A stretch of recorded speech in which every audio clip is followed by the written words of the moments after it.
We are free from the hell that is advertising jail. How's it going, everybody? How's it going? It is hump day, Wednesday. Wednesday. How's everybody doing? I'm doing okay. I'm doing okay. I had a very productive day yesterday and then a very tiring day today. So we're back on the up and up. We're back on the mend, you know? A little bit of cider will help along that path. Oh, I see how it is. I see how it is, Sakura. Fair enough. Fair enough. I see your game. I see the cut of your jib. Yes, welcome. Hi. Oh, listen, we're already one on Girlbach. Let's go. Amazing. Yeah, man. Yeah, we're doing all right. I have streaming has adjusted my streaming has adjusted my schedule a lot, such that I used to only eat 2 meals a day. Like, I would eat lunch and then I would eat dinner, because I've always been the type of person that gets queasy like at the first thing in the morning, so I don't really like to eat first thing when I wake up. And streaming, because now I'm like streaming in the evening, but I'm streaming at the time that dinner would be, I've ended up just starting to like only eat once a day. You hear that? As I only eat 2 meals a day? Well, I'm not beating the twink allegations, I guess. Not this day. Meals. Food. But so now we've gotten to the point where I'm like, I just like only eat 1 meal a day a lot of the time at like 3, so that I can have food before stream so that I'm not hungry during stream. But if I eat at lunchtime, you know, at like noon, then I'm really hungry before stream, but I'm not like hungry enough to have a full meal because I didn't eat that long ago. So I've just ended up eating like 1 big meal in the afternoon now. But so today, unfortunately, I had to go to the dentist, and that was fine. It sucked a little bit. I gotta floss more. I don't know. But I don't know if your dentists do this, but they've started using this stuff for the fluoride, that instead of like the old stuff that they used to put on, which was kind of more of a foam, this one is like, I don't remember what it is, but it's basically kind of like a thick, almost like a jelly that they put on, and then it sort of stays on your tooth until your mouth sort of naturally dissolves it. But when you have that kind, you're not supposed to eat anything hot for like an hour. And so that meant that I hadn't eaten, and then I finished my dentist at like 2, and then I was really hungry, but then I couldn't eat until like 3 or 3:30. And so anyway, the long story short, I ended up getting a gyro, depending on how you're pronouncing it. I'm sure you know what that is, though. The Greek pita bread with the lamb beef combo meat. And so now I'm like quasi staving off a food coma tonight, and yeah, mood is rapidly improving after getting mouth tortured and then starved until now. So I don't know, we're getting there. We're getting there. Nah, you eat the males? Well, listen. Are they buttery? No. But anyway, any hoodle. Yeah. How's everybody else this week? I was hearing some other people say that they have been, that like bad weeks have been going around. And honestly, outside of today, I've been having a pretty good week. Pretty good. Pretty good.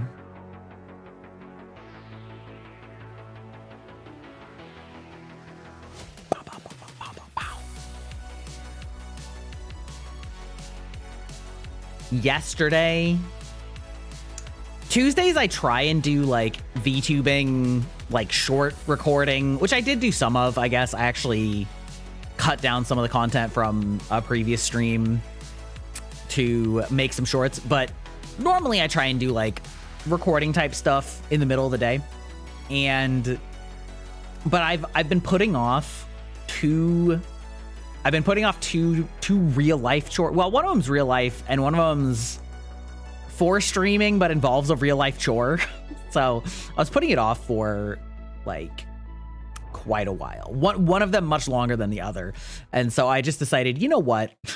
I never feel like there's a right time to do it. So I just buckled down and did it. And that was, I needed new bedding, like a new mattress cover, a new duvet cover, new pillow covers, and you know, the whole shebang. And I don't buy new bedding very often, so I had to get like a bit of a refresher on exactly what you're looking for, because there's all these parameters. I don't know how many of you guys have bought bedding. First of all, it's kind of expensive, and second of all, there's a lot of things that they try and use for marketing that they want to do. My oh my, such adulting going on here. I know, right? I know. The dreaded realities of adulting. So the main things that you look for in those are thread count. But my wife did a little bit of research and told me that they've sort of tried to start weaseling in higher thread counts by basically cross hatching the thread count, and so then it's like twice as many threads, but it doesn't actually feel smoother, but they can like try and pass it off as a high thread count because it's technically correct, but it's like half effectively because there's like 2 layers of it. And so there was that whole thing, and then there's like the added complication that I'm a really like warm-bodied sleeper, so I definitely wanted to get something that was gonna breathe and whatever. So I was all fixed and ready to go and get some cotton sheets, you know. Then the next question was like, where do I even go to buy those? Like, I know a few stores that sell those things, right?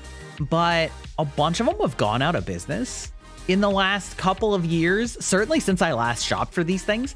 So I actually legitimately couldn't think of where one was located to go shopping for these. And so anyway, fortunately I found there was a nice little triangle of stores, multiple of which sold them.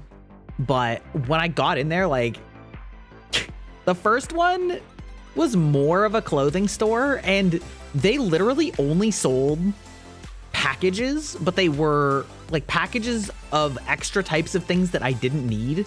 And they only had a couple brands, and it was like super expensive. It was ass.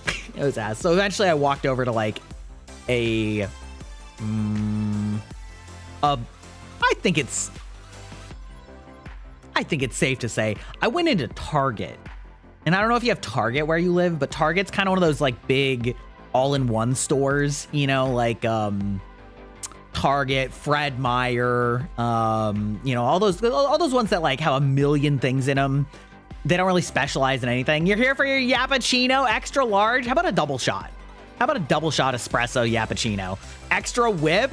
Hey, yo. Putting the extra cream in the Yappuccino. I mean, that's on brand. Yeah, that sounds like me.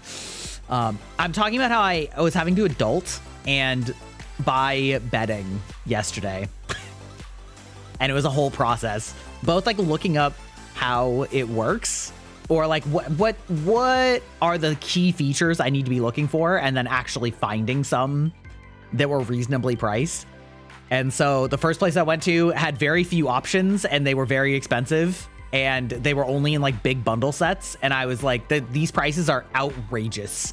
Outrageous. There is no way that it should cost this much. And anyway, so I went to Target, which I did not actually think was going to be a good selection, but they actually had way more selection than the kind of nicer clothing store that had a bedding section, which was kind of weird. And so I was doing, you know, I was testing out the fabrics like you do, and, you know, putting my grubby little raccoon paws all over them.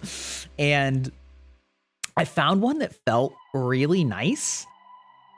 and I had no idea what the heat conduction of this fabric was, because it wasn't cotton and it wasn't polyester. It was made from bamboo. Have any of you guys ever felt like bamboo bed sheets and like pillow covers? Because it was kind of wild, and I really liked how it felt. But then I had to like pull up my phone and start like Google searching, like, okay, what's the heat index of bamboo? What's the heat? Yeah, exactly, right? Like, what's the heat conduction of bamboo sheets? There we go. Yeah, what's the heat conduction of bamboo sheets? Like, what's like, what are we doing here? And yeah, so I think it's worth pointing out at this juncture that I have a personal vendetta against bamboo. Because also, hey Apollo, how's it going? Welcome back once more. We had bamboo in our yard that was here from the previous owners, and I foolishly assumed that they had taken the proper precautions for bamboo. Those of you who don't know, bamboo is a weed. It grows with, I believe they're called rhizomes, where it basically sends these really long, tough roots out into the ground that stretch really far and really fast, and then all from those roots upshoots more bamboo, which outshoots more rhizomes, and it is miserably difficult to control and manage. Like, it's why it's so overgrown everywhere, like in Asia, where it is perfectly suited to be unstoppable. It is the zombie horde of plants. You cannot get rid of it. Reminds you of kudzu? Ooh, I don't know what kudzu is. Let me look that up. Kudzu. Oh, yeah. Okay. Yeah. So like imagine that, except it's hard like a tree. And bamboo is notorious for destroying property, because basically it'll just like creep in under your deck or your like concrete, and it'll just come up and break through it. It's like, I don't give a shit. I'm a small tree that grows like such a forest. Yeah, like, I mean, people know what bamboo is, but like, I'm just saying the aspect of managing it. Like, I feel like most people have never had to actually try and keep bamboo in check on their own property. And normally what you're supposed to do if you want to do that is when you plant it, you put it inside of like a little like plant bunker that the rhizomes can't grow through, so it's contained. And we mistakenly assumed that this was the case from the previous owners, because it was nicely maintained. That was not the case. Our bamboo grew like, I don't know, probably like 6 feet in every dimension in a couple years, and was rapidly becoming a massive problem. And there was like no way that we were going to be able to excavate it ourselves. Like, we tried and it was a problem. And so we ended up having to pay like landscapers to remove bamboo. And listen, Af, I feed on data and regular vampires feed on blood. Bamboo is outside of our powerful domain. It was quite expensive. It was quite expensive to remove the bamboo professionally. Like, quite expensive. And so ever since then, I've had like a personal vendetta against bamboo, in that like it cost me a lot of money and effort and like woes and property damage, and also fucked up our fence and all those things. And so, but the way that I express my hatred of bamboo is perhaps not what you would imagine, because I take no greater joy in life than using things made of bamboo, because that means bamboo had to die to make it to make it mine. We have bamboo cutting boards. Love them. They're great. Bamboo plates. We don't have them, but I've seen them for disposable plates. Love it. Bamboo like chopsticks. Love it. I love things made of bamboo because it means that the bamboo had to die for it. And so when I learned that they had sheets made of bamboo, the perverse glee in me that wanted to buy them just for that reason came to the forefront. And so I looked it up, and it turned out it is a fairly like reasonable alternative to cotton. It works fine if you sleep hot, but it's nice and silky. Every bamboo product means exactly. Every product of bamboo is less bamboo that's in the world anymore. Yeah, exactly. I get to just like sit there with my dominion over it. Like, you see what you've done? You see what you made me do? Anyway, so I bought these bamboo sheets and slept on them last night, and it was amazing. It was really nice. It felt really similar to like really nice satin sheets or like silk sheets, but like not as hot. I don't know how to explain it. It honestly cooled me down a lot, and it worked. It was great.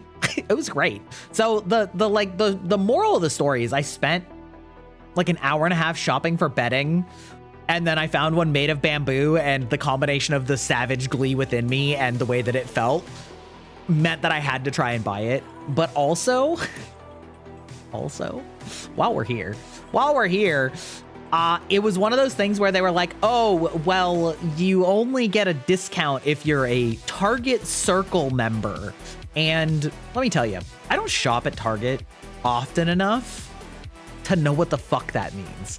So I had to like look it up, and it turns out that they have multiple membership levels of Target Circle, and it was super unclear if I had to be one of the paid members or not. And so, but like the discount was significant. It was a 40% discount on this bedding, okay? And like, that's the bedding without a discount was $200. So I was like, okay, listen, I'm gonna take this to the front, and I registered in the store on my phone for the Target Circle free edition. And I was like, I'm gonna ring this up, and if I don't get a discount, I am going to actually manager, like, explain this to me, and then if they won't give me a discount, I'm just gonna fucking put it back, because there's no world in which I'm paying $200 for bed sheets, especially when they're offering it for 40% off. So anyway, the good news is it was just their free tier, and I actually already had their like old membership. So all I really had to do was just say, yes, join the circle, join the corporate buzzword, and it was fine. But it was strenuous, okay? It was a strenuous shopping experience. That is like my nightmare. I am very much the commando. I'm very much like the commando shopper, where I go in wanting a specific task, and I hit it like a guerrilla, like a SEAL Team 6 mission. Like, I get in there, I get it, and I fucking leave. Surgical strike shopping, exactly. So having to like actually window shop and feel with my grubby little hands, and then price compare, and then check materials, and then like sign up for a membership is literally, it is beyond the pale. It is taxing to a degree that is physically painful for me. But that wasn't the end of my shopping, because I had already kind of decided that I was going to spend all of yesterday shopping. So then I went and shopped for my birthday stream next week.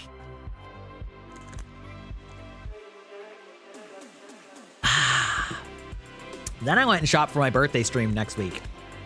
And that is to say, if you weren't aware, next week I'm going to do a birthday stream on Wednesday. Not my actual birthday, but my birthday is this month, so I just picked a day in the middle of the month.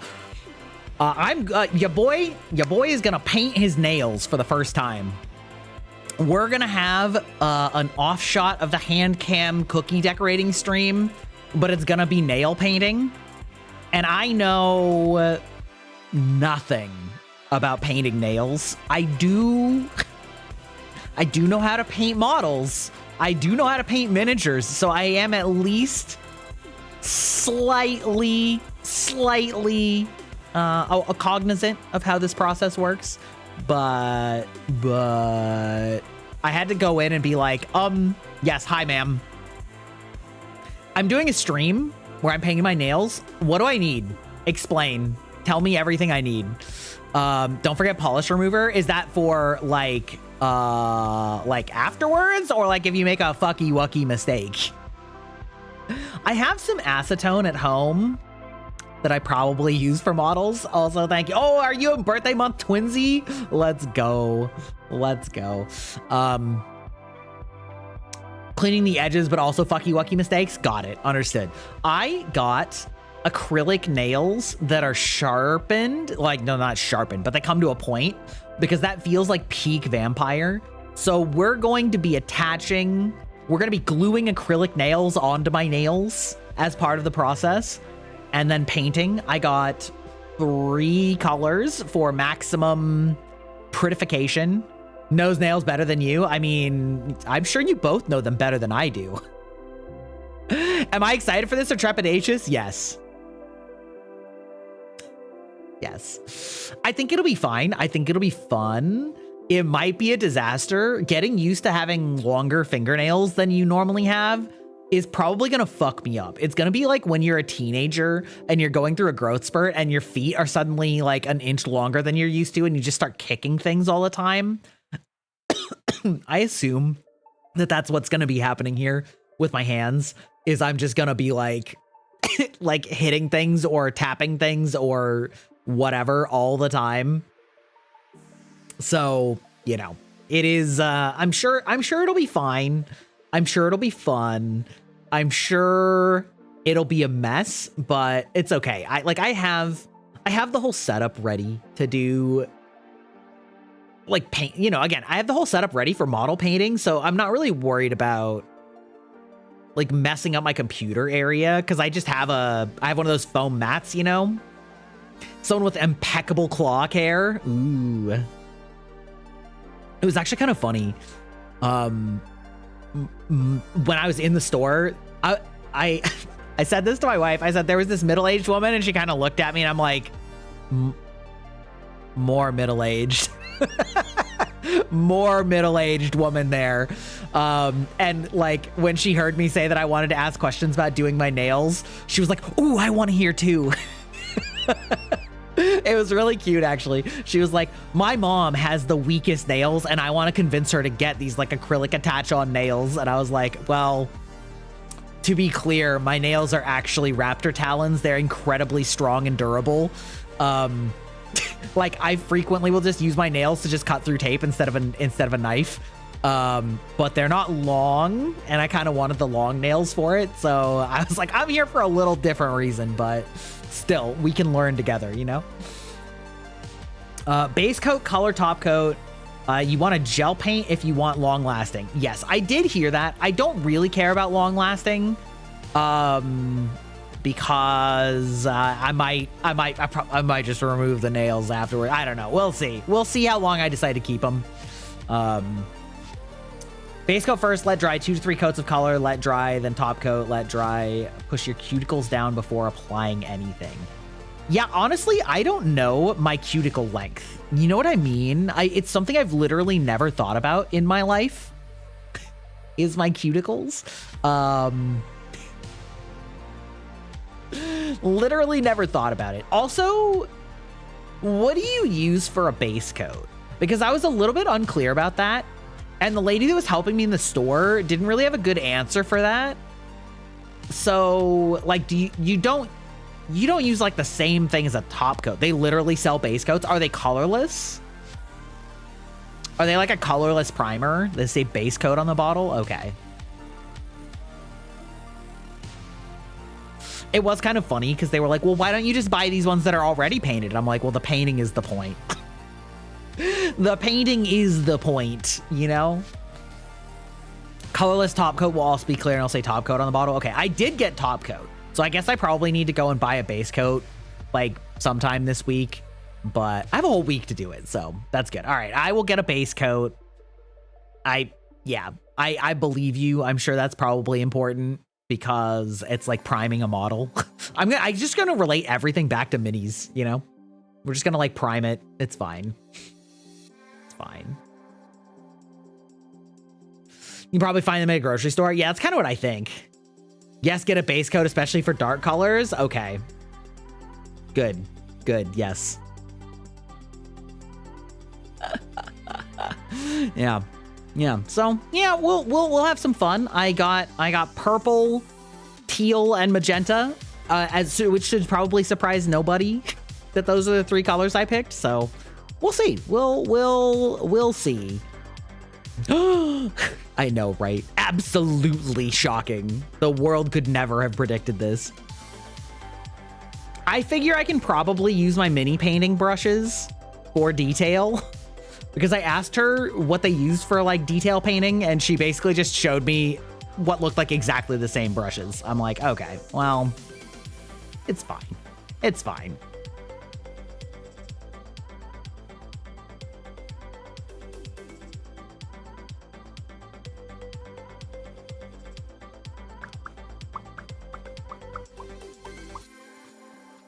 Bow, wow, wow, wow.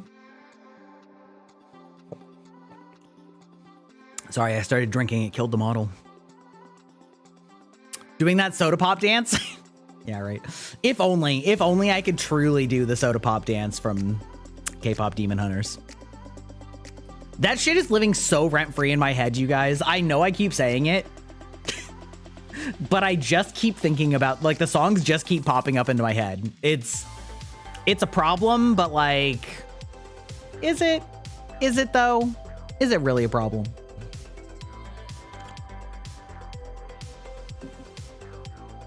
They're all bangers, yeah. I was reading online that originally they had like way more plot planned, but got forced to cut it back to 90 minutes. Which really makes me curious what like a director's cut would look like, and how much it would flesh out some of the other characters. Because I do think that that's one of the main, I don't know if I'm gonna say like problems with the movie, but like we really spend 90% of the time with Rumi, and then like 6% of the time with Jinu, and then like the rest of it is split between all of the rest of the characters. So like they don't necessarily need to be fleshed out, but it would have been kind of nice to get a little bit more development of both of the other main protagonists and also like some more of the Sacha boys. But it's fine. It is how it's going, you know. It's popular. It's incredibly popular. Also, I learned that I guess the lead vocals for most of the songs was actually the person who was doing like the song demos during production. It was really interesting. I don't know how you'd say this. It's like she was doing rapid prototyping. You know, as they would adjust the story and adjust the plot points and all those types of things. And then she would basically prototype songs for the movie and then would record and sing the main part and all the harmonies and like all of the other stuff like that. And then she just like kept doing that over and over and over again for years as it was getting worked on and things were getting changed. And then eventually they basically were just like, honestly, all the music feels like it should be sung by you since like you set the entire tone of it for years. Yeah, which was pretty interesting. Welcome in, Lord Zestra. How's it going? How you doing tonight? That's right. We're doing a little bit of casual yappuccino, you know, double shot of espresso, you know, maybe some a little caramel macchiato. I'm going to pretend that I know coffee words. Confession, I don't really drink coffee at all. I really kind of hate coffee, but colloquially, linguistically, it was a fun pun, you know? You hope the stream will go nicely? Well, I hope it will too. We're just talking about how I was like adulting and it took all day. I don't know, more past mocha coffee, coffee cake, and caffeine. Nobody's perfect. Yeah, I know, right?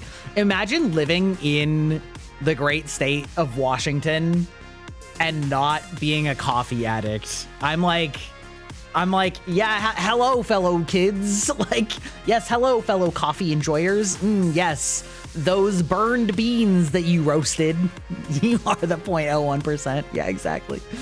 Though that burnt bean water that you drink, yes, that sure sounds delicious. I have found though that I know this is pretty common, but I have found that mixing a little bit of coffee in with chocolate can really enhance the coffee or the chocolate taste without tasting too much like chocolate. And I had tried several recipes that did that before. And I was like, nope, still, the coffee's still too coffee, still don't like it. But one of my friends made like a really good chocolate cake and I could taste ever so barely the barest hint of coffee, but it was like, it actually did do what it said it would do, which is enhance the chocolate. And so I guess the answer is I just need like even less coffee in that like chocolate enhancing coffee style. Washington, bet the water bills are high after all those wash tons. Nah, because see, listen, it just rains here all year. Our water's actually very clean and cheap, turns out. Very Ninja Turtles. I've chosen the ooze. Classic. You know what's funny? You know what's funny about Washington? Foreigners especially get mixed up between Washington and Washington, D.C. And it's funny, like that part makes perfect sense, right? Like I completely understand it, why Washington and Washington, D.C. are confusing as completely on the opposite sides of the country. But the funny part is, fun trivia fact, Washington was originally going to be called Columbia. And because we have like the Columbia River and things like that, and our state was originally going to be called Columbia, and they decided that it would be too confusing with the District of Columbia. So they called it Washington. But yeah, especially for those outside of our country, the District of Columbia is what the DC is in Washington, DC. So like back in the ye old days, they called Washington, D.C. more like the District of Columbia, whereas now we just like, and so they were like, oh, well, we can't call our state Columbia because they call that the District of Columbia and that's confusing. So we'll call our state Washington. And then Washington, D.C. started going by Washington, D.C. and then just going by Washington. So we basically just like double screwed ourselves with the same name twice. Yeah, exactly. I don't know. I find that fact extremely funny. Like it would have actually been so much less confusing if we were just Columbia and then DC was just DC or Washington, DC or Washington. We tried to zig their zag and we both zigged instead. Exactly.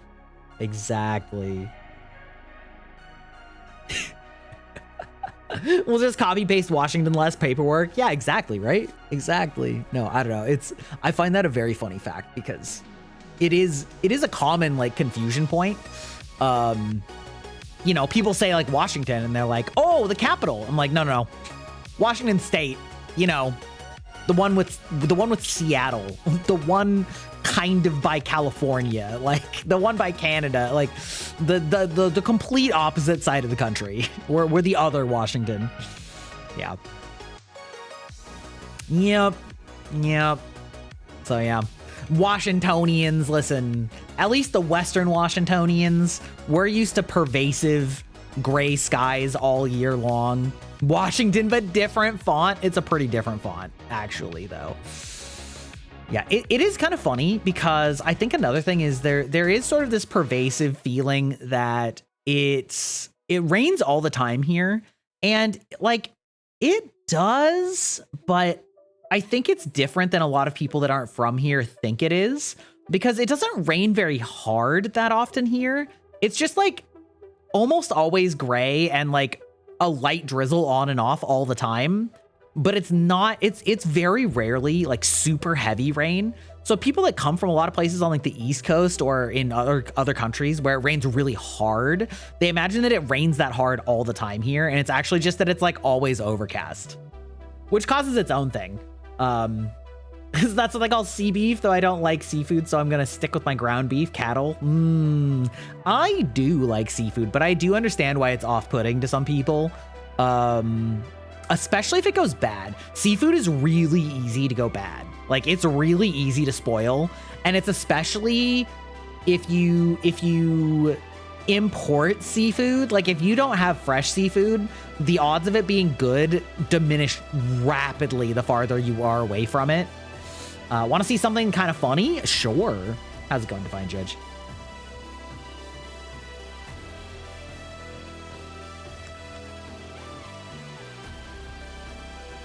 I love fresh tuna. Unfortunately, I got spoiled and now I can't eat it canned. Yeah, that's fair. Living an hour away from good tuna? Ooh, yeah. When it comes to seafood, I don't like fish, but I eat oysters and shrimp. Yeah. Oyster shrimp. I'm a big fan of crab. I was saying this earlier today to a friend. Kind of hot take, kind of mild take. I like crab more than lobster. And I know that that's kind of considered a weird take because lobster is considered like fancier. Crab ragoon. Yeah, exactly. Crab is like, lobster is generally considered to be like fancier and more expensive and stuff, but like good crab, it just hits good. Of course, again, I'm kind of spoiled because in my area we have Dungeness crab, and Dungeness crab is really large compared to crab in a lot of other places in the world. Not all of them, but like a Dungeness crab is pretty big. It's pretty big. Hold on, I'm gonna pull up like an image. And we'll just save. Oh, are you gonna work? Are you gonna be dumb? You gonna piss me off, image? Boo. Why would it default to an AVIF? Google, why would you do this? Save image as, we'll just save it as like a, let's see if it'll let me save it as a JPEG. It's amazing how often you can just rename the file extension and it'll just work. That will not work though. All right, well. You feel like crab is fancy enough already? I mean, it kind of is. Like, it's definitely, it's more like a, like, yeah, I don't know. You're right. You know, it is like pretty fancy. I want to like see if I can find it relative to somebody's hands.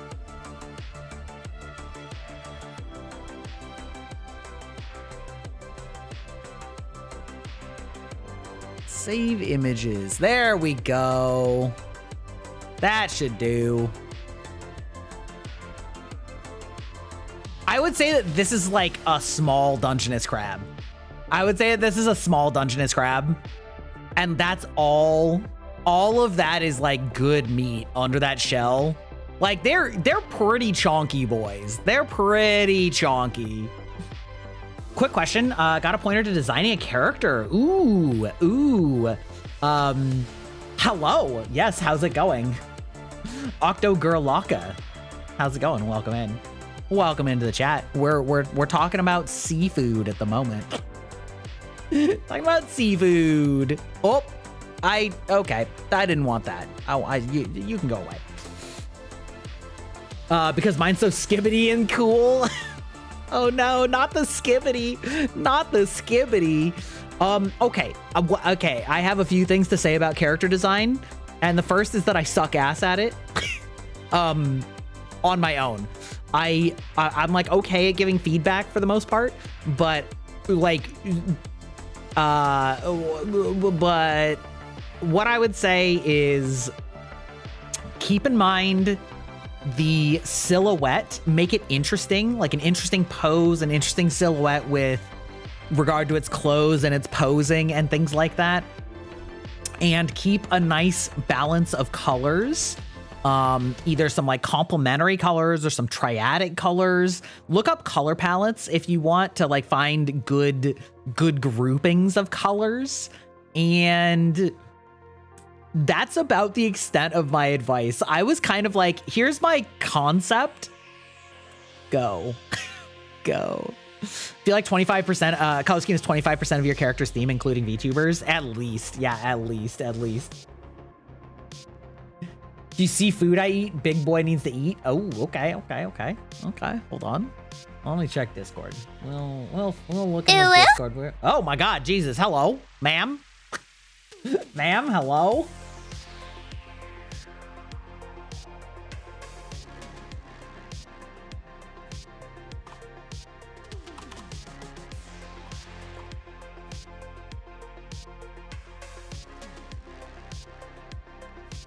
HP Lovecraft named his cat Old Man. Is the joke that I'm an old man? Is that why you're afraid of getting banned? Is that what's happening here? Are you afraid that you made a joke about my age and I'm going to take offense to that? Because that's actually kind of funny. Loki, nah, the other cat? Excuse you? Now I'm worried. Now I'm actually worried. Oh, yeah, great. Okay. Yeah, actually, that isn't funny. That isn't a funny joke, actually. If you have to worry about me banning you for doing something like that, then you should worry about that and not do it.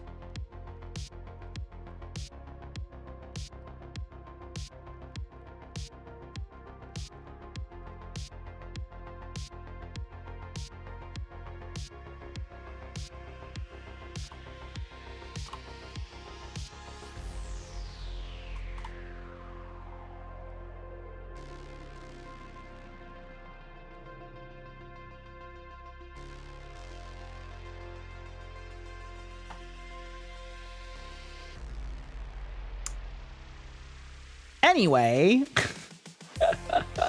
I already got the perfect reference for color scheme. Just suck at putting the picture in my head because, oh, see, I can't help you with that, Lord Zestra. I can't help you with that. I am really bad at drawing. I did not draw my model myself. The best I could give you is to check on, like, try searching both like Google and Pinterest for like mood board and inspiration and see what you can see that like gives the vibe that you want, because that's basically what I sent to my artist was like, hey, here is the like the vibe I'm going for, and then like here's the explanation of what it is or what I want. And then they came up with my design. And so that's the best advice I can give. I'm really bad.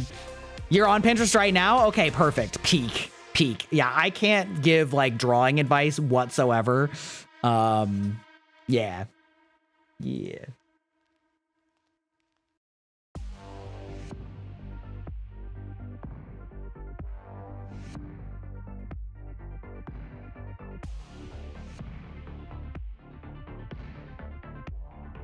Thank you for the head pats.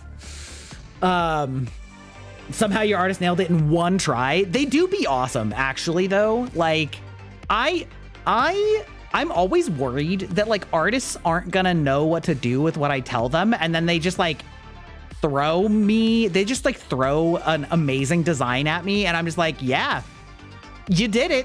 I don't know what I imagined, but you did it. I don't know how that happened. Welcome in, Sir Bell. How's it going? Yeah, like this room. It's the same thing with this room. I was like, okay, I want to combine the look of like a modern aesthetic with arcane symbols and sigils and like high tech. So I want to combine like arcane symbolism and symbols with like high tech things, but like also with a modern look with this color scheme. And the artist was like, huh, I can't say that I've ever been asked to do that, but we'll see. And then they sent me this and I was like, yup, you fucking did it. I did not have this like imagined when I sent you that, but like you did it. You pulled it off, you know?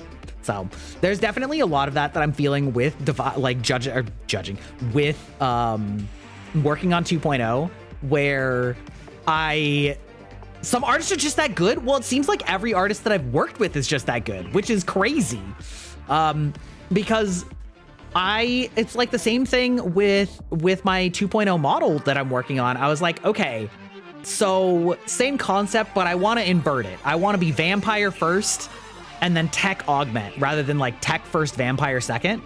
And, you know, I want like these RGB elements, but I still want the same like color scheme. And then it's like bingo, bango, bongo, swoosh. Looks very different, and yet at the same time, like still feels on brand, you know? So, yeah. I don't know. Artists are crazy. They wield powers that normal mortals should not wield. You know what I mean? It's crazy. Like, it's very impressive to me. It's such an amazing talent to have. And I know a lot of the time artists get mad when people call it talent, but like certainly artists have to work to hone their craft and like learn how to do like their drawings and their colorings. But what I will say is I do feel like there are some people that have an innate talent of visualization that it's like they need to get it out of their mind and onto paper or onto a screen. And I just like do not have that whatsoever, which is fine. Everybody has different skills, but like that power of imagination for artists is so impressive to me. And I don't know, I respect the shit out of anybody who can like do those kinds of things. Some are more artistically inclined than others. Yeah, exactly. Yeah, like by no means do I mean that like artists didn't work their asses off to be good at art, because they absolutely did, you know. But it's I mean, and the same thing with music, right?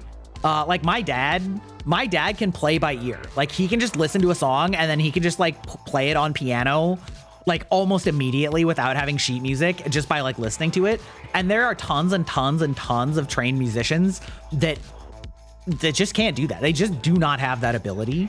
And like I certainly don't. And you know, I mean, like there are differences, right? But having a lot of hard work will get you a long fucking way, you know? Talent helps reduce the learning curve and time, but the rest of it is suffering. Yes, that too. Yeah, putting in the hours on the grindstone for sure, for real. Like,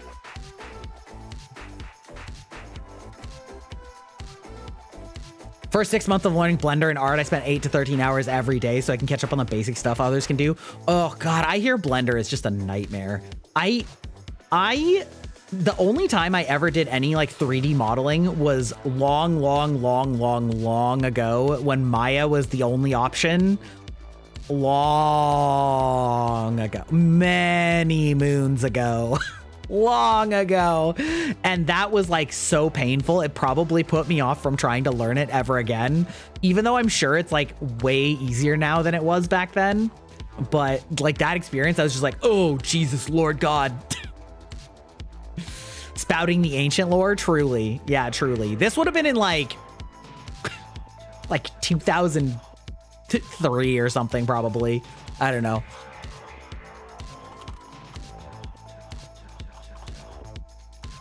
Yeah, that sounds right. That sounds right. Yeah. Back in the ancient days, the chibi model looks so cute. Thank you, Cons man.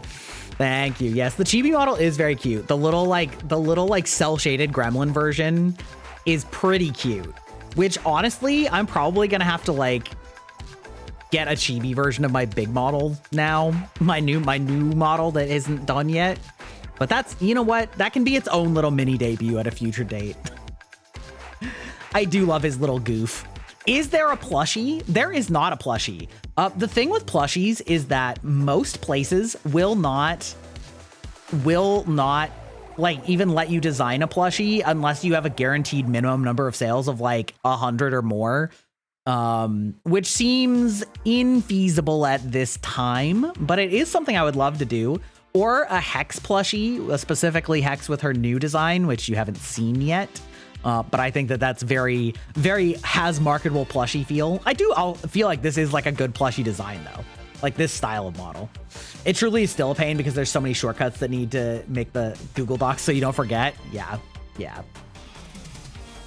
It is one of those things where as technology grows, it gets a lot easier to make the same thing that than it used to. But like also the industry standard has moved so far beyond that to make something that looks good by industry standards continues to be insanely hard, right? So merch costs a lot of money for initial startup costs, plushies more so because of the supply pains. Yeah. Yes, correct. I do know that there are some VTuber merch companies that are like VTuber owned, like TrueTuber, that I think is US based and, you know, are made for smaller creators, but I haven't looked into those details. And there's a lot of things like that with Fourth Wall. Actually, Af was asking this question a while ago. Fourth Wall will let you make like acrylic standees and stuff, but you need a minimum number that you make first because obviously like they're not gonna make an acrylic standee mold if you're only gonna sell 2 of them. So yeah, there's a lot of startup costs for a lot of types of merch that isn't literally just printing an image on something. You can do the print an image on something pretty easy though. I do have merch stickers of a chibi. By the way, if you in the about page, scrolling down on Twitch or on YouTube, I think I have my link there too. I do have some cute stickers that you can buy that I put on my luggage of chibi Grai. And they're not too expensive. They're like, I think like $5. You have 2 at your desk? Let's go. Yeah, I put one on my laptop too.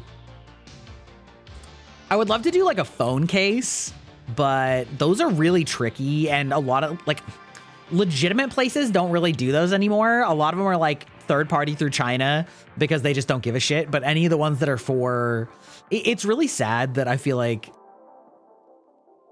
phone cases with put your own image on it are so hard to get because they're like, we don't want to worry about somebody's copyright. And you're like, oh, but I'm doing it for myself, man.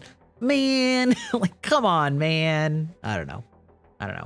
Oh, speaking of copyright, there's like a big kerfuffle going on right now with YouTube allegedly cracking down on certain types of content. Buy a sticker from Grai, get a leather key fob from Micro Center, and then stick it on your luggage backpack. Yeah,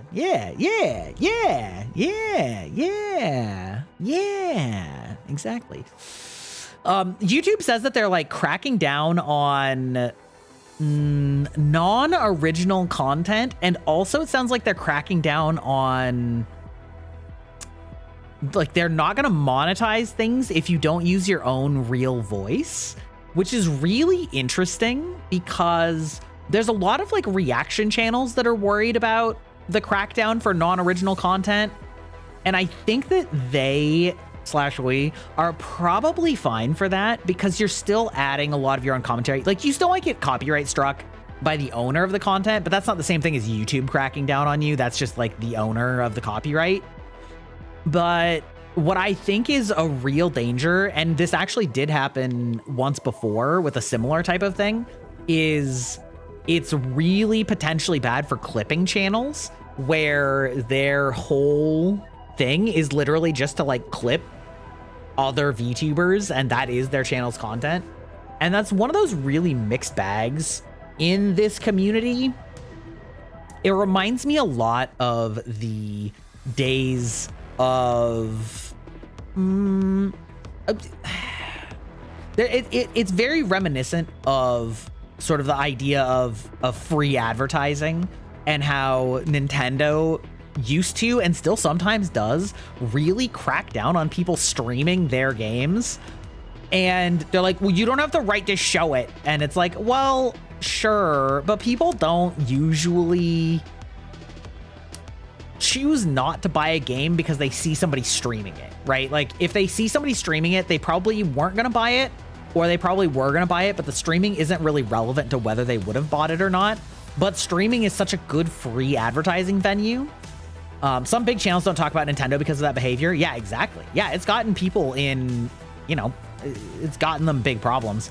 And so I feel kind of the same way about Clippers. And it's a really gray area because, like, having, first of all, paying people to do clipping for you is almost never financially viable. It's something that you do to get your image out there at a loss, right? It's a loss leader for your streaming because it's hard to make any money on short clips, and like the amount of time that you have to pay for somebody to both find those clips and then edit them is almost never made up by those clips themselves. And so it's one of those things where it's like these channels are low-key doing you a service for free. And like, yes, they're making money off of your content, but they're also funneling eyes to your content. But where it's tricky is for people that do want to basically have their own paid clipping and editing team. And then like the clippers are literally doing it live during the live stream and have the clips out before the stream even ends. And it's like, well, like, yeah, I get why that is frustrating, right? Because then they are leeching views off of essentially the creator's own clip channel before they can even put it up. I don't know. It's a really weird gray area, but like it actually last time this happened caused an official clipping channel, as in one that was being paid by the VTuber to have a separate channel to do clips, like basically just got shut down. And they were like, bro, I'm paying this person for this, like fuck off YouTube. So I don't know, it's really interesting. There's gonna be some interesting ramifications pretty soon. Also, we're about to have ads. Make sure that you stretch and take a break and whatnot, because you know, our human coils are weak and flimsy. Clippers and even news channels are getting into trouble from what I heard. Yeah, I don't know. I think that we'll see. We'll see how the dust settles. We'll see if they overcorrected. I'm gonna grab a beer during the break. Let's go. Let's go.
Oh.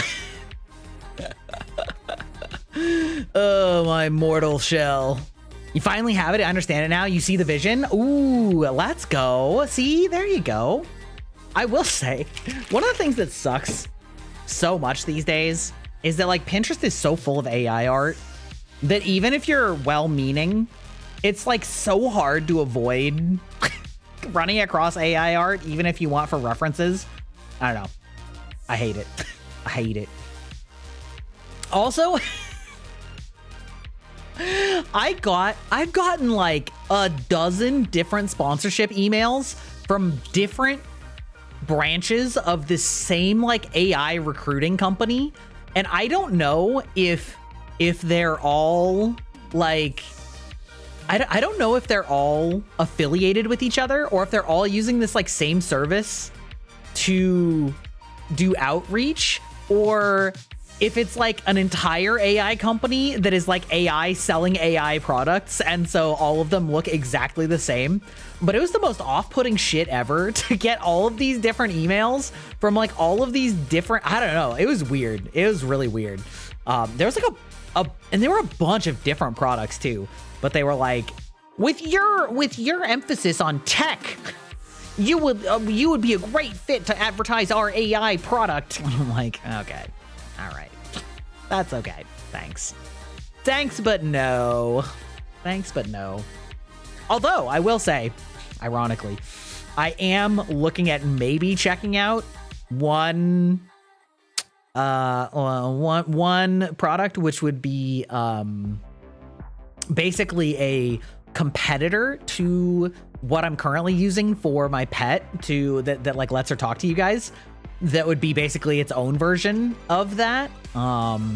They are a group that was at Offkai putting out feelers for people to try out and experiment. So who knows? Maybe we'll do like a programming your own bitchy Hex replacement, Hex 2.0 or something like that. Could be like kind of a funny stream to try out or something, because those are the types of things that like, I don't know, there's complicated aspects about it, but yeah, I don't know. Could be fun. Could be fun.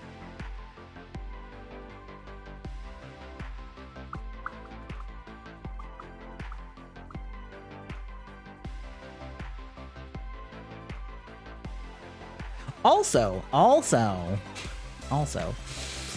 I got to the end of Lies of P last stream because I kept getting raided, and so I wanted to just keep playing.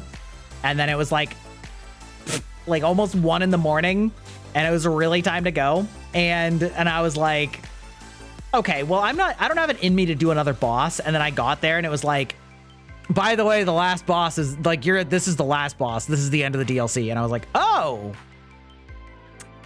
well, I guess my inclination was right that I had to be getting close to the end. So then it officially told me that. And I was like, oh, well,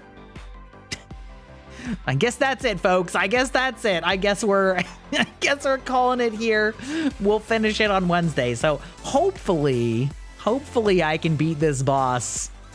I really got hit with the 99% of gamblers quit before they hit it big streamer edition. True. I mean, like, I do feel bad if somebody raids me and then I'm immediately like, yeah, anyway, bye. Like, you know, so like, especially when you get like a big raid, you're like, well, no more gunblade. Oh no, I have the gunblade still. I'm still using the gunblade for sure. Yeah, we're still all in on gunblade.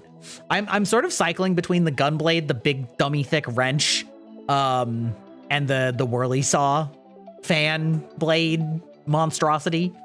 Yeah. Just depends on the boss. Kind of depends on like what they're weak against and what, like how fast you have to attack, and I don't know, there's a lot of factors. Which I appreciate. I appreciate that I had enough materials to upgrade a whole bunch of them, but also that I'm finding like good use cases for different weapons. I will say though, I watched Bibu play like all of the beginning, maybe 2/3 of the DLC in one sitting. And a couple of the bosses that I spent like an hour or two on, she got on her like second try, and I'm like, she's a harder core gamer than I am. Also, she's using a dex weapon, so you know what we think about that. Kidding. But attacking like a big slow Chungus does have its disadvantages sometimes. Is it bad that I think the Pinocchio in Lies of P is really cute? I don't think that's bad at all. I think he's meant to be very cute. I think that was a very intentional design decision on their part. Give him some like Bishonen energy, you know? That cute boy power. They gave him a fucking sailor outfit as like his default outfit. Some gamers are more artistically inclined. How dare you? How dare you? How fucking dare you? No, I don't know. Bibu is famously a hardcore gamer, with her audition to Hololive being like perfecting the final boss of, oh shit, what was that game? Like, why can I not remember it right now? It's a modern game with like an old 16-bit style, with like sends. Why can I not remember what it's actually called? Where there's like the peace route and the homicide route and the you know what I'm talking about, right? You guys know the name of that. What is that game called?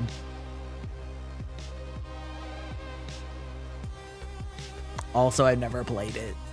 Anyway, she was like perfecting the last boss of that, but not only that, she also modded it so that it had like Calliope Mori as the final boss, and like modified all of its sprites and then the audio file and stuff like that.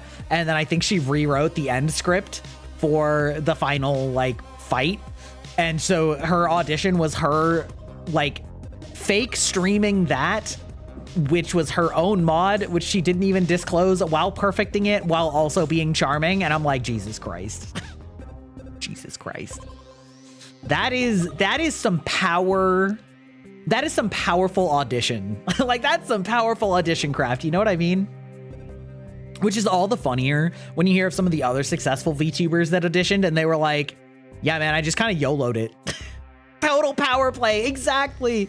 Exactly. Yeah, she's a sweaty gamer for sure. Like, I think Selene Tatsuki, I think that she was one of the ones that just like YOLO'd her like her application. She was like, whatever, bro. And then like got accepted. So I don't know.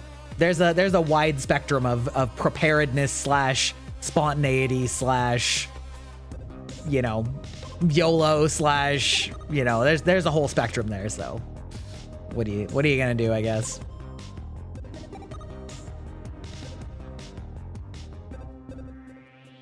Oh, speaking of former Hololive and Niji Sanji members, cough cough, there's been a very handful of really fun concerts from several of them, featuring several other of them from previous different agencies cross-collabing for these concerts, and it's been a lot of fun to watch that. I think it's really sweet that a lot of these talents that like kind of couldn't do things together still sort of made friendships outside of their agencies and have carried them through to being independent, and now are like cross collabing with things that people would have loved to have seen for years when they worked for Hollow or Niji.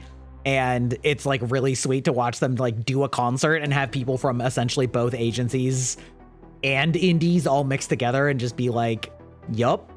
Like, what of it? I got the framework done for your animatic project. You just need to do some fine tuning on the vibes department. Then comes the line work. Oof. Oof. You have my sympathies. That's a lot. It's a lot. Yeah. But yeah, their concert's very cute. I watched Doki's concert that she rebroadcasted her. She like broadcasted the concert that was gonna play at Anime Expo, on YouTube with a one-time only broadcast and then deleted it immediately afterward. And honestly, it was really good. The quality of it was really high. And she was talking afterwards about how she was like, yeah, it was so expensive. And then I got told that like they're normally twice that price. For anybody who doesn't know, those like 3D concerts that VTubers do often run in the like 70 to 100K range. Like, no joke. They are very expensive. And Doki's was, I think she said 46K, but she threw it together in a month, which is really impressive, honestly. Both that she could throw it together in a month and have it be that good, but also like that you could have it for lower cost than a lot of those other ones. But it's crazy. A lot of these big production things, like that is the reality that a lot of them sort of can't talk about when they're working for the corpo, is that a lot of their big events that you think like, oh, well, the corporation just covers it or whatever. It's like, they kind of don't, or they don't cover much of it. Like a lot of them make a lot of their money from streaming and then spend it all on events that they do not recoup the costs of directly, other than just that they're like fun memories. A lot of the time when they're doing those music videos, like the cost of a fully animated music video is also astronomical. Which, fun segue. I don't think we mentioned this the other day, but I guess Giguk of Trash Taste / his own anime channel is making an isekai anime short movie, like an official one done by real ass animators and real ass like it's a real ass anime that looks really beautiful. And he's just like, yeah, man, I'm not making money. Like I'm gonna be in the red. We're gonna do some things to like recoup some of it, but I'm just doing it fully well knowing it's a passion project and I'm not going to earn any money on it. And him talking about like the looks on the like Japanese side where he's like sitting down with all these executives to like coordinate all these things, and they go, Nana Banana, oh, pretty model, thank you, welcome in. We're talking about how Giguk is making his own anime, and it's crazy. Anime autocorrect failed you? Wait, that's crazy. Isn't that like Moist Critical and his esports team? Yeah, esports is another famous money sink for sure. But yeah, Giguk was talking about how he when he would talk to these execs and they're like, so what's your business plan? And he goes, funny story, I don't have one. And they're like, how are you planning to make money from this? And he goes, I'm really not. And they're like, excuse me? You what? Sumimasen? Sumimasari? Excuse me? And like basically he would talk to the animators and be like, okay, listen, if you guys need more budget to make it better, just say that and I'll make it work. and he was even talking about how he's like, yeah, you guys may have noticed that I took a lot of Hoyoverse sponsors over the last year. So in a way, all of you guys who have been waiting for a Hoyoverse anime adaptation, well, Hoyoverse is giving me an anime adaptation. They funded my anime adaptation of my own story. Anyway, it's been really interesting hearing some of the behind the scenes stuff from it, of legitimately just trying to make something that's amazing, but also just knowing that you're just lighting money on fire. It's kind of wild, which also is like very eye-opening to show you how often these things end up having problems that they have or whatever because, the investors need their money back. Anyway, very interesting. Business never heard of them. Exactly. Business hardly know her. I'm not big on line work, but I gotta be hyper detailed. I needed to get it done in the next few days before the next season of Skyrocket's Rush Project Self-Time Motivation. Bug online work. Big online work. Got it. We're catching up to your chat about line work. I feel as though Sanderson anime could work, but I don't think Sanderson himself is a decent fit with anime culture.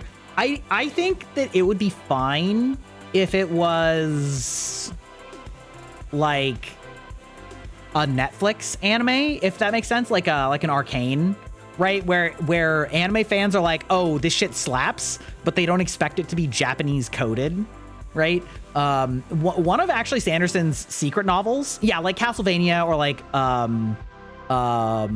or K-pop Demon Hunters or Arcane, like all of these things that obviously take inspiration from anime aesthetic and things like that, but are also obviously not anime. That's true. That is a Sanderson for bingo.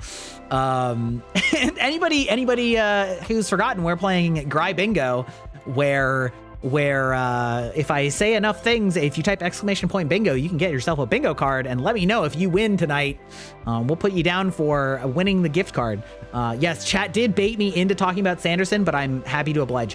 One of Sanderson's secret novels, which is to say his during COVID, Sanderson basically, as his form of self-therapy, he just wrote some books that were sort of just for him and his family, but they were in universe. And then his wife basically was like, I think you should publish these though, because they are really good. And so he had this amazing apology video that he did. This was years ago at some point. And maybe see me later. Okay, Rocky, it was lovely seeing you again. I will see you in the future, I'm sure. He made this apology video that was very much in vogue with the internet YouTube apologies of the day, you know, the like, I've made a mistake, I've misled my fans, you know, and he's doing this whole video and it's only a couple minutes long. And he's like going in with this whole long apology. And then he goes, I wrote books without telling you. I've been keeping it secret from you. In fact, I wrote 4 books without telling you. And then he like gives the announcement. And he's like, so anyway, we're doing like a Kickstarter for them. And it was one of the most successful Kickstarters of all time. I don't know if it still holds that record, but it was up there. Like it was a massive success. And at the end of it, he was like, I thought that this would be a funny joke. And so I would appreciate it if you would send this to a friend and then just tell them like, I can't believe it, and don't spoil them that it's a joke. And which of course made it like a peak promo, right? Because then everybody in their fucking dog was like, actually, this is hilarious. And so it like the promo work, it went crazy. It was like brilliant marketing. It was very funny. And so anyway, these secret novels are a little bit lighter fare. And so one of them, Yumi and the Nightmare Painter, is actually very inspired by several anime movies, including Your Name. Oh, excuse me. It is inspired by Your Name and a few other anime, and he actually talked about his inspirations in it. So like Sanderson is not somebody that's unfamiliar with anime. He's definitely not maximum power level weeb, you know what I mean? But like he's definitely seen some big anime and is familiar enough with like some anime pop culture. But I still think that he's pretty avidly anti animated version, and I don't understand why. I find it very frustrating because not clueless, but not a weeb. Yes, he likes some anime, but he's like not a weeb. Yeah, I would say that that's a good explanation. So I think that they would actually be way better as animated shows because of how high intensity the action scenes are and things like that. But Cherry, welcome in. How's it going? Welcome in, Raiders. Welcome in. To those of you who are unfamiliar, I'm Grybach, digital vampire. I'm Unk-maxing or something. I don't know. And I tend to play a lot of action adventure RPG games and Souls likes especially. And we also do a lot of yapping sections like we're doing right now. And we're talking about books and animes. It's happening again. The raids. Anybody who hasn't seen Cherry, make sure that you go and check her out. She is adorable, lovely personality, very fun to chat with. She is a fantastic streamer, and she streams mostly Overwatch and I think some Dead by Daylight, right? And also, I believe you're streaming Elden Ring now. So like a little DBD, a little bit of Elden Ring, A lot of Overwatch. Overwatch support. She has my heart. From one support main to another. Just once for the Elden Ring? Oh, well, I mean, unless. If you ever need an Elden Ring senpai, I got you. I can be Elden Ring coach. Yeah. Put him in, coach. But yeah, make sure that you check her out. She is lovely. If you need to raid and run, absolutely A-okay. We understand. Think I got this from watching you when you stream Night Rain. That's probably true. Yeah. The Elden Father. Yeah, the Recluse Flare. Yeah, she's so hot though. Hot mage lady. Hot mage lady. How could you not? How could you not love her? Although I will say, in Night Rain, now that I've done all of the story missions, she kinda fucked up. No, it's not Ronnie. It's a character that's not in base Elden Ring. All of the characters in Night Rain are sort of their own characters and archetypes. Fuck yes, that's right. Yeah, listen. the sorceress, her lore be kind of dark. I mean, most of them are kind of dark, to be honest. Ronnie is, you have picked up on it though, correctly. Ronnie is best wife. We will take no arguments. Our four-armed doll waifu, Godslayer, war crime girlfriend. I mean, but like, this is maybe the third streamer I've heard that you got into Elden Ring. It's basically a pattern now. I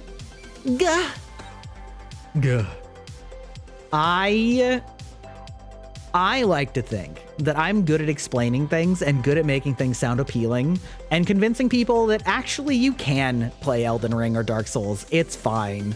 I believe in you. You have my seal of approval, and I believe that you can accomplish whatever you set your heart out to do.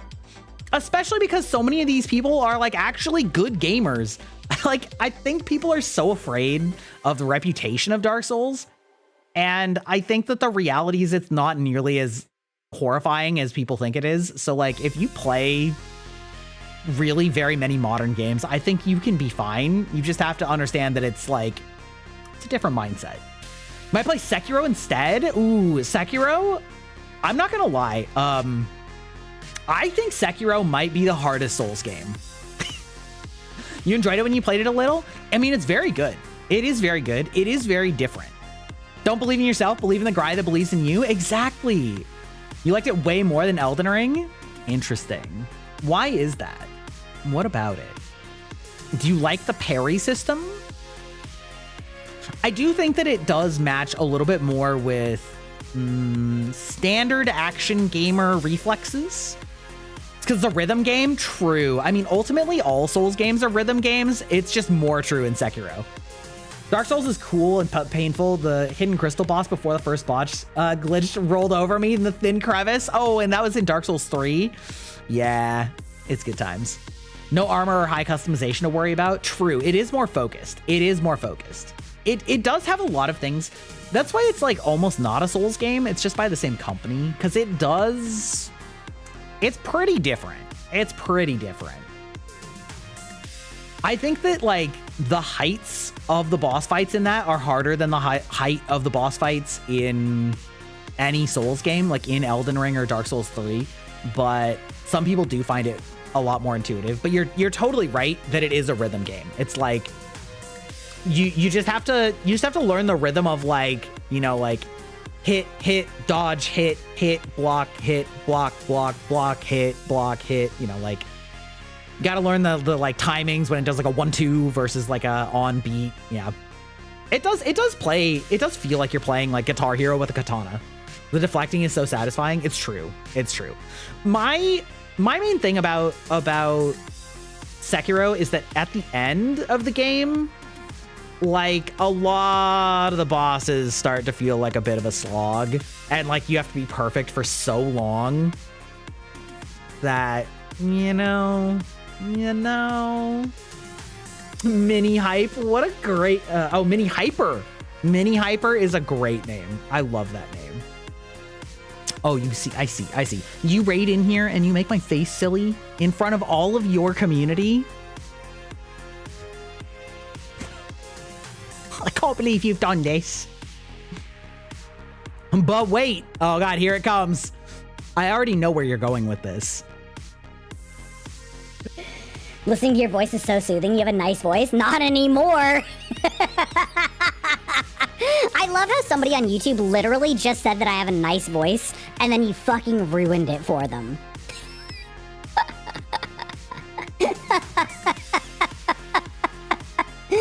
I can't believe you've done this to me. The timing, I know, imagine. Okay, disregarding the jar though, do you think that my voice is like, how do I explain this? I feel like some people would say that that certain voices give them an ASMR effect even when they're not doing like whispers or anything like that. Is my voice like that, or is it just like a normal calming voice? I have a hard time self-identifying, you know what I mean? I've listened to myself enough that it doesn't bother me to hear my own voice. Oh, you're in the jar? I know. Yeah, I am. Unfortunate.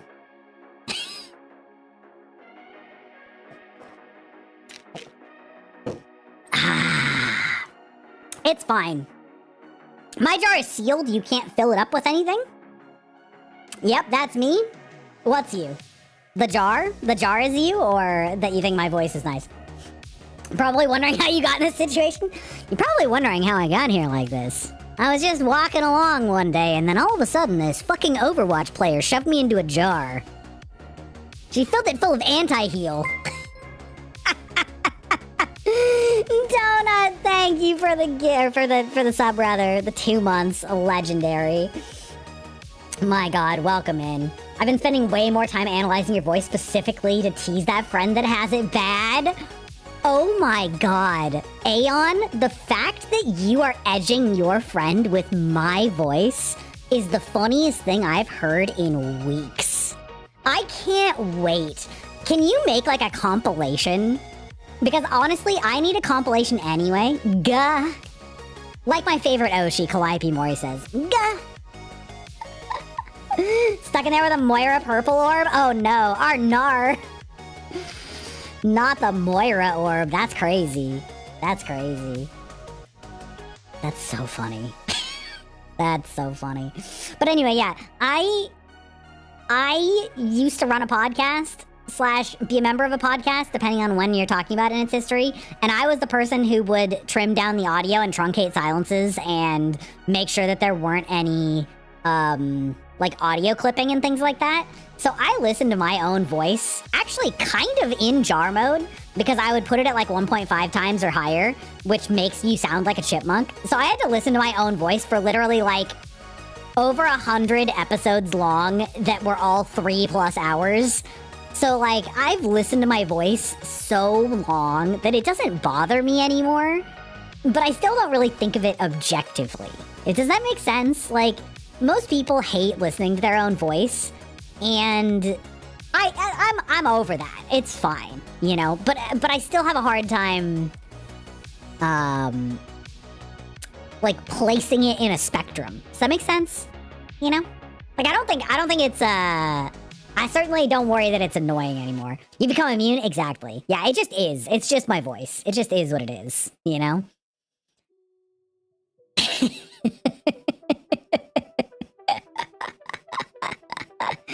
Oh, man.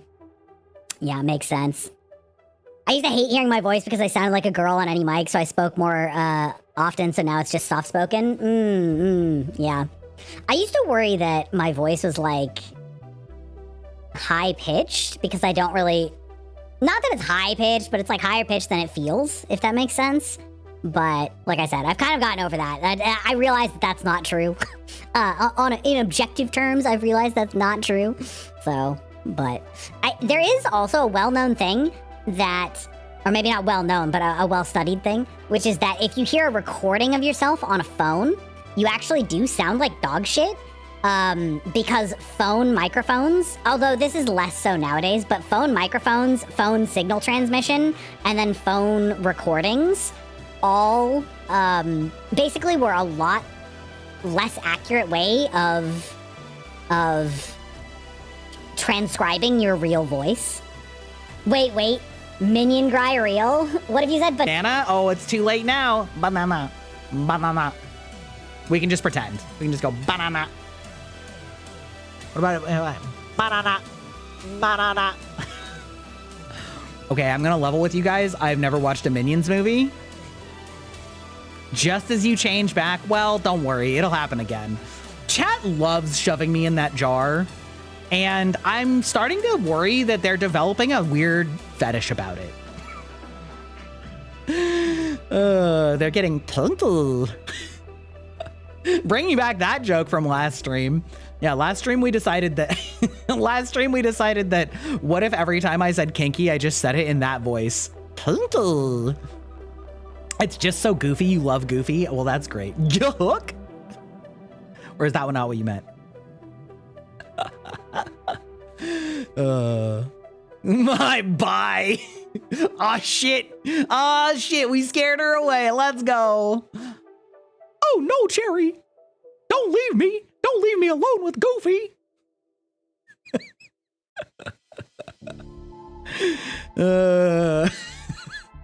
Bro, that clip with those two Niji Sanji members doing the Goofy and Donald to each other saying increasingly inappropriate things was so funny. I almost lost it. That was so good.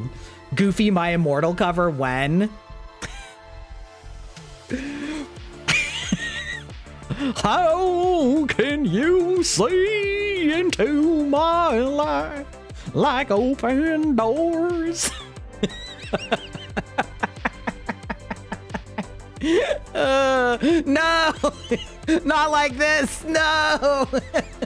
We've talked about how you've got a really fun voice to listen to in general, a really great gremlin laugh and the occasional sultry tone. It's a strategic strike. It's true. That's true. We can drop some aerial supremacy, you know? I feel like I should find Gry on Twitch. It feels kind of odd to be the only one in YouTube chat. Well, you're always welcome over here. If you want to stay in YouTube, that's fine. I will say the main advantage that YouTube has over Twitch is that you don't have ads when I have my ad break on Twitch, but the disadvantage is that I also just go AFK during my ad break on Twitch, so you almost never get to see anything extra anyway. But, you know, listen, it's twitch.tv/Grybach. Goofy retaliating and demanding chat to go in the jar. Yuck. Put me in the jar. Ooh. I need to like listen to Goofy say other things. Have you guys seen the Goofy movie? Like the old Goofy movie from like the 90s? That shit is so sad. It is actually heartbreaking watching. Like kids a lot of the time are supposed to empathize with Max, but like goddamn, that whole movie is about Goofy wanting to connect with his son on a family trip, and like his son just wanting to like not spend time with his dad and just sneak out and go to a band instead. And then like oh my god, like when he has that crash out at the like family possum show thing, it was like heartbreaking. Holy crap. I wonder if they got like feedback on it. Goofy's Dad of the Year, hell yeah. I wonder if they got feedback on it that were like, bro, maybe make our movies a little bit less real like that. You know what I mean? It's me from YouTube chat. Let's go. Welcome in, ya boy, dude. Hey, guy from YouTube. Welcome in. Listen, if nothing else, the YouTube live broadcasts are just to remind people who are hanging out on YouTube that I'm live on Twitch. We try, but Twitch does give us so many more fun things to do with channel points that you just can't do on YouTube. So like, I don't know. Also, YouTube is great because my VODs are always there. So if you ever do want to like check up on something that you missed, you can just find it on my YouTube page on the live tab. Because I multicast, obviously, and so they're just there. There's full record there. Did you wait? How many? You gifted 5 subs? Donut. Thank you, Donut. Look at you gifting all these subs to all of these new people. You're so sweet. Thank you so much. W gifted. That's right. W Donut. We love donuts in this house. Actually, chat, what's your favorite donut? What's your favorite donut? Because I think I have two, and I feel like they're uncommon. I feel like my donut tastes are uncommon. Sour cream donut. Ooh. Ooh.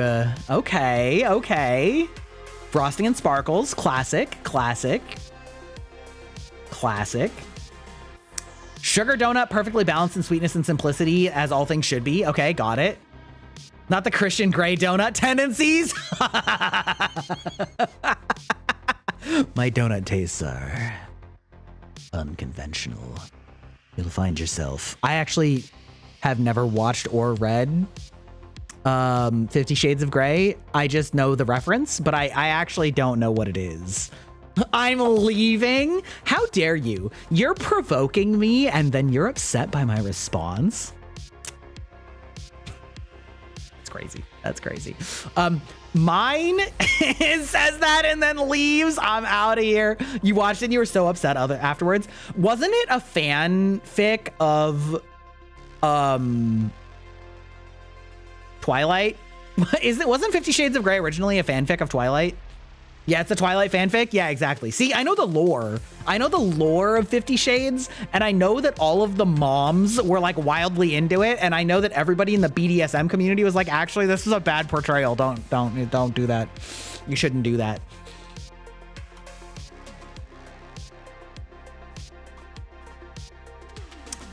So my favorite donuts are apple fritters and old fashioned. I think apple fritter the most, though.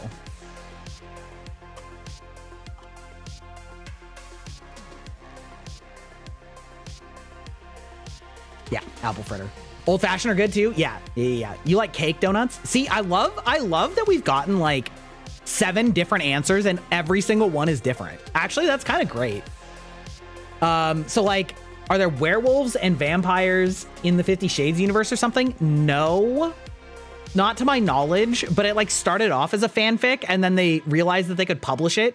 And so then they just like removed the names of the Twilight characters and then just like slapped it on. Can I dip in coffee? You can do whatever you want with your donuts. Listen, I'm not here to donut shame. All right. Okay. I will say again, I'm a coffee hater. However, I have dipped donuts in hot chocolate. Oh, as if I wasn't diabetic enough, but like dipping a donut in hot chocolate hits so fucking different. It's so fucking different. Cake donuts are better than basically whatever Krispy Kreme got going on. Krispy Kreme is so thoroughly mid. It's really funny because I remember when Krispy Kreme came to my state, because they didn't used to be in Washington for a really long time. And I mean, this was probably, I don't know, 15 years ago that they came to Washington. And I remember everybody was going ape shit for them. The same was true with Chick-fil-A. Like Chick-fil-A, when they came to my state, everybody went ape shit for it. And it's just like, they're not actually that good. They're just fine. Like it was the most clear indicator of just like hype marketing. Everybody had to have one, but they were just fine. There was really nothing special about them. And I remember having such a hilariously massive culture shock going from people like buying out the Krispy Kremes at 6 a.m. when they opened to going to the East Coast. And they were literally just the free donuts that they had at like every hotel. And they had them for like, 50 cents or whatever at the grocery store. They were like cheap as shit. And it was like, yeah, man, nobody gave 2 craps about them on the East Coast, but the marketing when they came to Washington was fucking insane and people ate it up and I did not get it. This is a Greibach rants about advertising. That should honestly be on the bingo. Kaiser, are you here? Added to the list. Added to the list. Gry rants about like capitalism / advertising. Didn't the writer of Twilight take inspiration from a band? I don't know about that part. The script was just so bad and so sad because the actors are good. Oh yeah. Soggy chicken from Chick-fil-A. Yeah, it's just not special. It's really just not. to not to mention any of the other problems. Not to mention any of the other problems with Chick-fil-A. It's just not even that good. So I like Raising Cane's. I know the chicken isn't seasoned, but the sauce that comes with it, I've heard that. I've heard that Raising Cane's is really good from some creators that live in places that have it. I don't think we have that here either in Washington. I would say the two things that we have in Washington that are not yet exported are Tim's Cascade chips are really, really good kettle chips. Like they're by far my favorite kettle chips. And I didn't realize that they were not national. I eventually figured out that the Cascade part of Tim's Cascade kind of implied that they're from my area. But yeah, I learned that those aren't national, but they're quite good. And the other thing is ciders. We have a lot of ciders here. Now, granted, everywhere else has good ciders too. It's just like there's a lot of local ciders from Washington that have not made it across the country. Unfortunately, Down East cider, which is on the East Coast, is really, really good also and has not made it to the West Coast. So, but we have a lot of good ciders here. So like, which makes sense. My state is famous for its apple production. And we have a pretty good like brewery scene, like microbrewery. We have a whole bunch of local beers and ciders and stuff like that. We're also getting up on mead, you know? Your ciders are bussin'? Yeah. I like how many good like localized cider companies are popping up around the country because there's just so many interesting takes on it. Like it's great. It's good. It's actually pretty okay that the waffle fries have condensed water. Oh. Do I live in Sweet Apple Acres from Ponyville? No, that's more like Appalachia, you know? I love apples. Apple pie is my favorite kind of pie, and apple cider is so good. Yeah. Personally, I slightly prefer berry pies to apple pie. Like, I love me a good, like, blackberry, especially like a blackberry cobbler. I know I've talked about like cobblers and pies and stuff before, but give me like a blackberry raspberry pie or cobbler. Ooh, really any pie is good, but like key lime pie is my favorite. I make the best key lime pie. Good key lime pie is very, very good. The ones that you get from stores a lot of the time are kind of just like fine. But I've had key lime pie in the Keys, in the Florida Keys, and like, it do be good though. It's good. That shit is delicious. It's so good.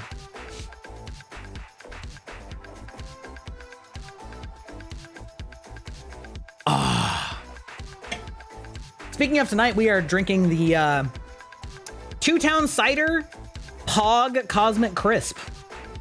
So pineapple, orange, guava, hard cider. Quite good. 9%? I don't think I ever read that before.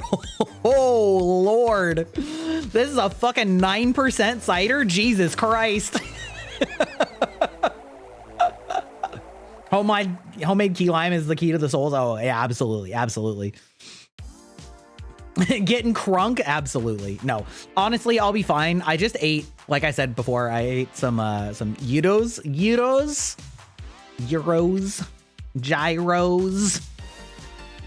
the Greek sandwiches on pitas, which is great. It's full of carbs and fat. Tastes amazing. I'm so upset. Actually, a couple of my favorite like takeout restaurants that were local have gone out of business lately, and it's tragic because they were both so good, and I don't have anything to replace either of them. One of them is a fried chicken place, and one of them is a gyro place. If there's key lime pie, does that mean there's keychain pie? I don't know. It depends on what's on your keychain, maybe. I don't know why you saying keychain makes me think of Kingdom Hearts. Kingdom Hearts. Oh my god. Imagine.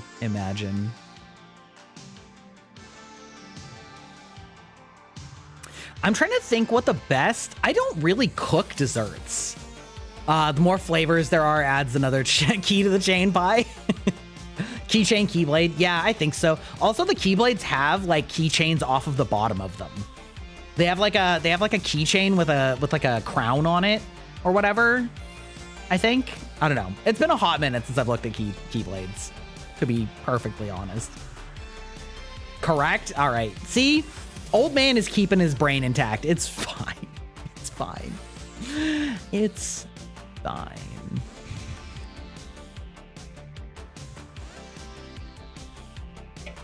Ah, that's right. Oh, you just reminded me. So the vast majority of my emotes are from 88 Studios. That's just the name of the group that makes them. They just made 2 emotes from K-pop Demon Hunters. Did I say keychains? Emotes. 2 emotes. I don't know if I said keychains or emotes. Whatever. Wait, no. Hold on. 88 Studios? Is this? No. Why is it so fucking hard to find?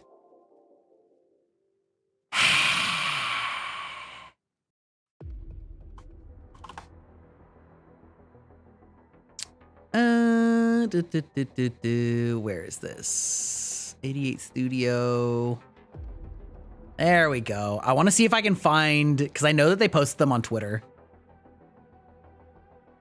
Yeah, okay, hold on. Copy GIF address. Oh, okay. I might have to open it in my other window, unfortunately. Okay, hold on. 1 second. It's fine.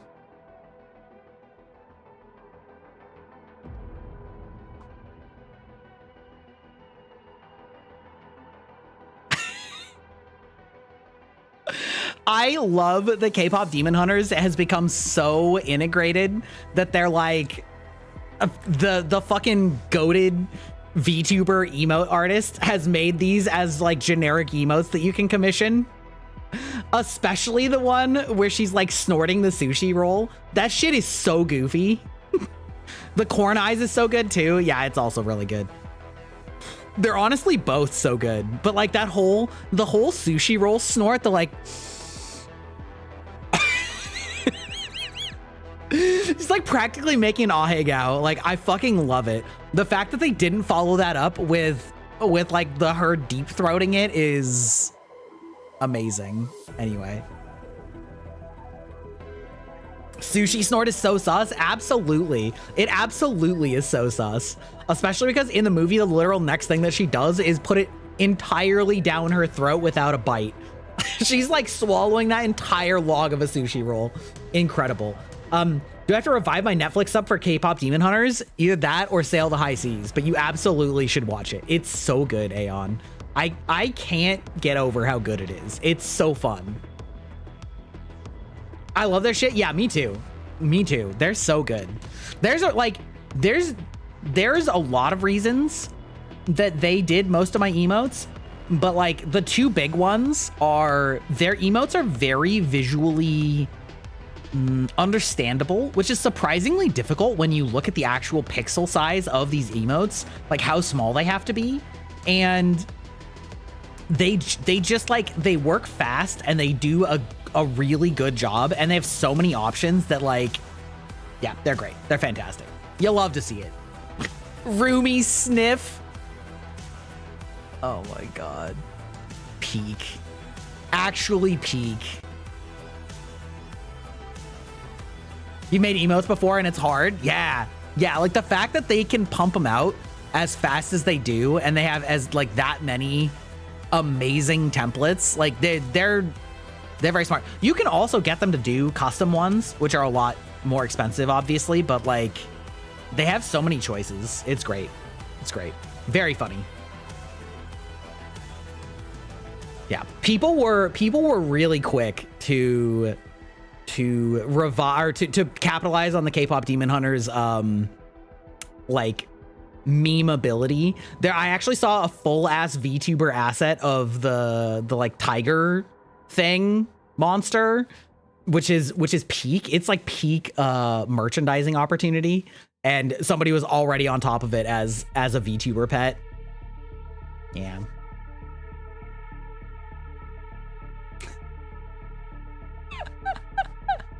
Oh my goodness. How has it already been 2 hours? That's crazy.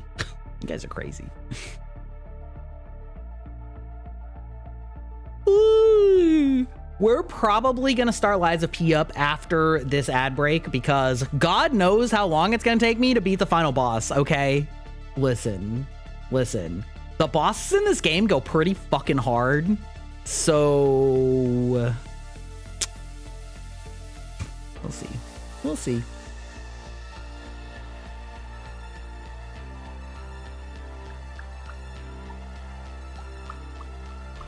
It's already been 2 hours. It has. That's crazy. I'm gonna head out and help and a friend are watching your wife. Wait, excuse me? You're watching wife swap?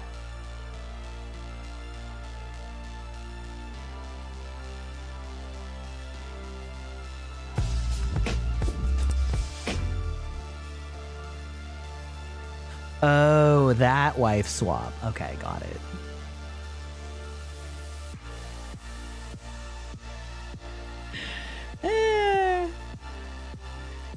I don't know, Aeon, you might be able to, just find a friend that has Netflix and you can just watch it together. You know, you might be able to just bum it and watch it with a friend.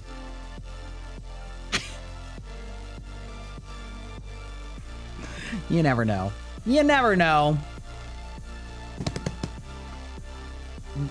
Oh, I was going to ask you guys, by the way, side note. Okay, this is a totally different question. You guys know how I have this lighting filter, right? And if you didn't, you do now. Right?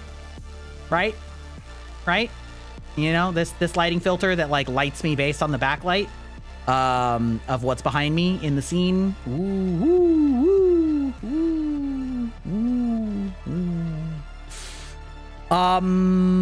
So first of all, I tweaked it so that it's a little bit less affected by the background lighting, so that I'm less bright on white screens and less black on black screens.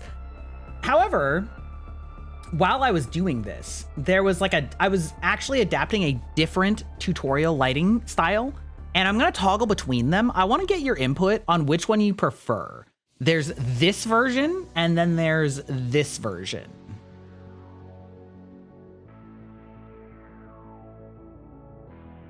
So really, the only main difference is the edge lighting is like harsher in this one, but also like brighter. Like it's a brighter outline.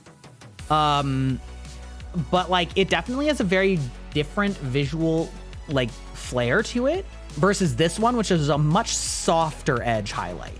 You guys have any thoughts on that? I think I have my own answer between these two. So we're gonna go A, B, A, B, A, B.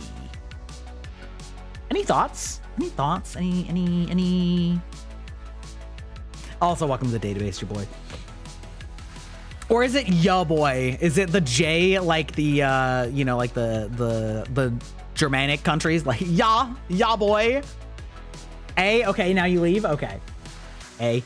This was my feeling as well. I like that this one's a little bit more subtle, and I think that this one, the like harsher outline almost makes it look fuzzy on the edges. You think B seems more like out of screen or depthy?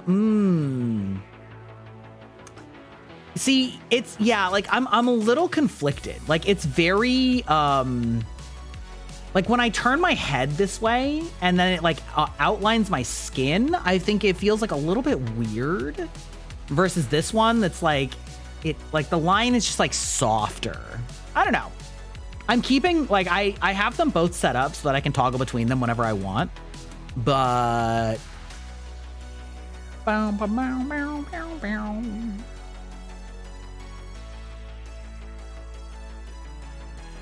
yeah, it's definitely like a different aesthetic. It's the same idea, and it's from the same person, actually. She did a different, this is a different tutorial for the same general effect, but this one uses bloom lighting and then like an inverted mask, Whereas this one basically just like brightens the effect and then has like a shadow mask. So it's like a weird, they're kind of two different ways about going about the same thing. But anyway, just food for thought. Just curious what your guys' thoughts were on that. Like I said, I'm keeping them in anyway so that I can switch between them. Although I may have to put in some effort if I want to make it so that I can switch between them on and off like this. But like also switching to the other one because like this is easy because it's just one button press. But anyway, it's been another hour. We're about to have ads, so make sure you stretch yourself, hydrate yourself, grab some snacks, unhydrate thine self if you need, and then we're gonna hop on into the lies of Pinocchio.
Well, it's actually fine that you came when you did because I'm here.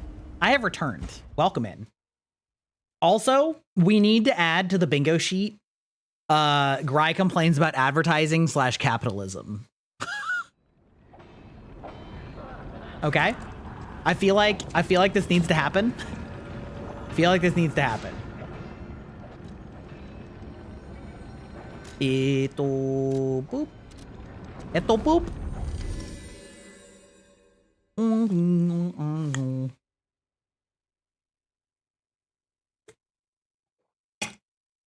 I have one last thing to do before we fight this boss, and that is that I need to find the fucking cat in this hotel.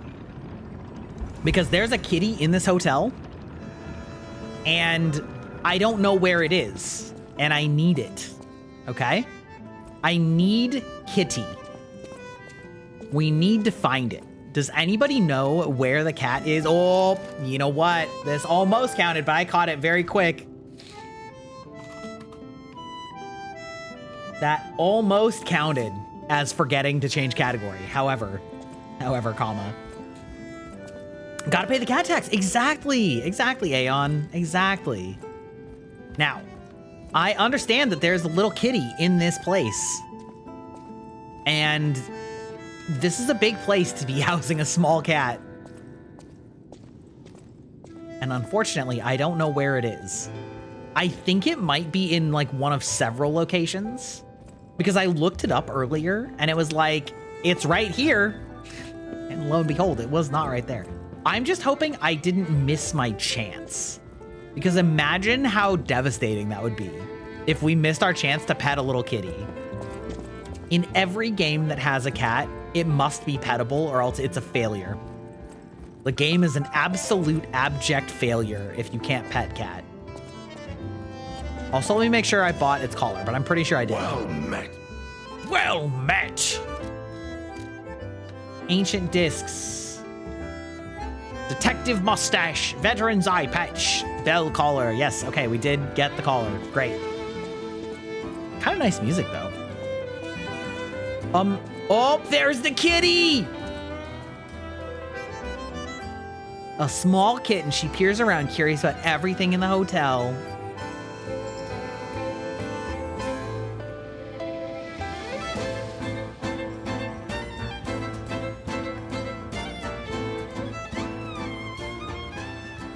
She's taking a shine to the bell collar. Okay. Now, hold on. I also never tried to sit on this couch. And I think that Kitty comes to visit. Look at him. Look at him. Wow. Wow. Gry makes cat noises.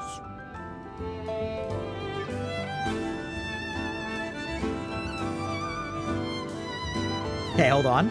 Only briefly. True. I mean, they do want to be accurate, right?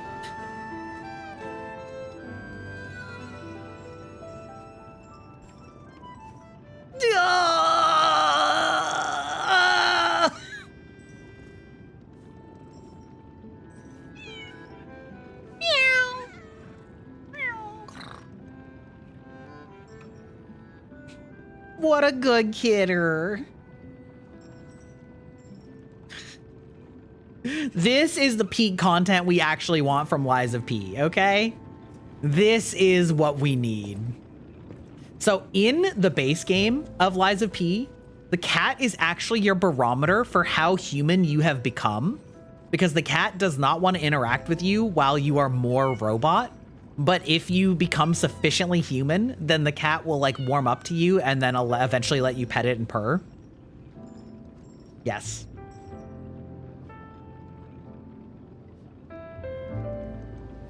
We're gonna keep going until we find all of these. Like, we're gonna see how many animations they put in of us playing with the cat. Like, there is no other alternative. This is the most important thing that you will find out in this game.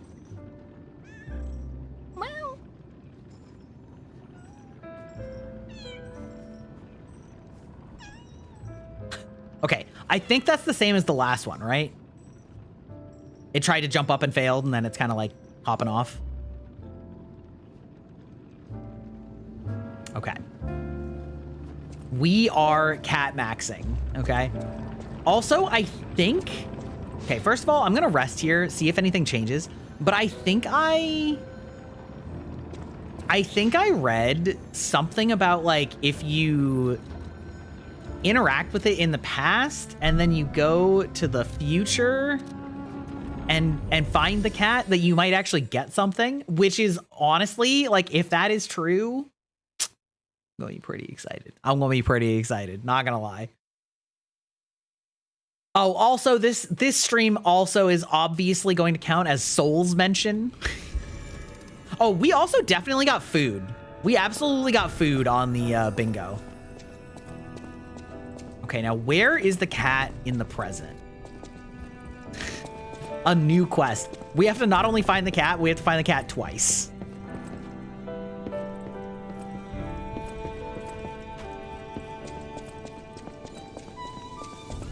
Probably upstairs, though.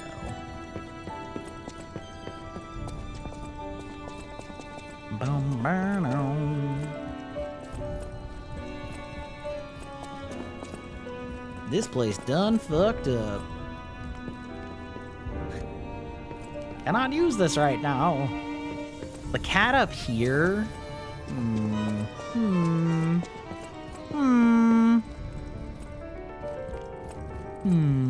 Where you at, kitty? Very important gameplay.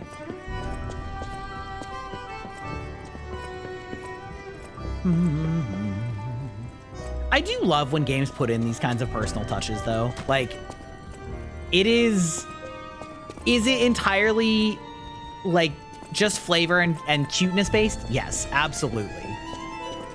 But also, it's so endearing. Okay. I want to give Alidoro's belongings. Right.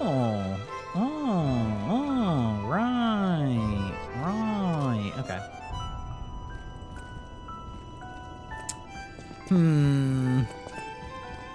Do not seem to see the kitty here in the future. I'm sure it's here somewhere, but it is slightly larger. Alas. Okay.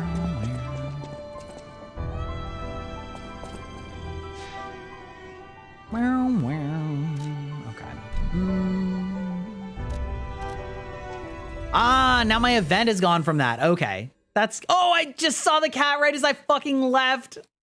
God damn it. It taunts me. Did you guys see that? It was like right above the desk. That's so funny. Okay, well, we're gonna talk to the cat, see if it has anything new to say. Nope, taking a shine to the bell collar. I know, right? We're so cooked. It's so over.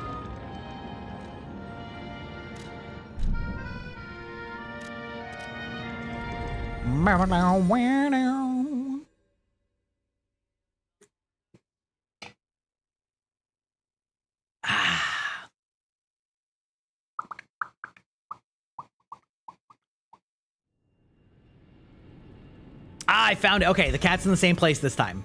Now, does the cat love me? Because I might not be human enough for the cat to love me.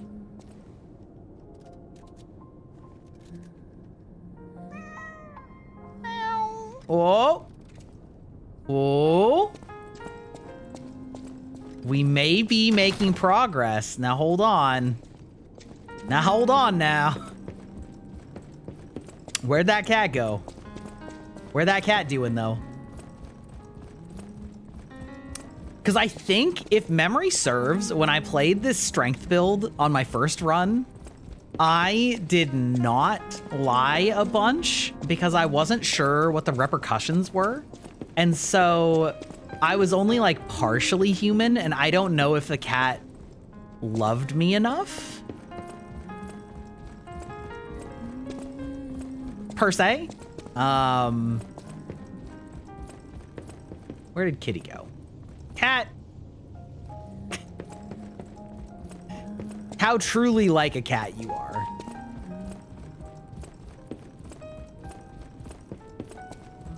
So you like ditch there. Maybe it went around the corner.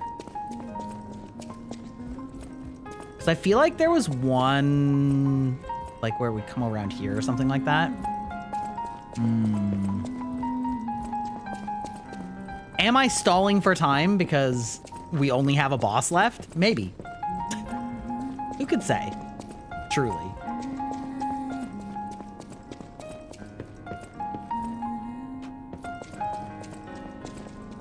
Okay, well, I don't see the cat anymore. I don't remember where it goes. Oh, it's here again. Okay, that kind of implies to me that maybe I am supposed to follow it. Meow. Where did you go? You like jumped over there. Jumped behind it?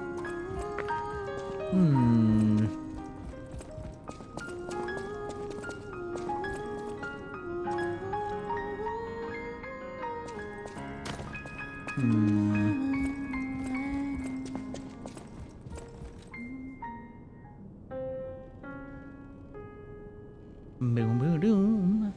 After Exposition 33, you gotta interact with every piano, you know? Bum, ba-dum, ba-dum, bum. I've finally done it. You can be at ease now. Congratulations. That is very difficult, you know? You have done the concepting work, and that is impressive. Well, that's fine. It's fine. We're just gonna go.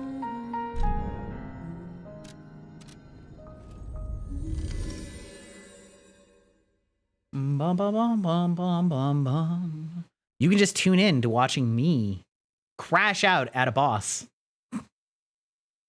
No, there probably won't be any crashing for a while. We'll see.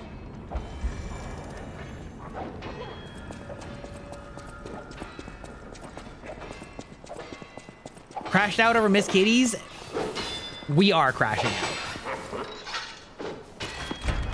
Are we hearing Leah fight something? Arlecchio? Seems like it. Holy shit, look at that guy. Oh, that's who Arlecchio is. I couldn't remember exactly which character that was, but I remember it now. That is huge. Filthy puppets! No. I must ask. Did you actually believe you could save your beloved apprentice? Yeeted.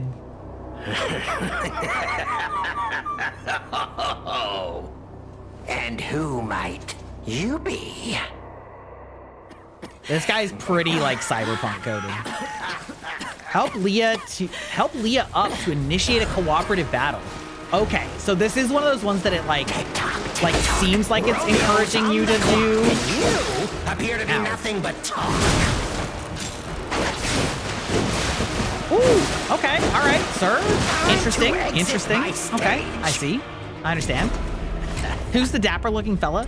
Okay, so the dapper looking fella is basically the Joker that you find in the main game, who has been like kind of trapped in a torture cell at the end of it, and it strings you along with a bunch of riddles the whole time. So he's basically Robo Joker for the most part. Yeah.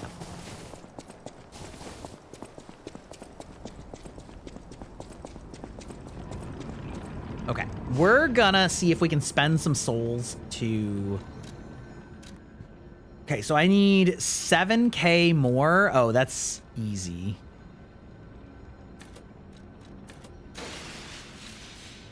Great. Yeah, we'll do this. Okay, he is a puppet, so that's gonna affect my equipment. Physical reduction rate is probably still fine. Although I might just want to go for damage against puppets. And then we'll switch his arm to electric. Perfect. A roker, a clanker. Okay, I have seen people using clanker as like a joke slur about robots.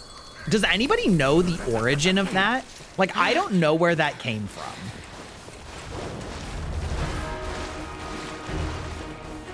Tick-tock, Romeo's on the clock, and you appear to be nothing but talk.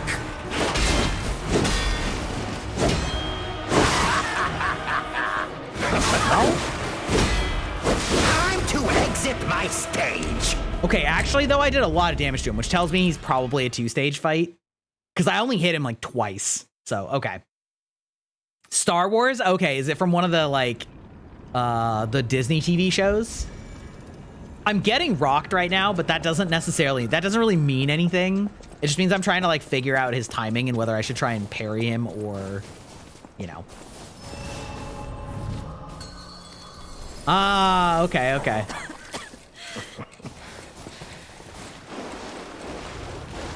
The Blood Artist? What a legend. Tick-tock, Romeo's on the clock, and you appear to be nothing but talk.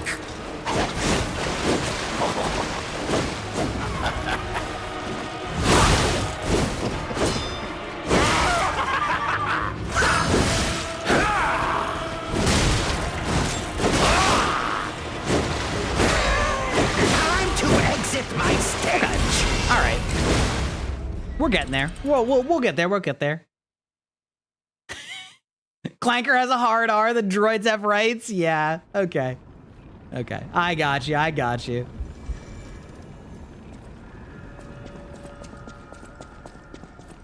I gotcha. Understood. Ooh, I should probably switch to electric thing as well, but whatever. It's fine.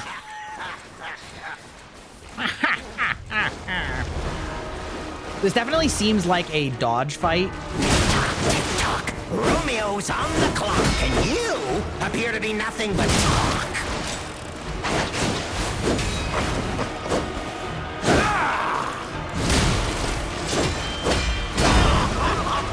Ouch!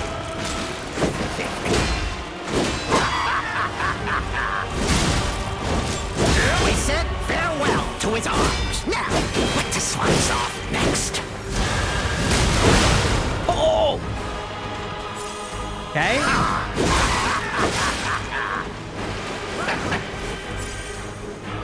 I will take this. All right. All right.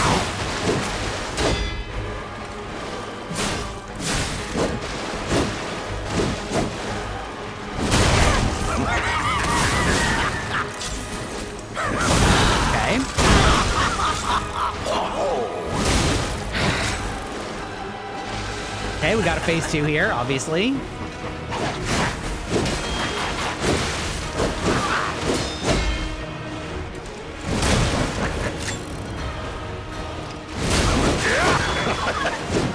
Why risk your life for another? How can you even conceive of it?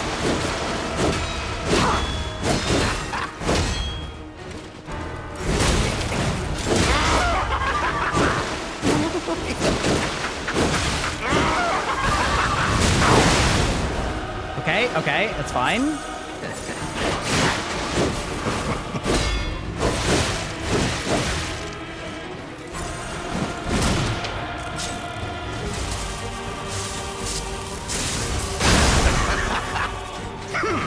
Why risk your life for another? How can you even conceive of it?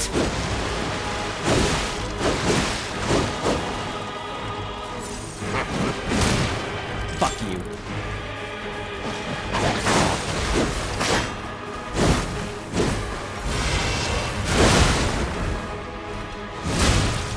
Okay, obviously phase 2. Didn't do great, but we'll get there. We'll get there.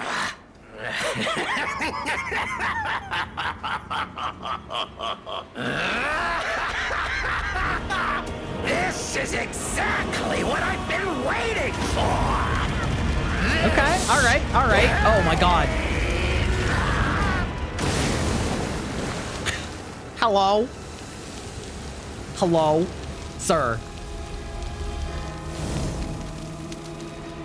Wait, am I fighting like Leah next? No.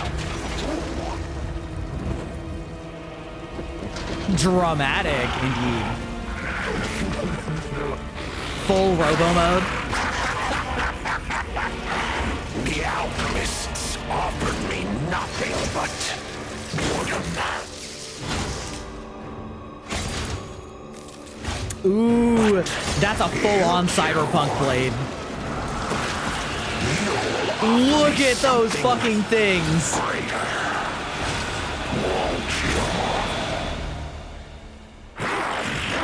Ladies and gentlemen, I, Armageddon, will analyze the only medium that works, the human soul.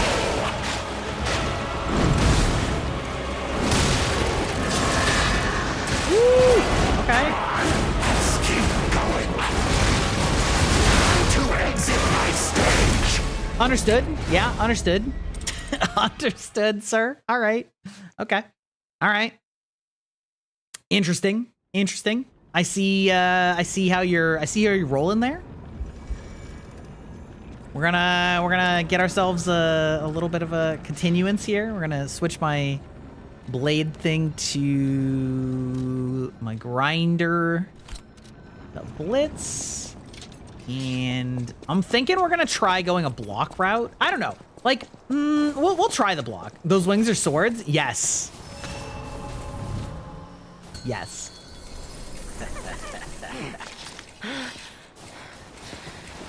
I like that he seemingly is,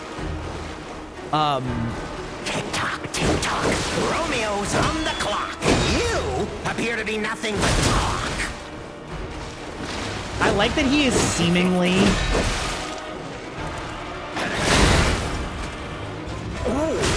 I actually completely forgot what I was doing.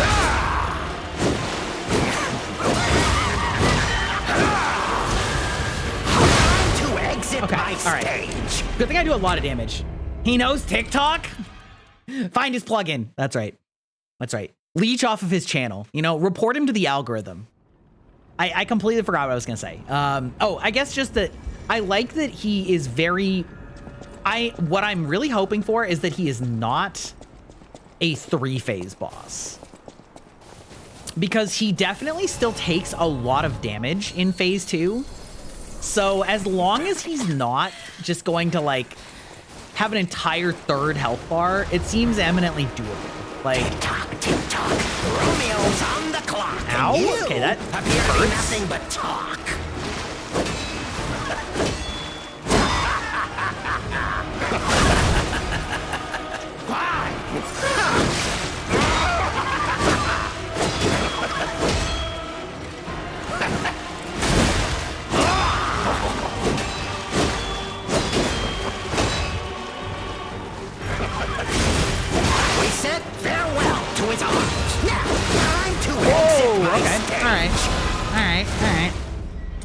Still doing a lot of, what would I call it? Like, he's doing a lot of chip damage still. I'm not getting his, like, block timings down properly. I should check and see if I have, like, a good slash resistance, because I'm certain that this is all slash damage. Let's see. Heavyweight frame, damage reduction, physical slash. Okay.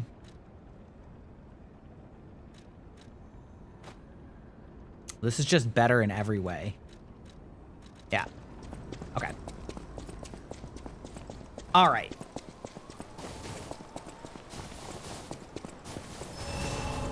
So, like, the goal right now is to learn his timings, because if I can just start, like, parrying him, then it doesn't matter. Like, getting to phase 2 but with no health doesn't help.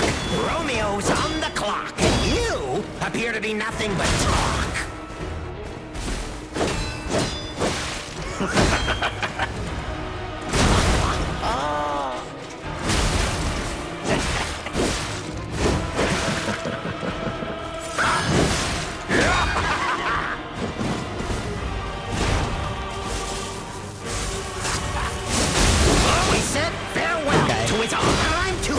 Okay, that was cocky. That was cocky.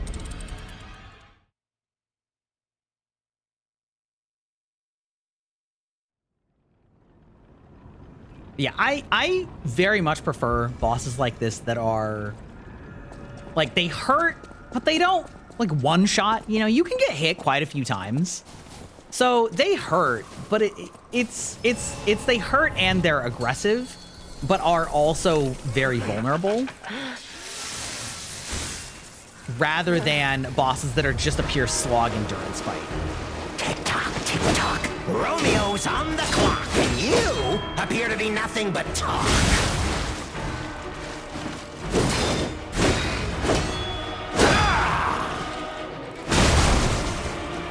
Ouch!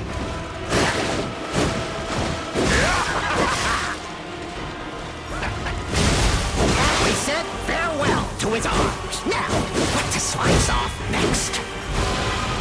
Time to exit my stage. Okay. Definitely. Ooh, I actually did get him electrified. Okay, that's actually good to know.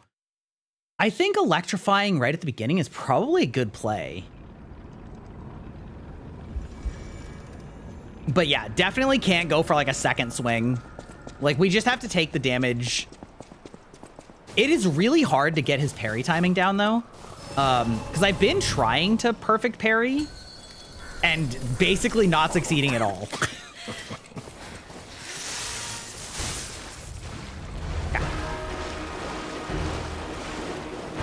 Tick-tock, tick-tock. Romeo's on the clock, and you appear to be nothing but talk. Oh, interesting. Time to exit my stage. All right. It's okay. Time to exit my stage.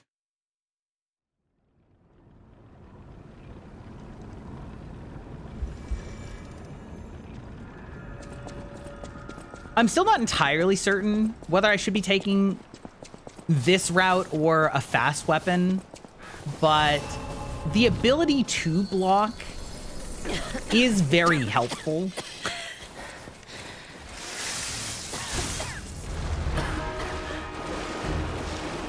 Tick-tock, tick-tock. Romeo's on the clock, and you appear to be nothing but talk.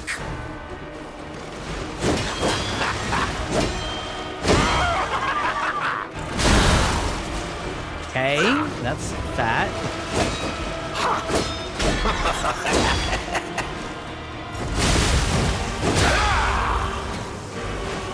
Okay, got the parry though. Like for another, how could you even conceive of it?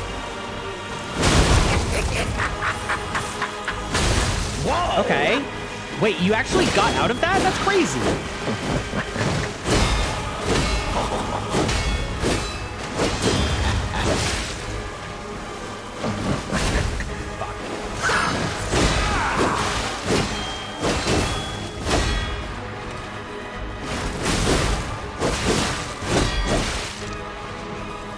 Oh, that absolutely was supposed to be.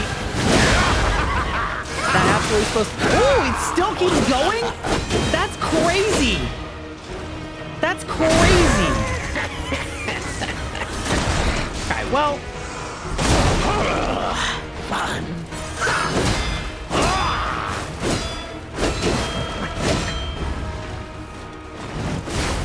Fuck. A human is only truly honest when their life is on the line. Time to exit my stage. Oh my god. Dude, I almost got him into stage 2 with like seven heals left. Okay. TikTok on the clock, like the party don't stop. Like, whoa, oh, oh, oh. Whoa, oh, oh, oh. You like my Christopher Walken impression of TikTok?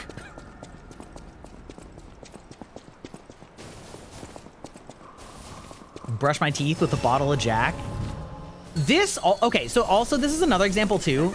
We'll see. If this is a 3-stage boss fight, I might take it up on the co-op. But like,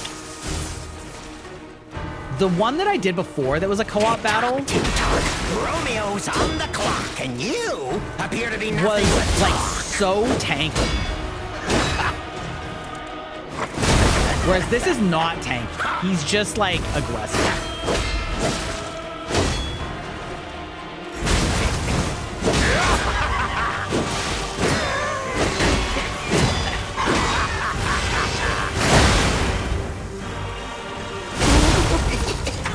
That was a fatty. That was a fatty one. Ouch! A human is only truly honest when their life is on the line. Wouldn't you agree? Fuck. Okay.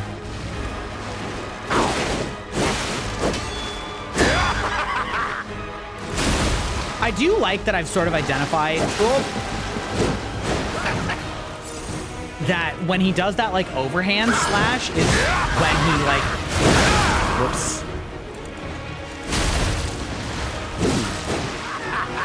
Is when he like has an opening.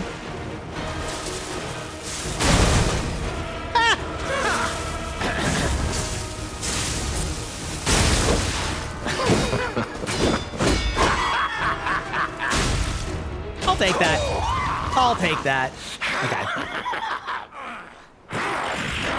Ladies and gentlemen, I, Armakibo, will analyze the only medium that matters, the human soul.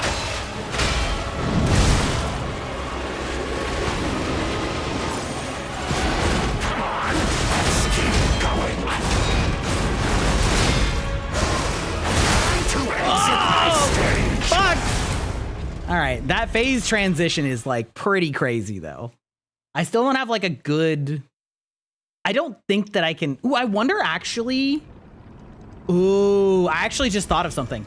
In the base game, there was a similar thing where somebody like shot projectiles at you and you could reflect them if you perfect parried and it would like fuck her up.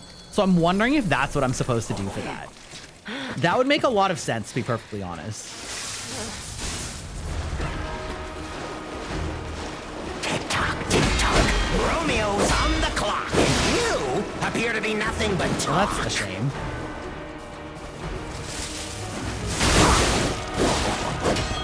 Time to exit my stage. I thought I blocked that. All right. Well, listen. You don't win them all. I feel like if you're going to make a boss tough, you need to give him like 50 different voice lines. You're going to be there for a while. How does one get new weapons? Do you think there's a weapon that was made specifically for this dude? I don't think there was a weapon made specifically for this dude. I think it really comes down to playstyle. So this weapon that I'm wielding hits really hard, but also more importantly, has really high damage reduction on guard. And you'll notice when I guard that my health is only getting like grayed out. It's not getting completely lost. And I get that health back if I can manage to hit him without taking a full hit myself. Like this. I'm gonna just get it all back. And so like I'm playing a very like counter heavy style. But that does require me to like actually counter hit.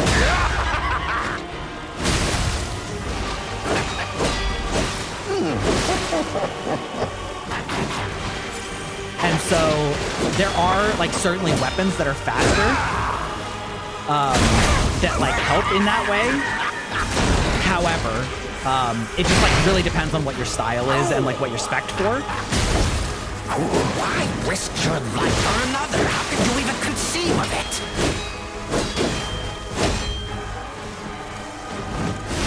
Fuck.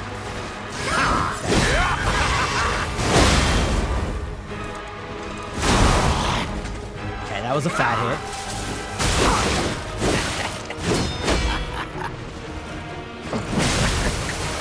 Yeah, there we go. So some of it's just like learning. Gentlemen, I, Armakibo, will analyze the only medium that matters, the human soul.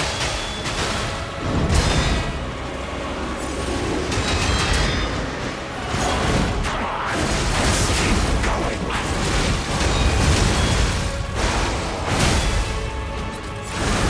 Oh, it's still going! That combo's still going! You really think you can win? Remarkable.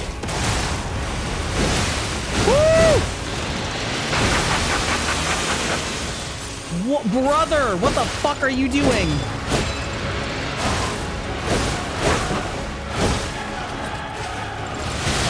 To exit my stage. Okay, okay, okay. That second stage is fucking nuts. That second stage is fucking nuts. I may have to rethink my strat for stage 2. Because stage 2, he's giving way fewer openings. So it's a lot harder to use a heavy weapon if there's less openings, but we'll see.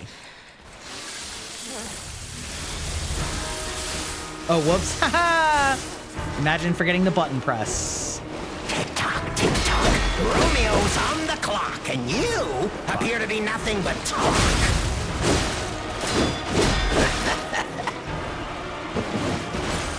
Unfortunate.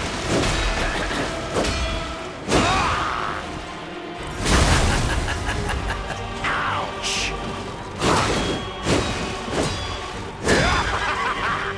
Why risk your life for another? How can you even conceive of it? Okay. Whoa.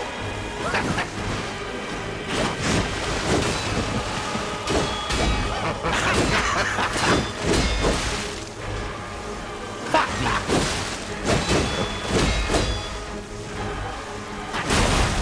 I wonder if you can, like...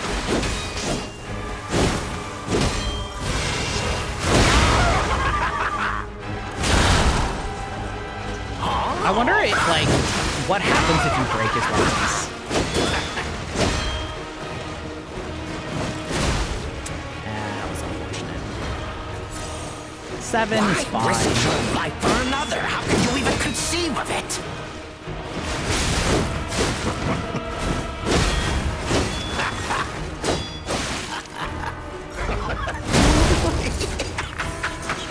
Hey, that works.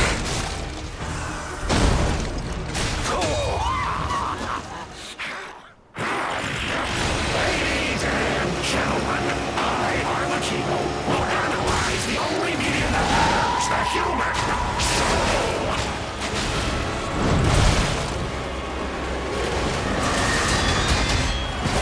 Come on, let's keep going.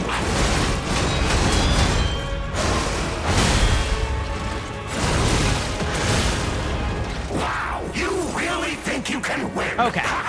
Remarkable. Scary.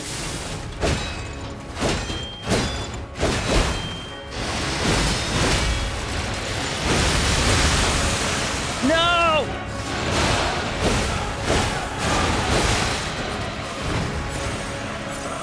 Okay. Aberration. You do not fit any parameters of my research. To exit Fuck my me! stage. Dude, him getting, okay, I think I should just switch weapons for phase 2.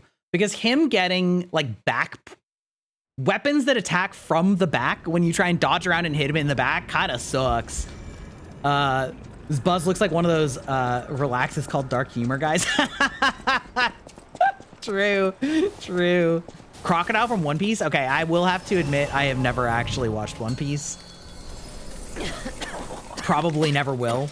I do get why they give you the co-op partner for this one.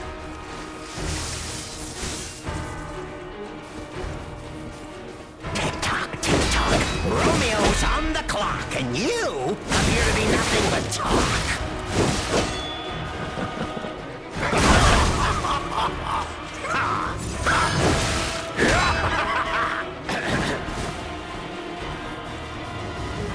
Okay, that was a waste.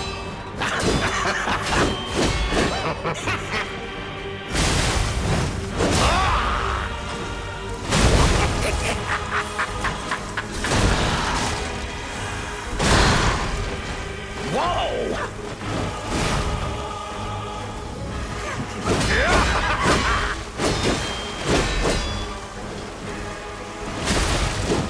A human is only truly honest when their life is on the line. Wouldn't you agree? Ooh, I actually like broke him from a counter? That's actually kind of fascinating.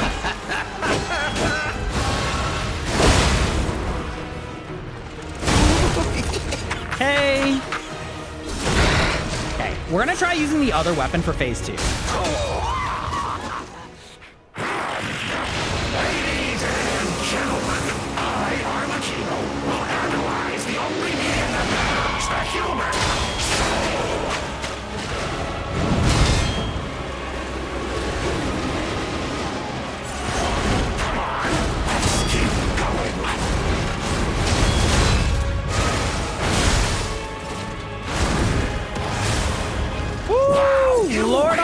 3. You can win.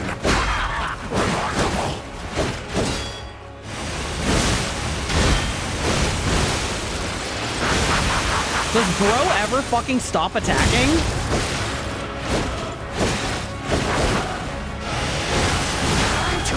Oh my gosh, bro! All right. You recommend searching Crocodile up just to see the similarity? Okay. I'll look it up on when we hit the next ad break. All right, Jesus Christ. This might be one of those ones where I just say fuck you and just like buy throwables and just like end his life with grenades. You know what I mean? I mean, you might not know what I mean, but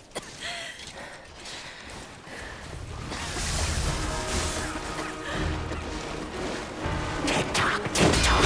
Romeo's on the clock, and you appear to be nothing but talk.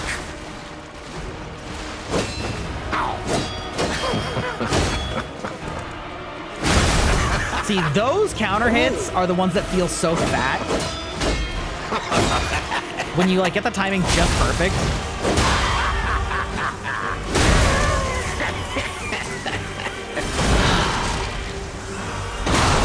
So like this feels good when you're like in control.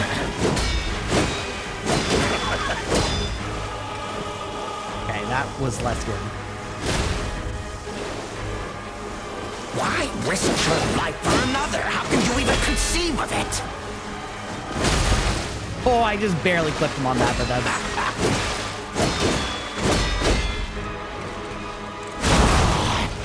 See, so it's like, it's also one of these things where you can like subtly just start to like tell when he's ending his combo. Except for that time.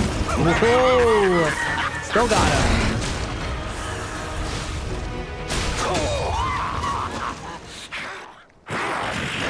Ladies and gentlemen, I, Armachino, will analyze the only medium that matters, the human soul.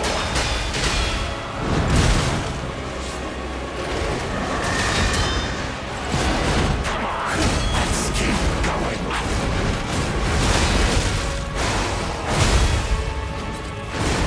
Time to exit my No! stage. Come on! I thought that was it for sure. I thought that was it for sure. Okay. I just like have not found windows at all in his second phase. That combo is probably pretty blockable, and maybe I should try staying on the wrench for that combo so that I can... Ooh, actually, wait, hold on. One of these should prevent like acid, fire, electric. One of these is shock, right? So this, where's the shock resistance? 185, 213, right? Should be good. Oh, thank you for the 100 bits. Okay, I don't know why the fuck it didn't hit me with that. That's crazy. All right, well, thank you for the 100 bits. Thank you so much. I am empowered, emboldened by your bits. Tick-tock, tick-tock. Romeo's on the clock, and you appear to be nothing but talk.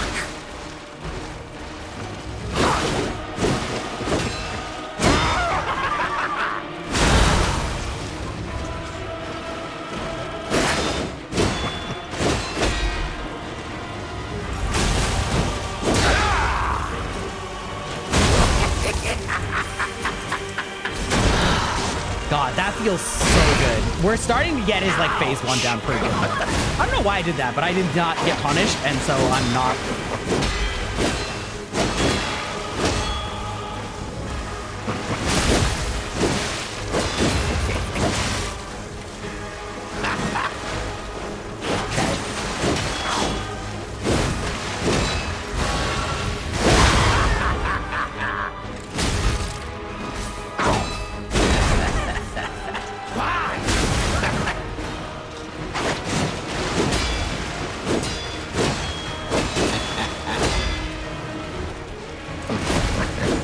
A human is only truly honest when their life is on the line.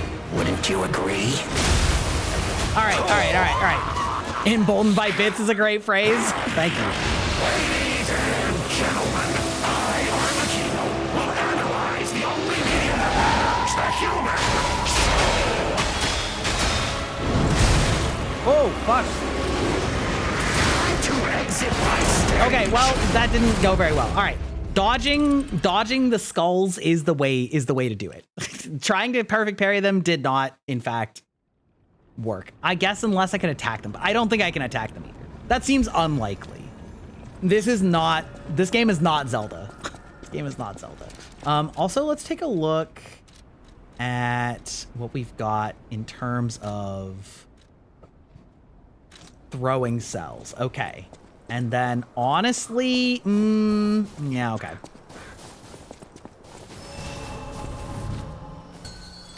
I believe.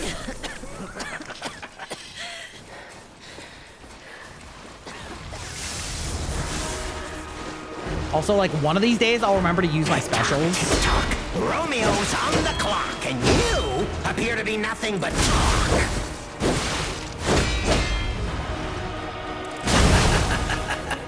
Ouch.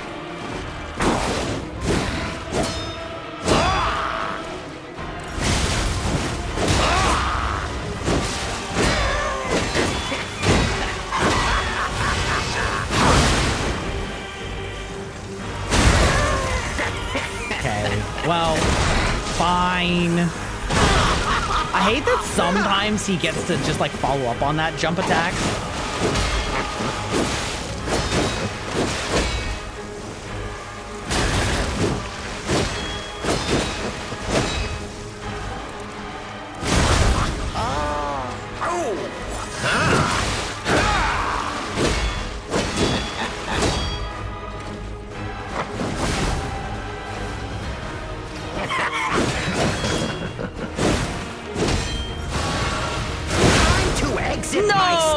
Okay. All right. Okay. Okay. Okay. That's fine. Yeah. This game, though, like, it's much like most of the good Souls-likes.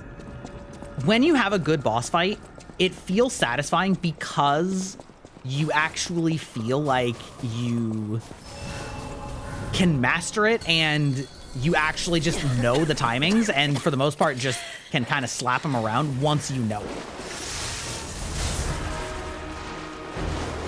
Tick-tock, tick-tock. Romeo's on the clock, and you appear to be nothing but talk.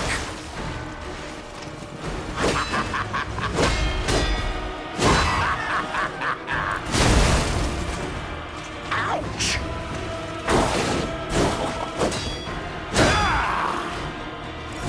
Honestly, just like backing away from him lightly kind of does a lot of the work.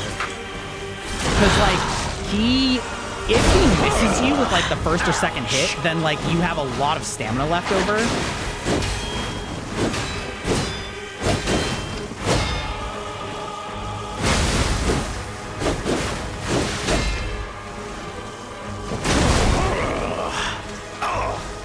You know? Human is only truly honest when their life is on the line. Wouldn't you agree? Oh, god damn it. Oh, ads are coming? Oh no. Come on.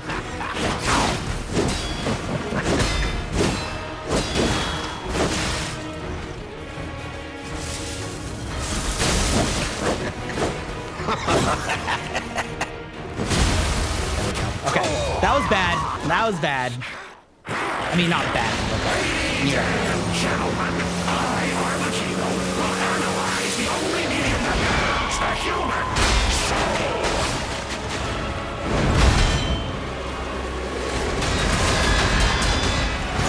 Come on, let's keep going.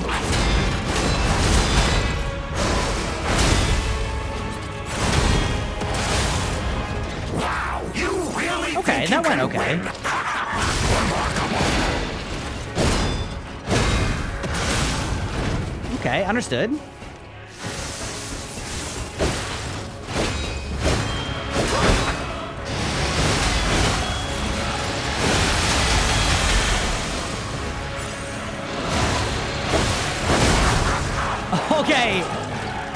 made it through that, but we'll take it.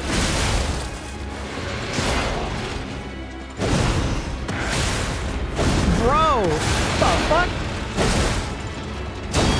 Time to exit my stage. What? What? What the fuck? Oh my god. All right. Okay. Okay. The tough thing when you have a two-phase boss fight like this is how long it takes you in between getting to even see the second phase. You know? But it's fine. I'm gonna go grab a few things. But we're about to have an ad break anyway, so I'm not gonna start another boss run before the ads because who knows? Not that I'm expecting it to be, but what if it is the one, right? Like what if the next one is the run and I got it during the ads? That would be insane. So we're gonna go here. We're gonna go buy some throwables, some yeetables, and we might beat this guy at the end of the day by just yeeting a bunch of explosives at him. That might be the end game.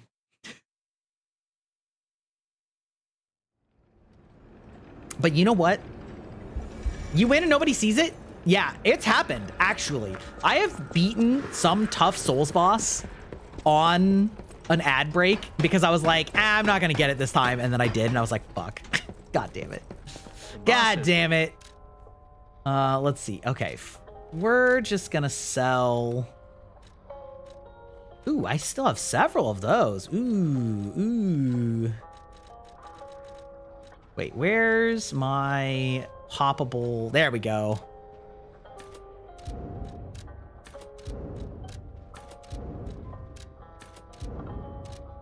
Okay, and then we're gonna purchase, and we've got buy like 10 of those, and then we'll buy. Does it say how many I have? A mountain bag and a mountain storage. Okay, I actually have a pretty good number. 10. And like honestly, I might.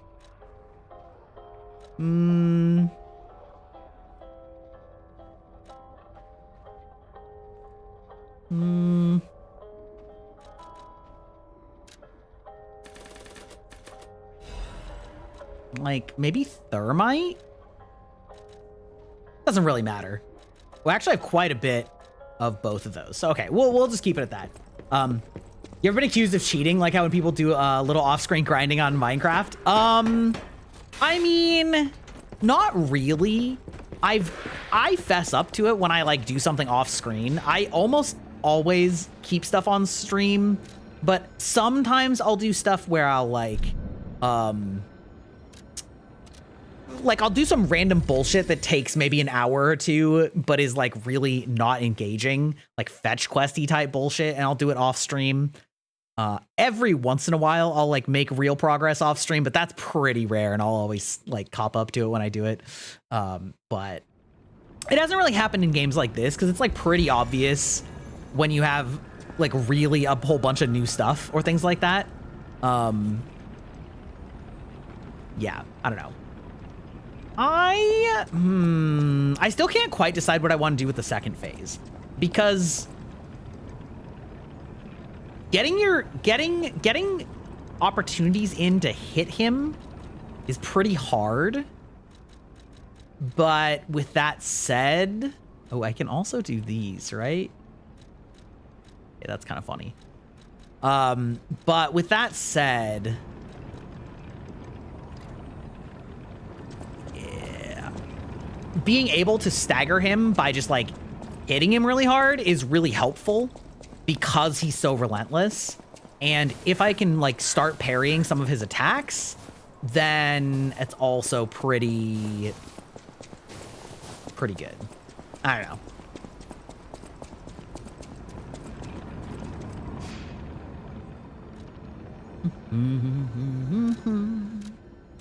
Also, there was something I wanted to get back at the place.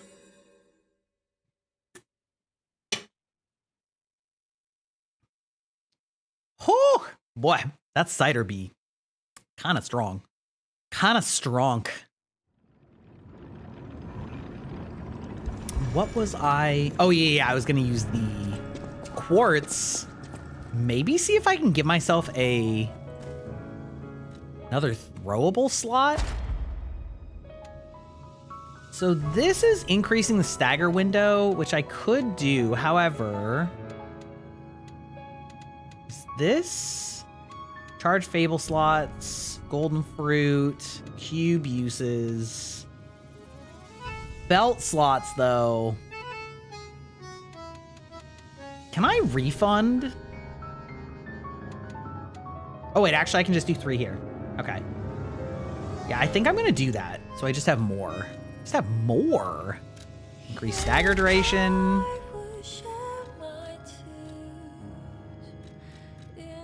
Increase damage, lower damage while dodging, lowers damage of charge attack. Lowers the damage received during charge attacks and when using Fable Arts. Oh, that's pretty good.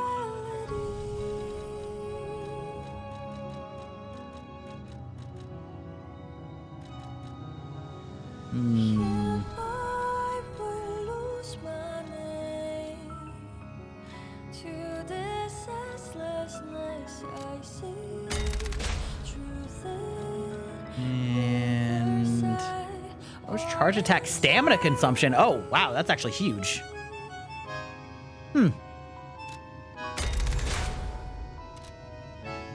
Perfecto.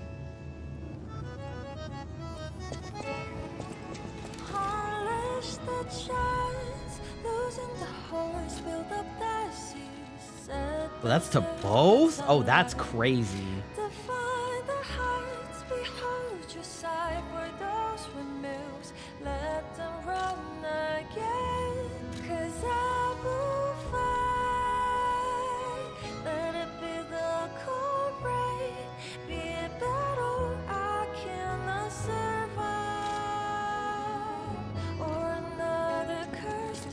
Okay, we'll be right back.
You restarted Elden Ring because of me. You're stuck on Soldier of Godric. You know what? Honestly, though, like, starting is the only thing you need to do. You know what I mean? Continuing to play, continuing to learn.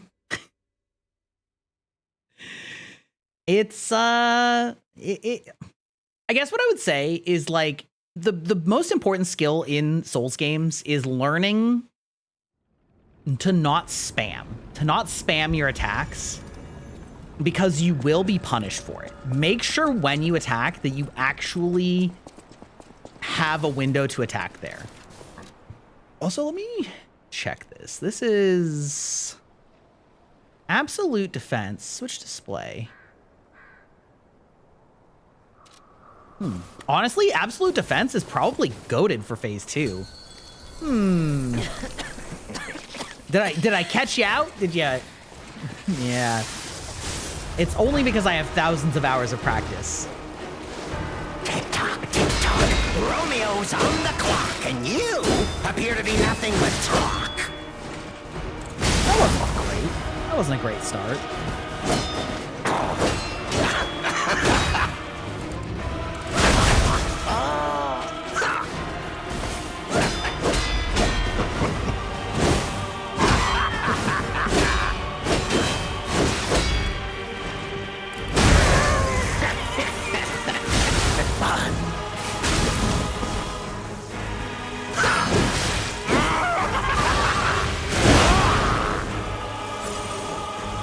Why risk your life for another? How can you even conceive of it?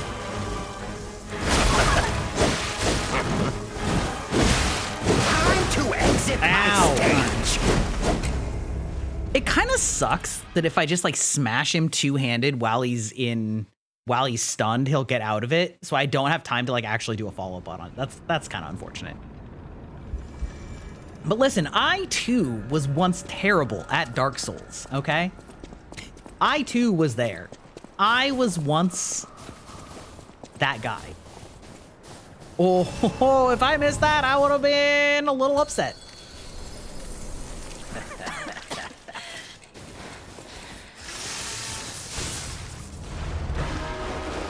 Okay. Tick-tock, tick-tock. Romeo's on the clock, and you appear to be nothing but talk.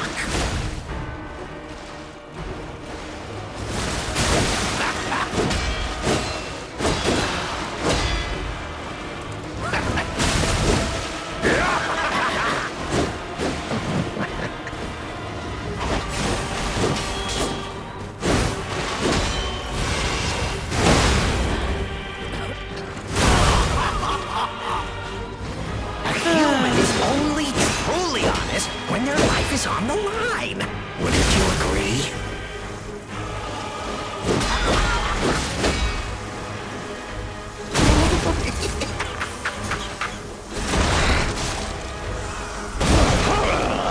Ouch. Oh, that is so lucky that he ran away from that. Wait, what the fuck? What did he just do? Did he just like sharpen his weapon? That's crazy. I didn't even... I guess I saw him do it once.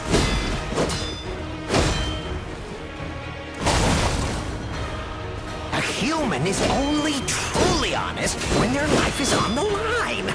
Wouldn't you agree?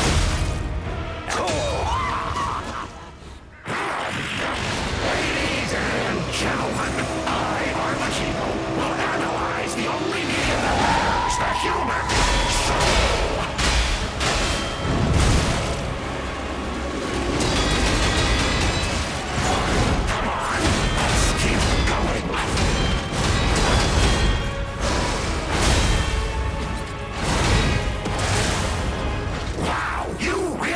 You can win. Remarkable.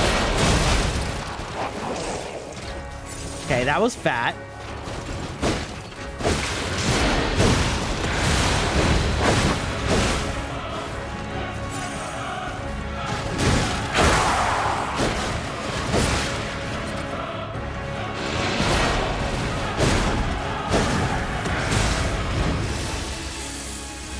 Okay, we gotta...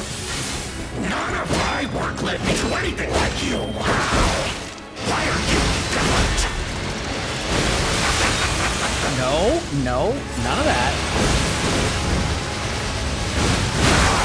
What the fuck is this shit?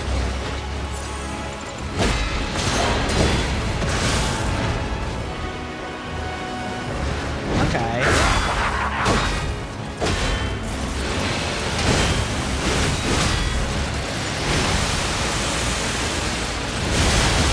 No, fuck you. I even went behind you while you were doing that shit.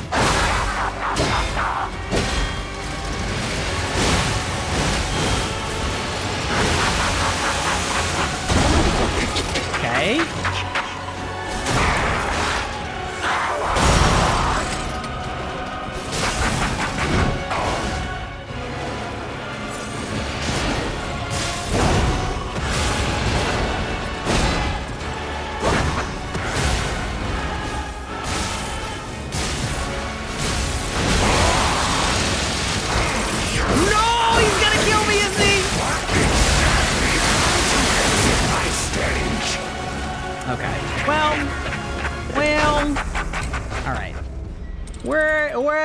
We're getting better. We're getting better. We got him down to half that time. It does seem like the key is going to be just blocking him to break his stance. Because yeah. Because yeah.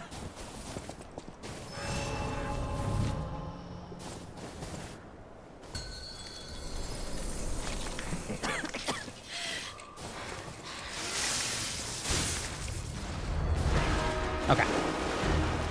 Tick-tock, tick-tock. Romeo's on the clock, and you appear to be nothing but talk.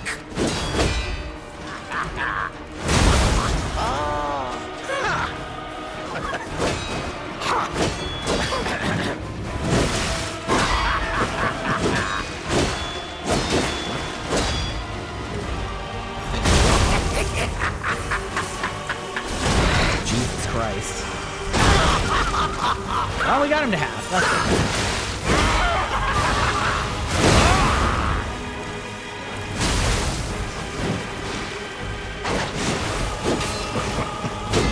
A human is only truly honest when their life is on the line. Wouldn't you agree?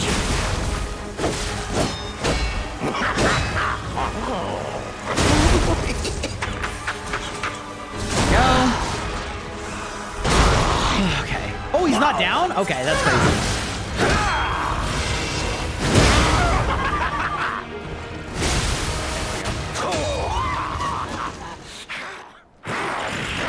Ladies and gentlemen, I, Armachino, will analyze the only medium that matters, the human soul.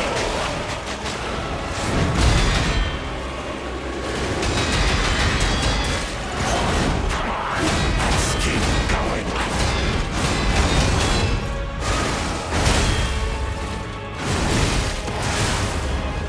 Okay. You really Did think you okay. can win?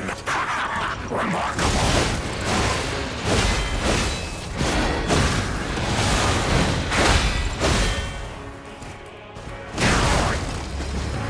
Okay, we take that. We take this.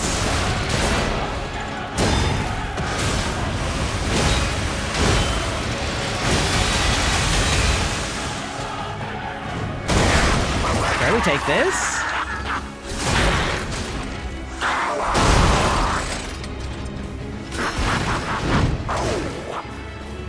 Oh.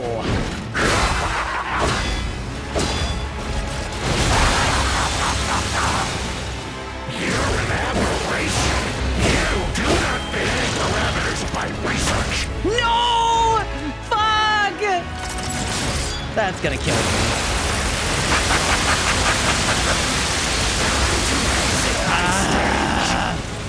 Okay. We're definitely learning though that like his phase 2 is all about like I should go check in the training area, because if it's really just better to just be on the defensive and like block all the time, like I can do that. I can learn to block his moves and then just break him and then just pound the crap out of him, you know? We can do that. I can pound the crap out of anybody. Any man. Any man.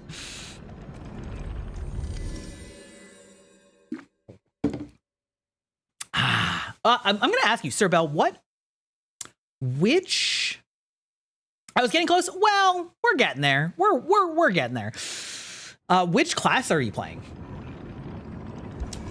Which class did you start with the Elden Ring?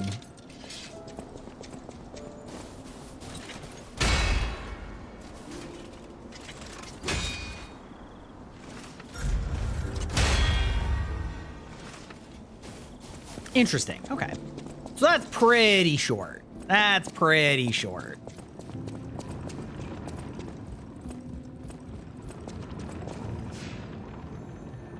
Hey, yo. Oh, I think that you're a little behind. I think you're a little behind. Astrologer? Okay. In some ways, playing a mage can be harder in that you do less, like you have range, but you do less damage and your range is a resource and you generally are more fragile. So like, you never know. You got a weak spot for magic? I mean, okay, that's valid. When I first played, I think I did samurai, and then like, the thing about the Souls games is your starting class doesn't really, it only affects your beginning. You can basically spec into anything. And so I played like a mix of like on the clock and you the dex, appear to be nothing the but samurai talk. plus magic.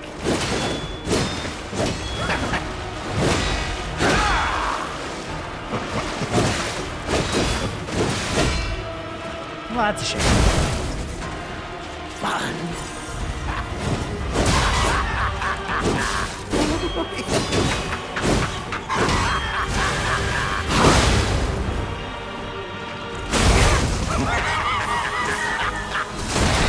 That was crazy.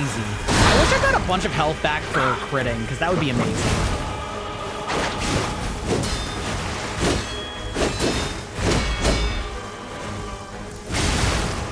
Why risk your life for another? How can you even conceive of it?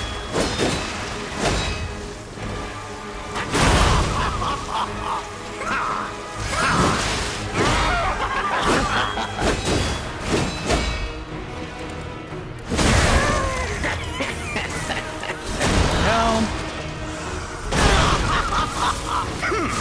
Why? Talk to the hand. Okay. Ladies and gentlemen, I, Armakibo, will analyze the only being that matters, the human soul.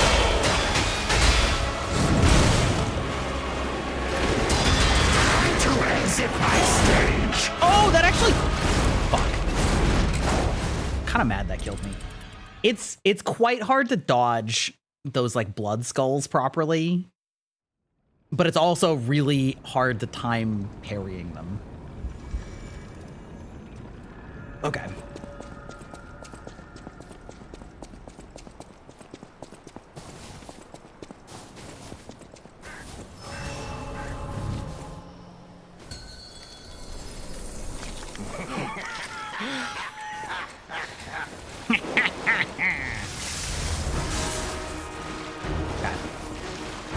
Tick-tock. Romeo's on the clock, and you appear to be nothing but talk.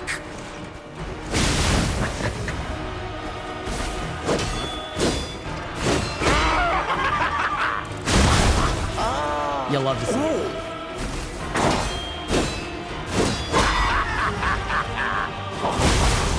Oh, barely got him on that one. Love to see that. All right. Ouch!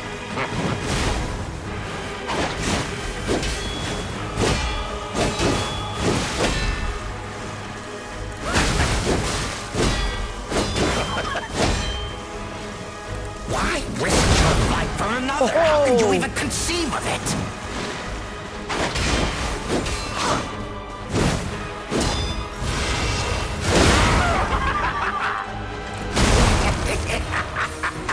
That works. Okay. Phase 1. Pretty good start. I wonder if this is one of those ones where you just like go under him.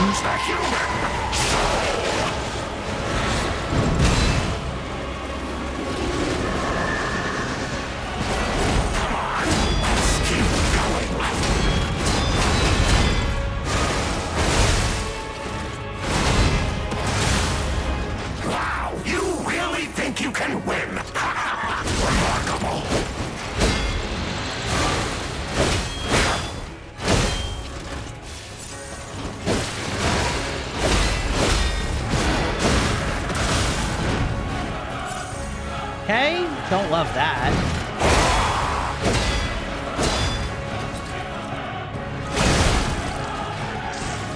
Do love that.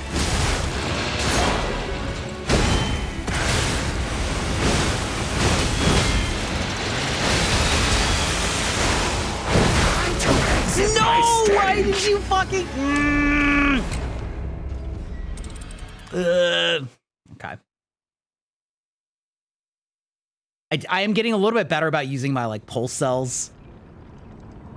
I feel like once I get him to half, I can start using a lot of my projectiles because... Yeah. Because, yeah. I guess I could also consider using my shotgun arm because I'm really not finding good opportunities here to, like, hit him with my thing, so to speak. Tick-tock, tick-tock. Romeo's on the clock. What? And Fuck you. appear to be nothing but talk. Wait, I can charge R1s? I don't know that I knew that.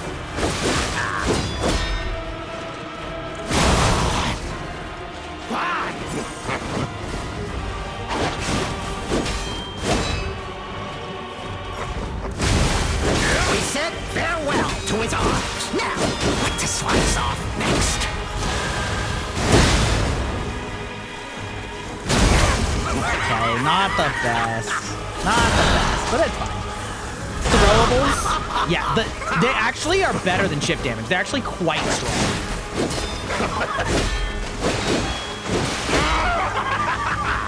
For two reasons, actually. For another, how can you even conceive of it? One, they are chip damage, but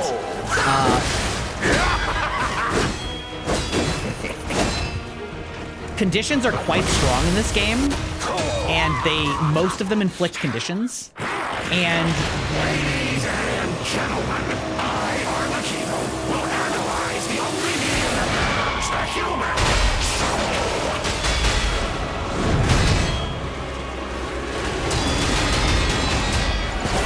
Come on, let's keep going.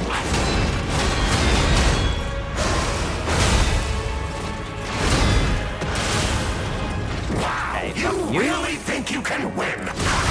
Remarkable.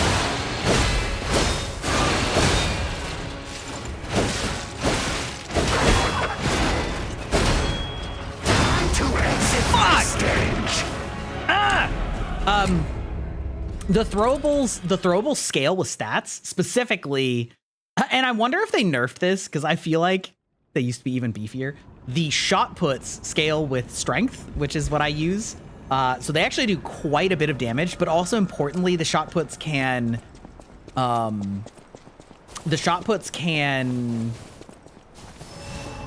what's the word I'm looking for? They can basically trigger the stagger, and so you can use it to, like, hit the ball, because, like, normally in order to trigger a stagger in this game, you need to get a fully charged heavy attack on them, which is very difficult because it takes so long. These are heavy charged attacks, but, like, understand that in order to crit, they need to both be, like, in the vulnerable state, and you have to land a heavy charge attack on them. Oh yeah, just like this. And so, like, being able to do that at range is massive. And so I have a lot of throwables.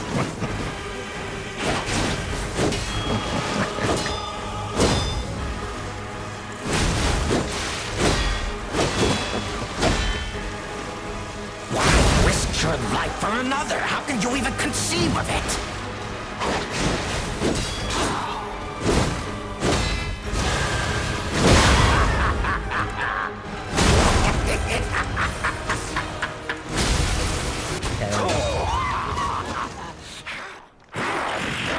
Ladies and gentlemen, I, Arlecchino, will analyze the only medium that matters, the human soul. Fuck! God, I'm trying to heal off of that. Those things hurt so bad. Damn. Also, I've equipped a lot. I have equipped a lot of throwables. So basically, if I can get conditions on him, like they will both damage him, they will light him on fire, things like that, and then that will also make it easier to stagger him, which I can, like, I have legitimately basically killed half of a boss's health bar before by just like unloading all of my throwable items on him. Like it absolutely does work.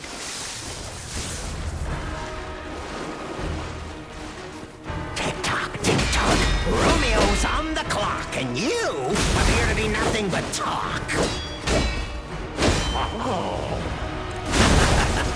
we go. Gotta get that stamina back.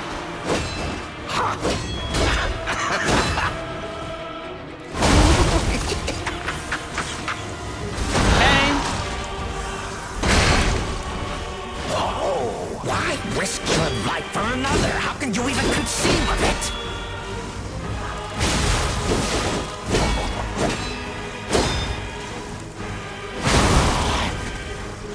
Getting some pretty fat hits on that.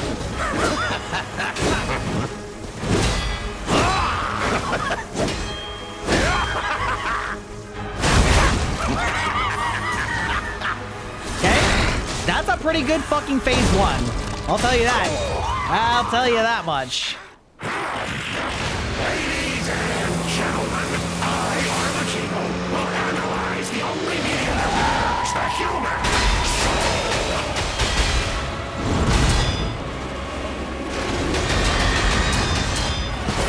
Come on, let's keep going.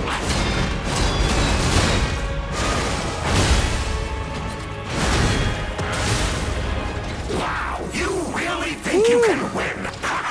Remarkable.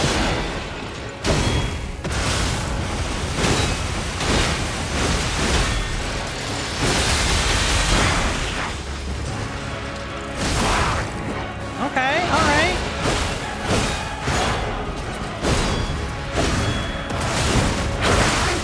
No, fuck. Okay, all right. So, learning from that time, if you just fully block his like chainsaw thing, it does like kind of stun him afterwards. That is like the kind of thing that's important to know, because I was finding a really hard time finding attack windows on him in phase 2. When oh, that's probably why. Okay. One thing that I will say about this is it's really frustrating that there isn't a dedicated button for healing. You have to switch between your top and bottom items. Romeo's on the clock, and you appear to be nothing but talk. Oh, fuck me. All right, that was bad.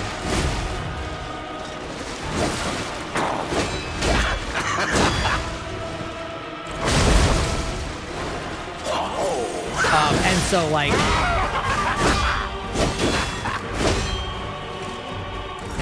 if you used something from the other row and forgot to, like, switch back, then often you'll, like, do that instead of healing.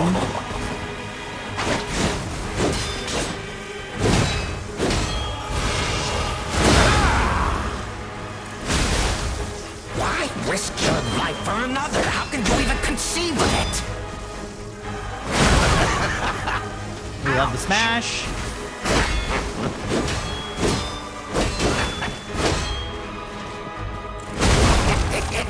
We love the smash. Okay. Wasn't perfect, but it'll do. There you go. Hit him in the groin. Pop this up.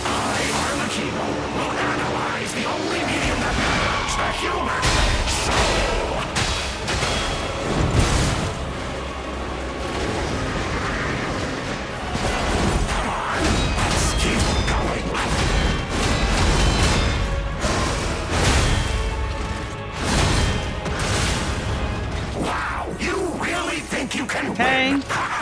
Remarkable.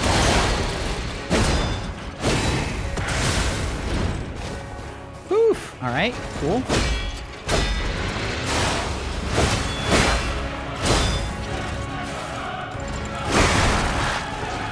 Oh, we love that. Okay. Should have just hit him twice. Let me do anything like you. Why are you different?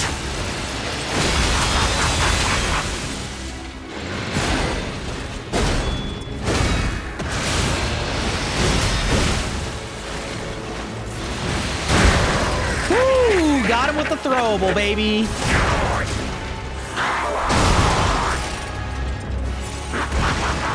Oh. Okay, all right, it's fine.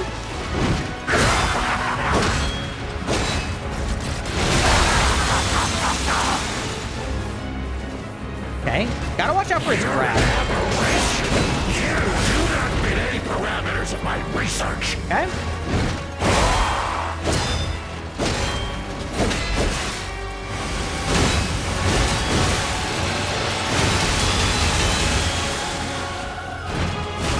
Ooh.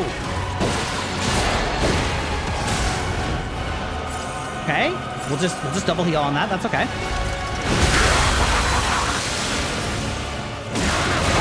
Let me do anything like you.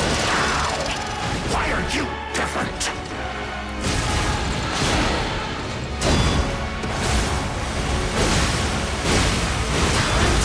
No! Fuck! God damn it. Okay. We're getting there. We're getting there. We're getting there. Woo! Yeah. Pretty, I think good old Wrench Coon is gonna serve me though. I think I kept expecting, it's really difficult to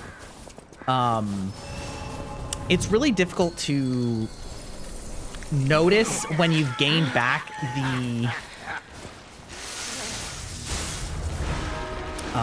the like blue energy because I'm like so focused on the boss. Romeo's on the clock. You appear to be nothing but talk. You know what I mean? It's very...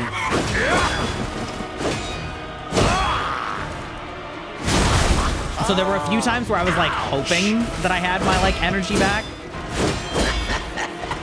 but I did not.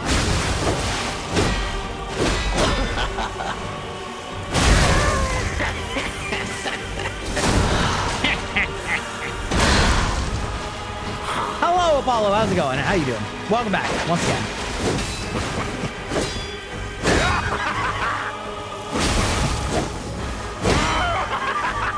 Why risk your life for another? How that could was a you little even close, but- conceive of it?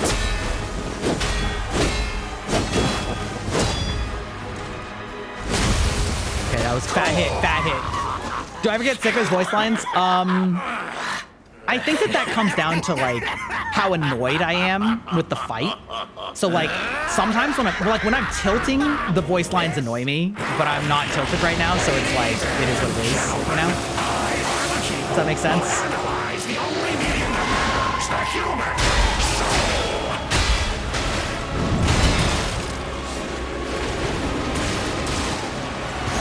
Okay, hold on. Let's keep going.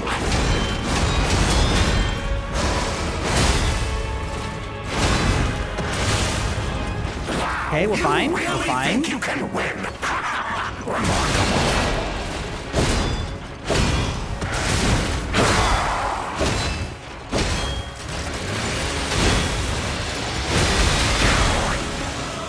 Ah, so there it is. Okay.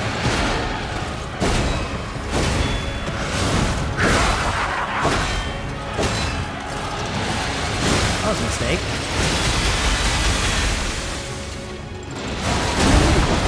Okay, got him. Got him used out the throwables, actually. Nope. Okay, don't do that. Okay.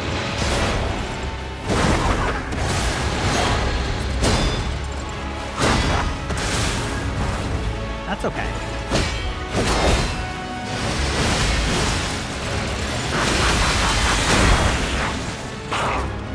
I wonder if I can like permanently destroy those.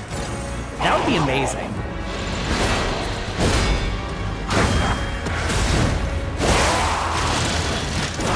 No! Fucking got me! Oh, the fucking grab. Ugh.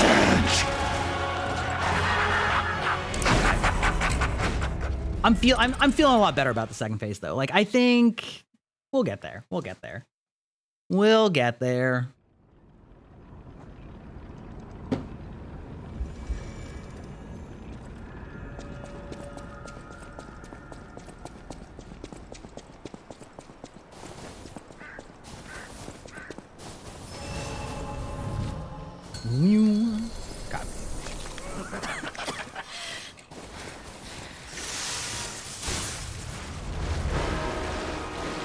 Come on, sir. Romeo's on the clock, and you appear to be nothing but talk. We'll take that.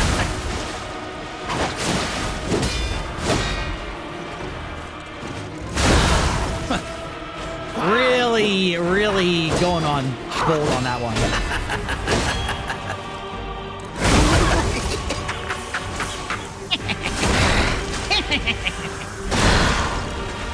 Oh, a human is only truly honest when their life is on the line. Wouldn't you agree?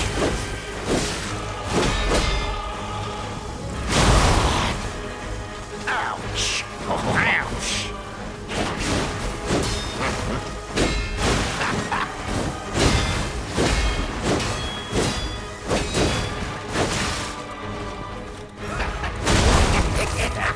Well, we'll take it.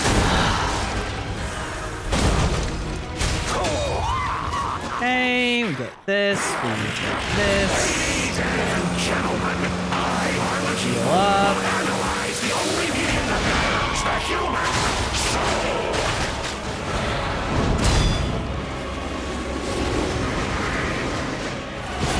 Come on, let's keep going.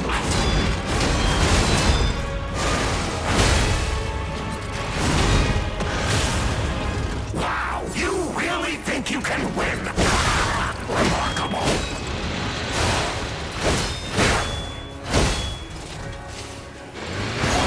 Shouldn't have done that. Oh. Okay, actually turned out okay. Not perfect, but. Ooh, that was off of the counter. You do not meet the parameters of my research. Okay, understood him. Understood. Ow. No! Fuck off!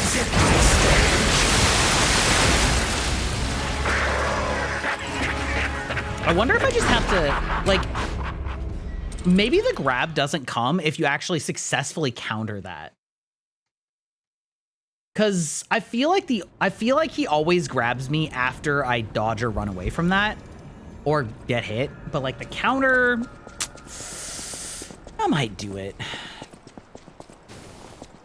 Just counter everything, dummy. Also, actually, I'm pretty sure, I don't know if I actually have it on this character. I'm pretty sure that there's like a parry arm, which like might be worth looking into also.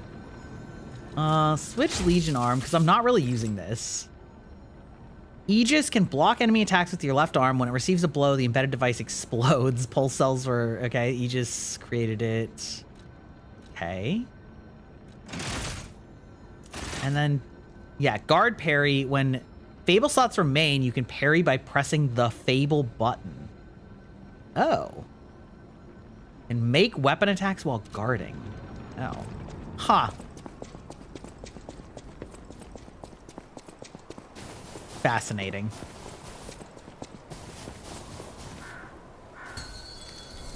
Well, we'll see.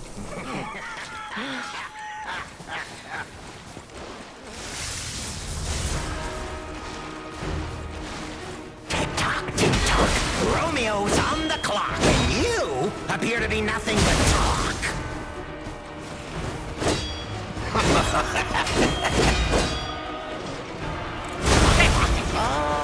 Fun.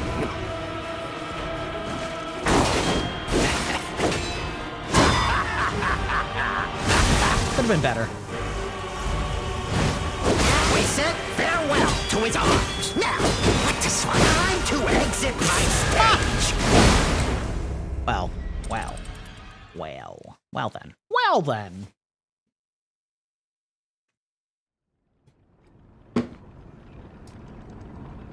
Ah, did you try again as like a samurai or something like that?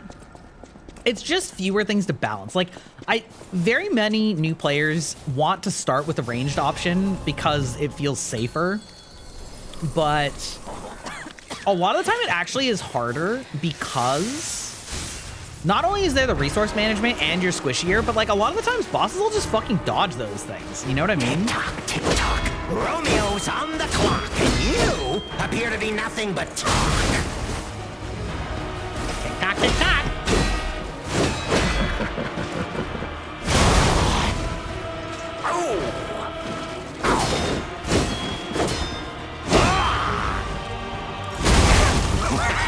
Oh! Out of that one. You just pulled out the starter sword? Yeah.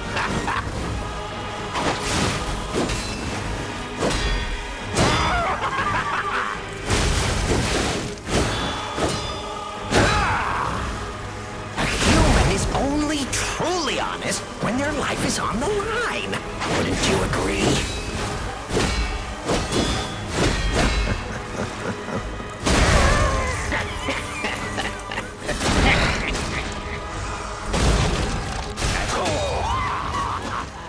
Ladies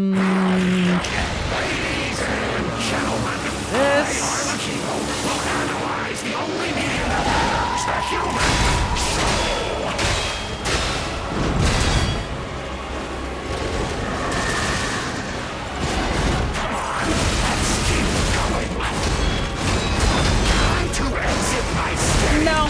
No, I don't want to do that. That didn't work for me. That was not smart. That was not smart. What would be better though?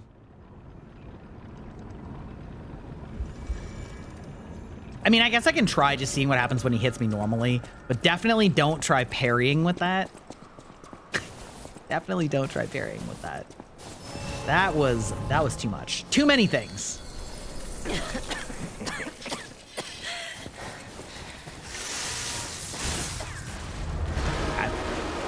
So what happens if I do this? Romeo's on the clock, and you appear to be nothing but talk. Okay, it hurt him a little. Oh, that's terrible. Welcome in, Leviathan. How's it going? Oh, okay. Cannot believe that worked. Time to exit my stage. Welcome in. You were playing Woowa. How was your Withering Waves? How's it going? Anybody who might not know me, I'm Grybok, digital vampire.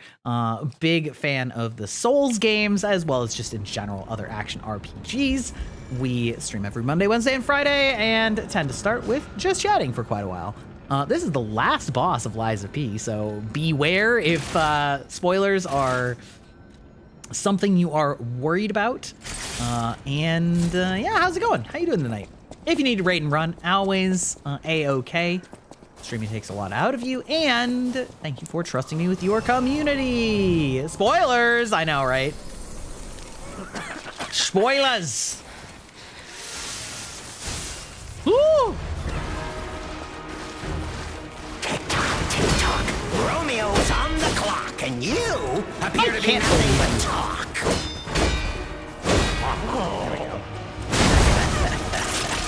Whoa! Okay, that was Who was nice picking up where you left off last year? Whoa!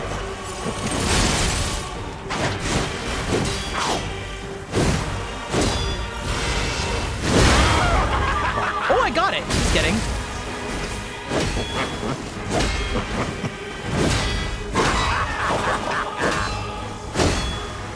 There we go. Smash. Why risk your life for another? How can you even conceive of it? And smash. There we go.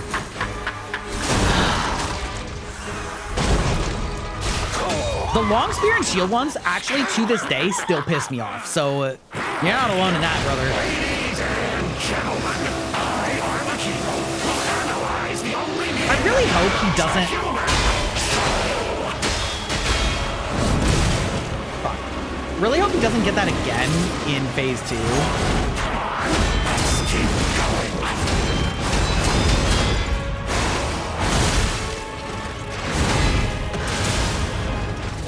Okay, we lived, and that's all that matters.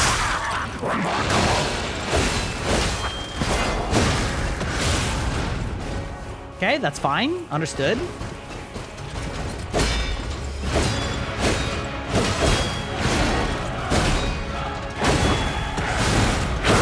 Oh, shit! Oh, you little fucking bitch! Give me even 1 second to fucking heal. God damn. All right. Did you see that sub at the end of the last month you sent over? I did. Thank you. Thank you. Thank you. Get rolling in the ZZZ and Woowa. Yeah, I have never played a gacha game, and you know, at this point, that's kind of part of my brand. Who knew common brutality was the solution? Yeah. Solution is just hitting them until they die. You know what I mean? You know what I mean? All right, I believe. Tick-tock. Romeo's on the clock. You appear to be nothing but talk. Welcome in, Raiders. How's it going, Meep? How are you doing? I didn't have a chance to look at what you're playing tonight. Hello. I'm Drybot, Digital Vampire. I'm fighting the last boss of Liza P, and I'm fighting for my life. Welcome in. I hope you had a good stream tonight. Thank you for trusting me with your community. If you need to raid and run, absolutely A-okay. Okay, I have a second to look. Until Dawn. How was Until Dawn?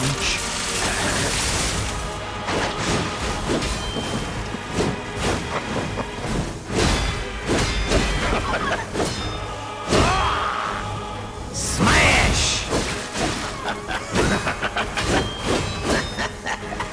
Smash! Ouch! Why risk your life for another? How can you even conceive of it? Smash! There we go. All right. Really good. I didn't cry as much from Spooky Game. Okay, that's good. That's good. I've never played it. I've seen people play it. It seems like a fun game. I like those games that are like kind of replayable for different story This is choices. exactly what I've been waiting for. This. Ladies and gentlemen, I, Armachino, will analyze the only medium that matters, the human soul.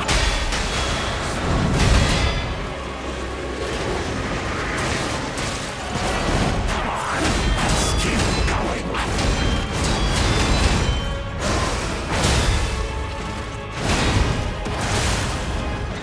Okay, that's okay.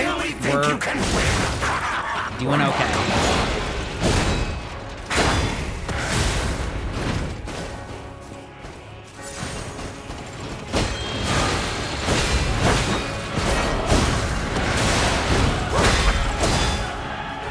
Smash? Okay, good. He takes the smash damage.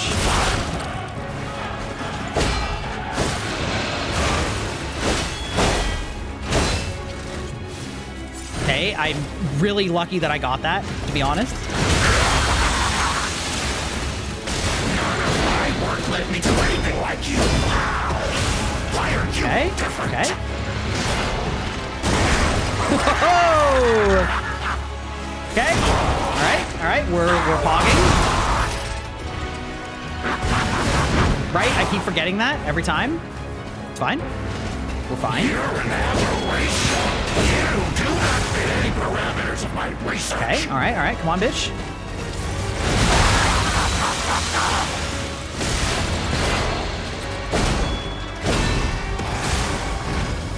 Okay, we're fine, we're living.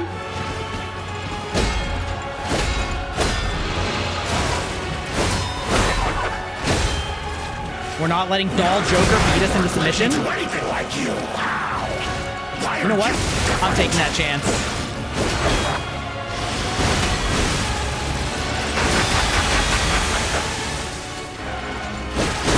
Oh my god, I actually got it off. That's crazy. And I did not realize... Hold on, this might be the one.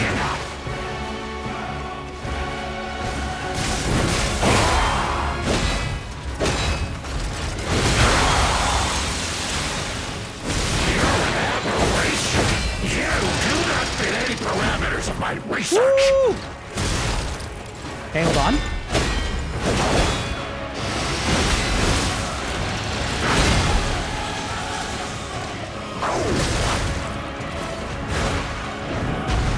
Okay, I don't like whatever he's doing. Oh, he's doing it again. I did say that. Oh, I fucking got him! Let's go, bitch! I fucking threw grenades at his ass! Let's go! If there's a phase 3, I'm gonna fucking lose it.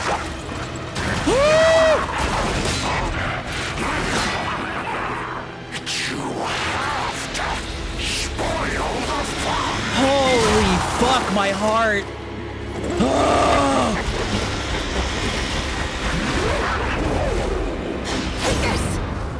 Let's go!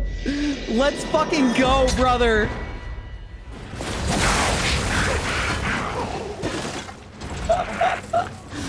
Oh no, cutscene does not mean safe. In first Berserker Kazan, there's a full-on cutscene end of the second phase of the boss fight, and then there's a third phase. Oh, fuck yeah, right in the ass. Holy crap. See, these are the fights that I love so much in Souls games, because like you could see me learning the moves as I went and like getting better and improving and getting closer and closer. And then there's sort of that switch that flips, because I never got him to half before this one, but because I had spent the time learning his moves instead of flailing, like the difference between getting him to half and getting him all the way was almost none, because like once you can safely keep going, then you're just like, you can just power through it. As long as you don't let your heart rate get ahead of you too much, you know? Oh, Jesus Christ. There you go, ma'am. Take your Millennia blade back. Oh, God damn. Definitely glad I didn't summon her. This felt very doable. It's yours now. Without her. That boss that I summoned on like halfway through this DLC was so tanky and so aggressive that it just felt insanely punitive. But like this boss was a fun fight. I wondered why you look so familiar. Now I know.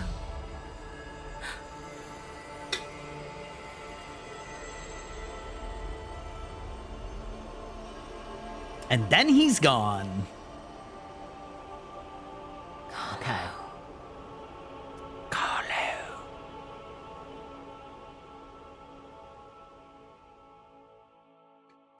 That was a great DLC. I love it. I love it when a game has a DLC and it's really satisfying. He turned into pixie dust. I went back to the future. This whole DLC was like in the past. We like interacted with a malfunctioning teleporter basically, and we got to witness events of the backstory in the past. And so like we just went back. We're back to the present. Yeah. Kind of one of those like non-canon style things, right? Where you're like, well, or like it's canon that you were there always, you know, the predestination paradox. I'm a big fan of predestination paradoxes where like somebody from the future comes to the past and their actions cause the future. And it's just like a closed circle, a closed loop that has no beginning or end. I really like that type of time travel. Oh, see, look, we're right at an ad break. We're right at an ad break. And I was saying that like it happens where you don't feel like you're even close and then you get that fight during an ad break. Like imagine that. Absolutely. Like that timing was impeccable. That timing was impeccable. Okay. Ooh, we get like a little post-credit cutscene. Let's go. Let's go.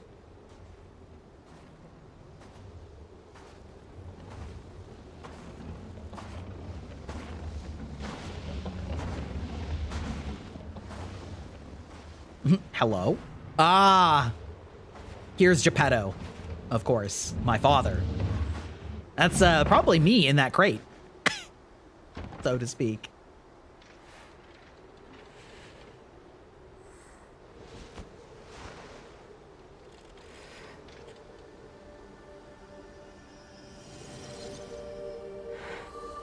Snow crunch.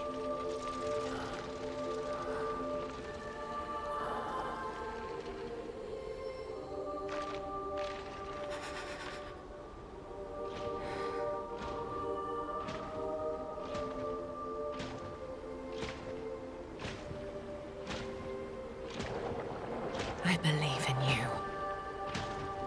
Carry on.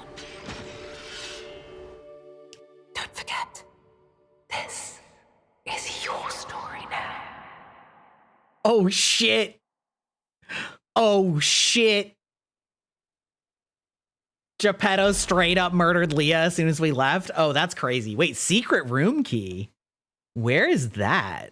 Where is that?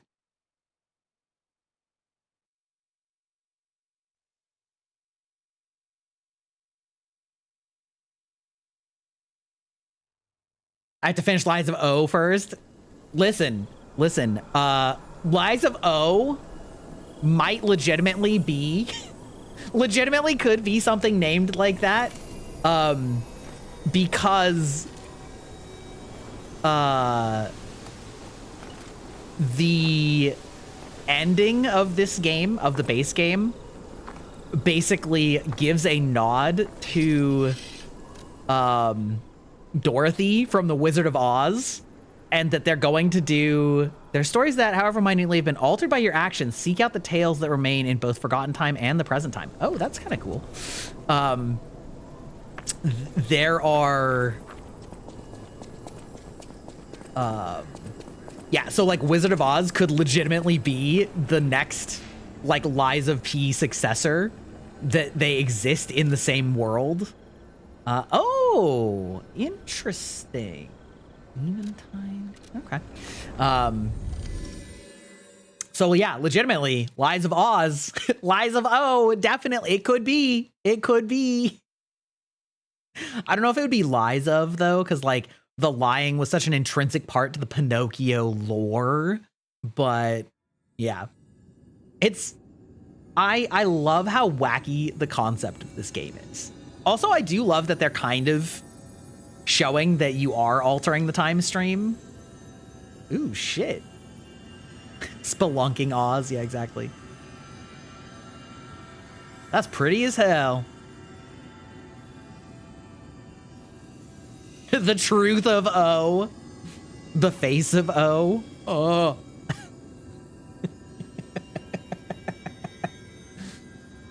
Yeah, finding out the wizard is a phony. True, true. Yeah, the Wizard of Oz being like a major villain would be pretty sick.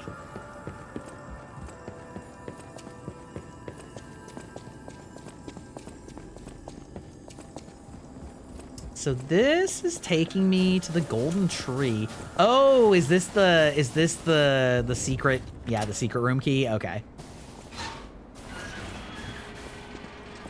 Okay. Heavy Dark Souls door open. What do we get in here?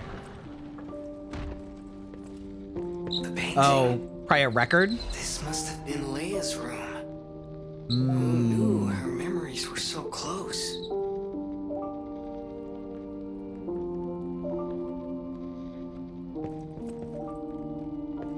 Lovely. Who knew they were just right next doors? That's crazy. What a coincidence. What a coincidence. What a coinky dink. Okay. It's kind of cool. I wonder what changes there are in the present also.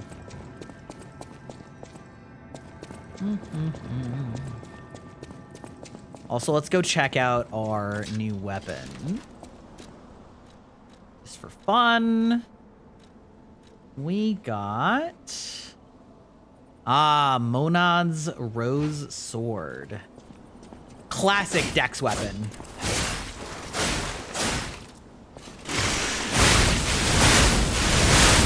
Oh, we did get her sick weapon. Oh, that's...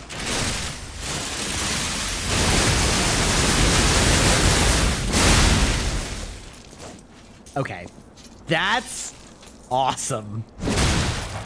That's awesome.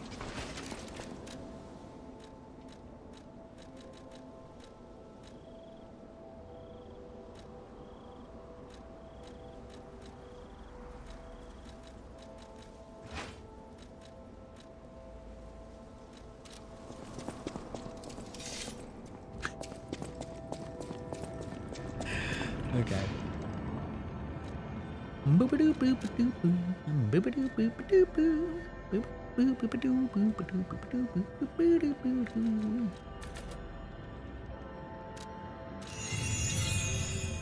Did we just do a Virgil judgment cut? Yeah, basically.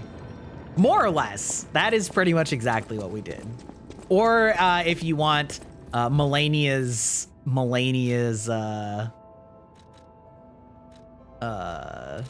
what do you call it? Waterfowl dance, more or less. Oh, right. I completely forgot about that. Repair the cutting or piercing grindstone. Cutting grindstone? What is that? Repair a broken grindstone, repair the piercing grindstone. What do these do? Are these just like enhances damage for... Maybe they are.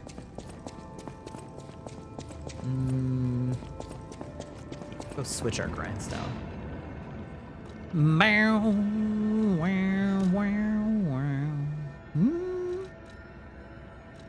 Piercing grindstone. Temporarily increases weapon stabbing attack damage and stagger attack.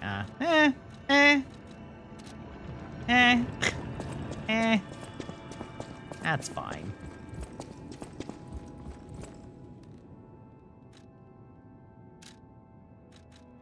Trade ancient discs. We can get some more of these. Oh, don't have any. Just kidding. Did I get a rare ergo for that? Looks like no. Interesting. I guess they just give you the last boss weapon. Fair enough.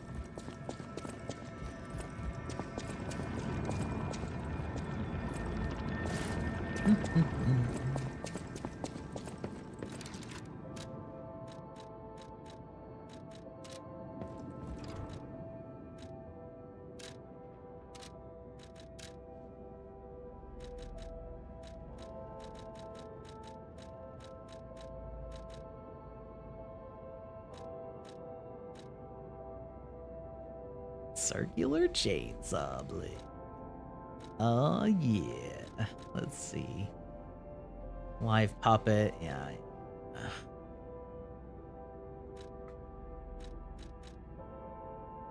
Arch guardian. Oh, it's an advanced weapon. Oh yeah. Okay. Understandable. Yeah, I think I was. I don't know. I guess I didn't really show it off, but. Like, the really unique thing about this game's combat or like weapon system is the ability to like mix and match things. So we'll take what's like okay, so like I've got this like electric mace thing, and what I can do is I could take the like blade of this giant like acid axe, and I could put it onto that electric handle and make a brand new weapon. So you can disassemble and reassemble. Like, so that's that, and then I could do like this, and then we weapon assemble. Yes, it's already in there. And so then now we have. Did I show them the gunblade? I don't know. I can show next though. So now we have this like much faster attacking weapon because it's the handle of the electric weapon, but because the axe blade is like this acid one, then like it behaves differently and has different damage types and stuff like that. And so then you can make kind of like whatever combo you want. Exploding pickaxe. Yeah, we can do that. So I like take the same handle and put like the pickaxe weapon on it. But like the pickaxe attack's kind of slow. It's not that slow. And then like the like weapon abilities that it has will be based on like each of them. So each of them contributes one weapon ability. But yeah, then there's this one, which is a boss weapon, which is the legitimate gunblade. And I fucking love it. It's so good. It's so silly. And the only reason I didn't want to use it, this game is a voxel blade. Amazing. Amazing. Yeah, so I love this weapon. It's probably my favorite weapon in the game now. But with that said, I really felt like the way that they wanted you to fight that last boss was to like perfect parry him. And so perfect parrying that boss was, you know, much better on a big heavy weapon like the pipe wrench. Although the pipe wrench itself is already a reassembled weapon that I used made with like the handle of a big hammer that I put on it. And then combined the wrench, because the wrench originally had an actual like wrench handle, whereas I basically just screwed this giant wrench onto a giant hammer to just do shitloads of damage. Wait, so that did 1,400 damage versus this one doing... Okay, so this hammer does about 30% more damage than the gun, right? But that's the trade-off, is that it's a lot slower. However, if I block with it, it reduces damage by 73% versus the other one at 50%. So basically, like, it is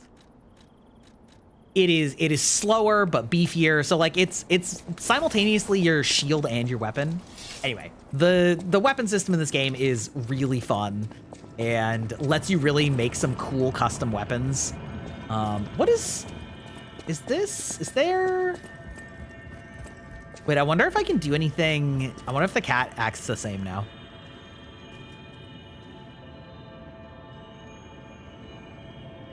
Oh, the cat's not coming. Interesting. Interesting.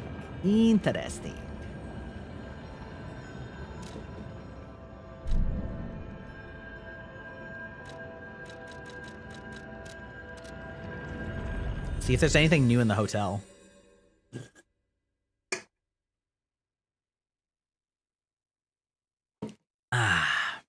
Now lying.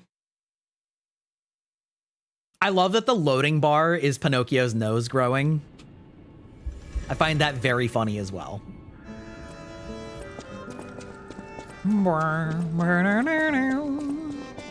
Oh, the cat's gone though.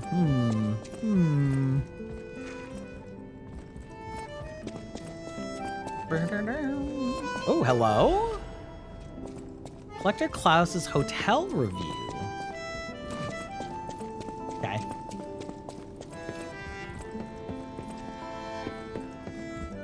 Cat, where did you go?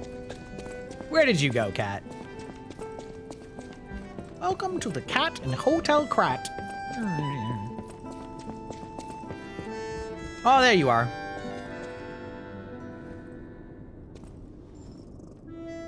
Oh, good kitty.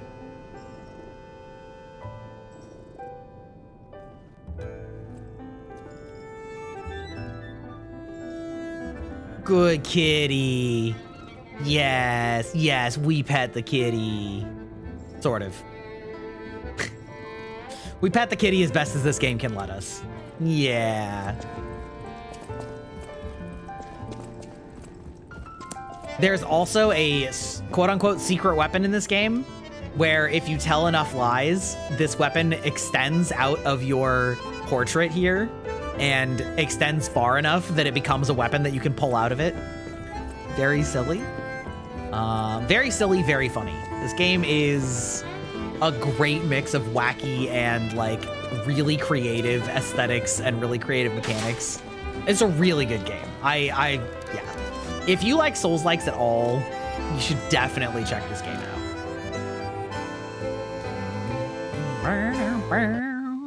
Okay. So we're done with the Lies of P, but I'm not quite ready to be done streaming yet. So I might do maybe just like my Overwatch dailies, you know, do a little bit of the Uwu watch, you know. Oops. What is that? What is open over there? That's like, oh, there we go. Want to get my stuff so that it's not over the top of it. Okay, great. We'll switch it to Overwatch 2. Fine.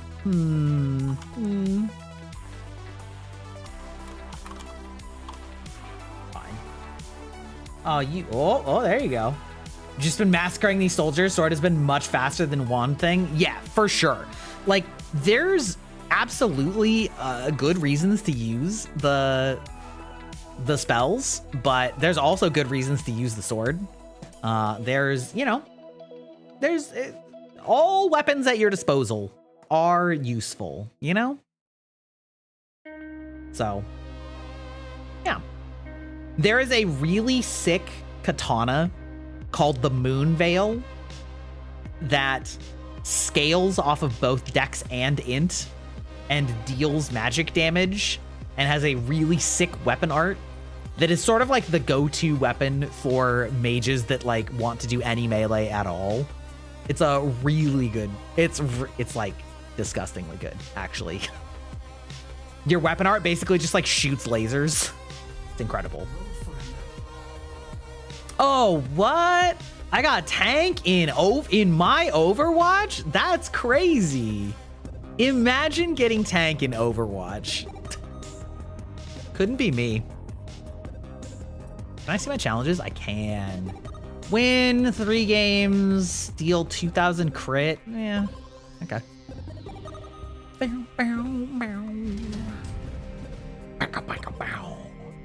This game, probably more so than Lies of P, shows off the this lighting filter like a lot better.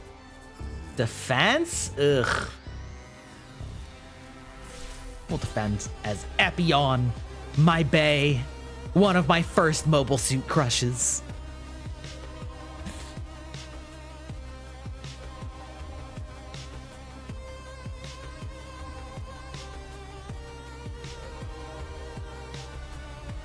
We will have peace at any cost.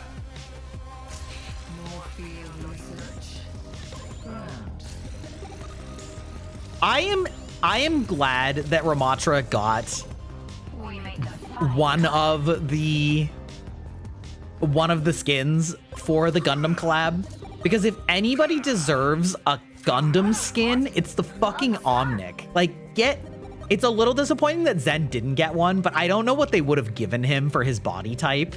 Maybe you could have given him something that was like one of the random like Xeon ships, like one of the aquatic ones or something like that like floats around. I don't know. More like mobile armor. I don't know. Any of you guys Gundam fans in here?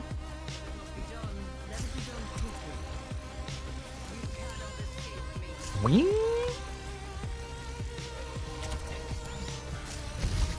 I will give you shelter. Take everything from them. Subject. Where are you? Where are you at?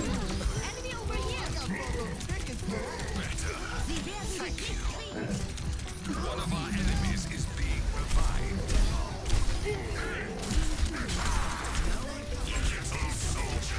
Woo-hoo-hoo! Okay. All right. There we go.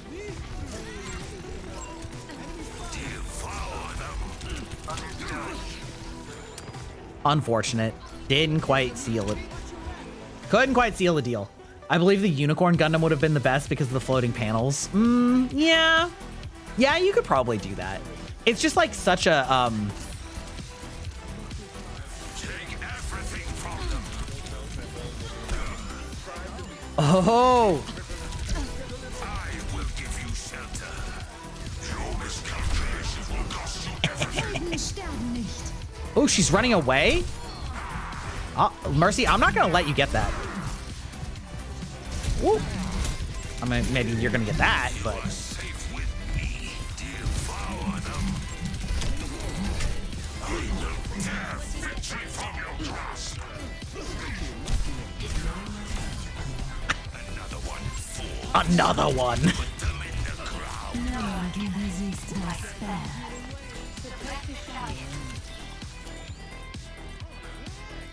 Better. Thank you. I must confess, I have not watched Gundam Unicorn. I was having a really hard time like getting into the movie. And also I haven't watched a ton of UC, which probably like colored how much I cared about it. Oh, interesting. I mean, fair enough. You are safe when you take everything from them. Suffer as I have.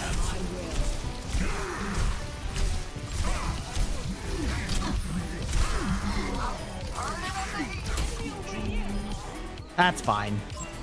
Can we get that Anna? Okay, good enough. We'll get her. Put them in the ground. I do not fight for myself. Hello there. I never have. I never have. Meow, meow, meow. I do really like Ramatra. His kit's really fun. Meow, meow, meow.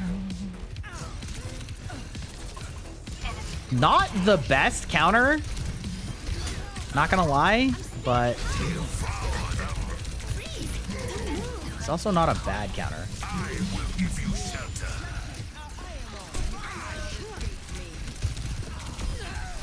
You wage a war you cannot win. Put them in the ground. Was it worth it? Ooh. Got staggered. We can just kill her again. Oh, maybe we're not going to, but all right, fair enough. Oh, are you fucked, Lucio? Resist my spell. We will take everything from them. Your miscalculations will cost We just run from this? We just leave? We just say goodbye. Goodbye. Good day to you, sir. you are put them in the ground. That's so annoying. Dude, we're so fucking annoying.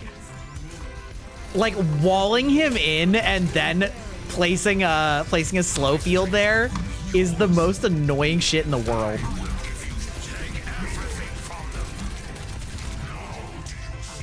God damn it. I knew he was gonna get me off there. Wow, within Ravenous Vortex. Oh, they changed it. That's actually pretty good, but tally ho! You out of here, Sir Bell? But nice hanging out with you this evening. I hope you had fun. Greetings. Meow. Oh, looks like we got this easy.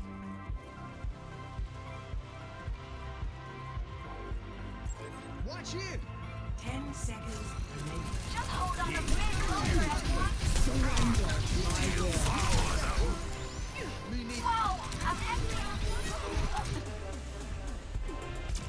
We take these dubs. Suffer. I think the only skin that didn't do that well for the Gundam was the Death Scythe skin was like kind of uninspired. I get why they picked Reaper, but like it doesn't really look like Death Scythe. Ah, yeah, gotcha. Tally ho! Yes, capital.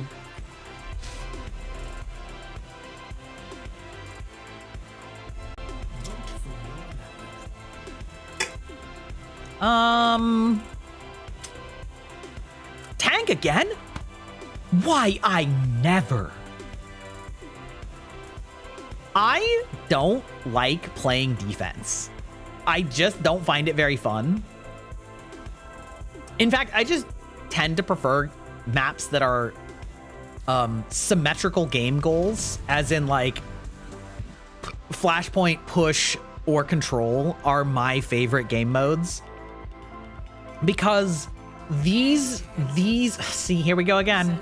These game modes are innately meant for teams to have like big advantages at certain points. And so like when you're on attack, sometimes it just feels impossible to push through a choke point, which is by design. But then if you get through it, then it feels like impossible for defense to get their foot again.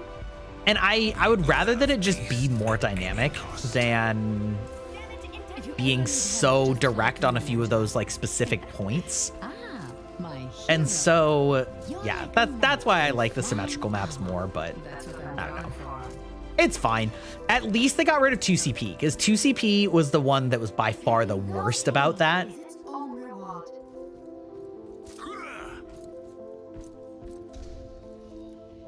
Let's get this show on the road. Okay, so we have an Ashe, we have an Ana. Who else gooning right now? That's crazy. You're going to 5, 4, That's crazy. 2, 1. Attackers incoming. Free to engage. Watch your language. Falter. Ooh, we got a monkey. I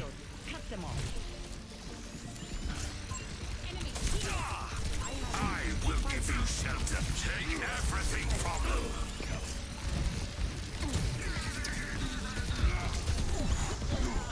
Now do you see your mirror?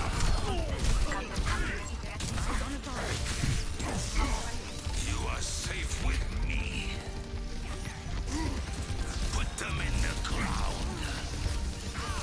I will tear victory from your grasp. It's fine, we just take this. I will give you shelter. Devour them. Oh, come on, we can get this guy. We can get him. I believe.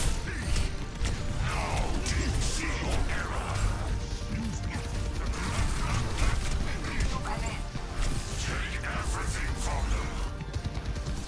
You are safe with me.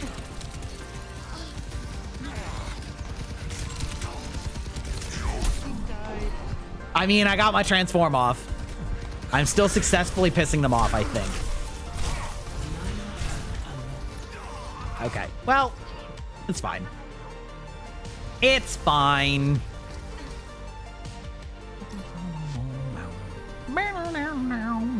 Clever tactics. Enemy here. Finally. Enemy in sight. Brrr. Always something. Mhm. Put them in the ground. I will speak to you in the language you understand.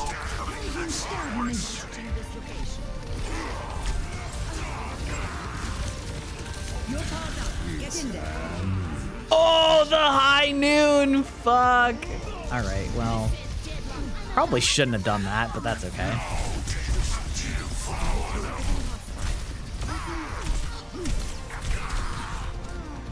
Intercept that payload. Soldier's so boring. I will give you shelter. Boing. Take everything from them. Would be great if we had. Enough of you. Devour them. You are safe with me. Suffer as I have. Oh, no fucking shot. No fucking shot. She got away with 1 hit point. That's crazy. I will put them in the ground. I've got you in my sights. Oh, okay. Should I change? Maybe. But like, I don't think I'm the problem. I think it's fine. War won. I think we're doing fine. Get in there, Bob. Not on my watch. Wow, they switched to Reaper?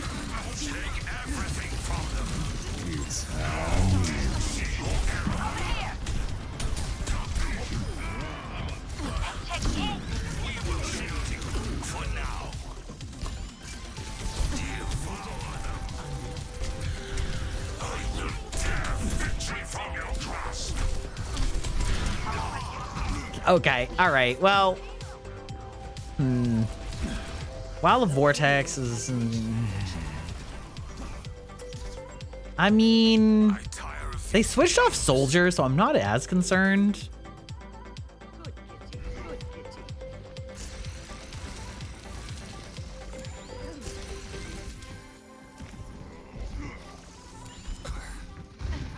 think I hear him up there.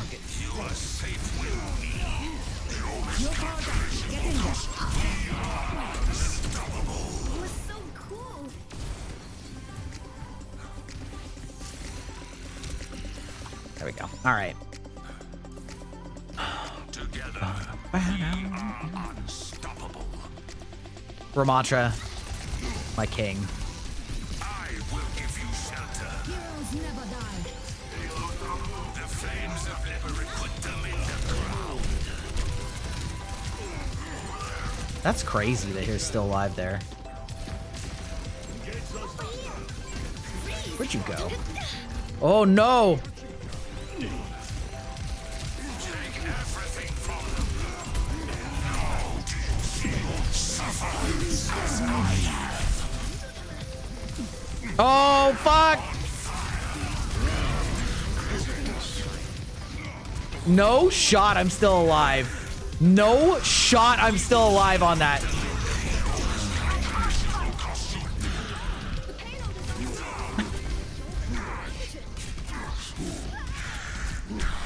Ain't no way. That's crazy.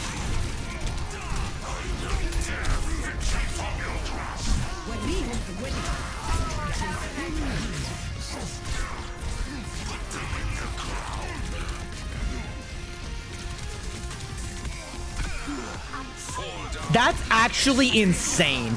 My healers, I cannot believe they kept me alive. That is actually insane.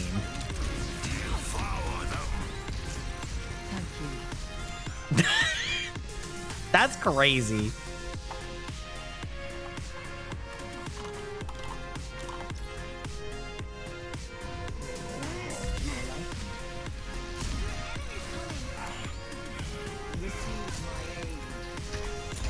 Where's that fucking Reaper? Yeah, I see you up there.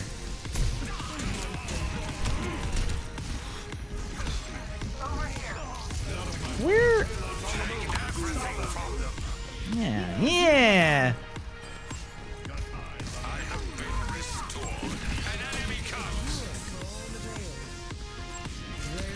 I'm gonna get you. I'm gonna get you.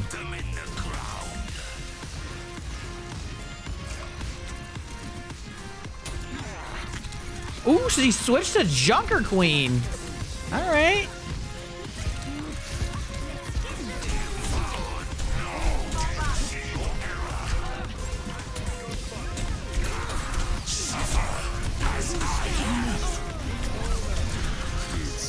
Oh, I'm so fucked. All right, the anti-nade really sealed my fate there.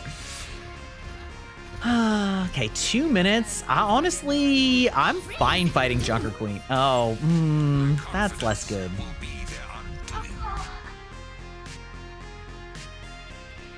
I can't believe I'm still top damage in this game. That's kind of wild.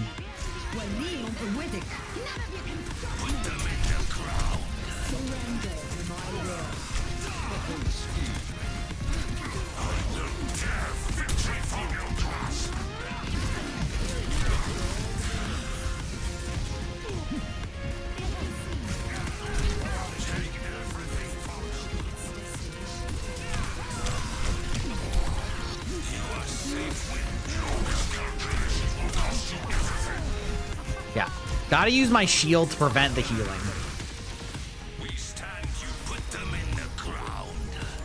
Okay, all right, get the team kill. Let's go. Let's go. Jesus, we might still pull this out. We got a minute. Gotta make sure we don't get fucking back capped. Also, don't do that. Maybe. If you soldier, if you run up there and die all alone, we're gonna have words, is what I'm saying.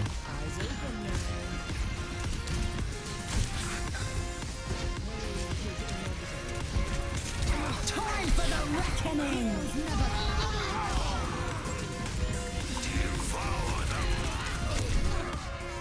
Shit, I should have. Oh no! Oh no! That was too fat of a tire. Oh no! Oh. Did Junker Queen just kill us all? Like, kill all of our team? That's kind of sad. That's kind of sad, dog.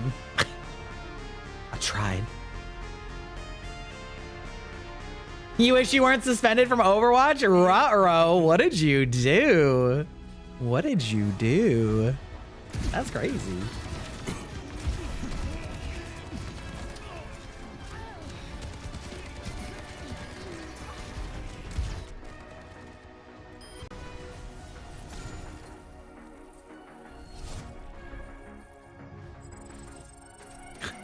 Yeah.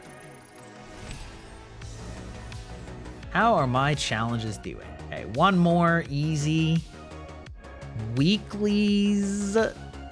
Oh, I haven't finished any of. Interesting. Interesting. Honestly, any of these are fine. I'd rather play Flashpoint. It is funny how much the community hates Flashpoint and Push.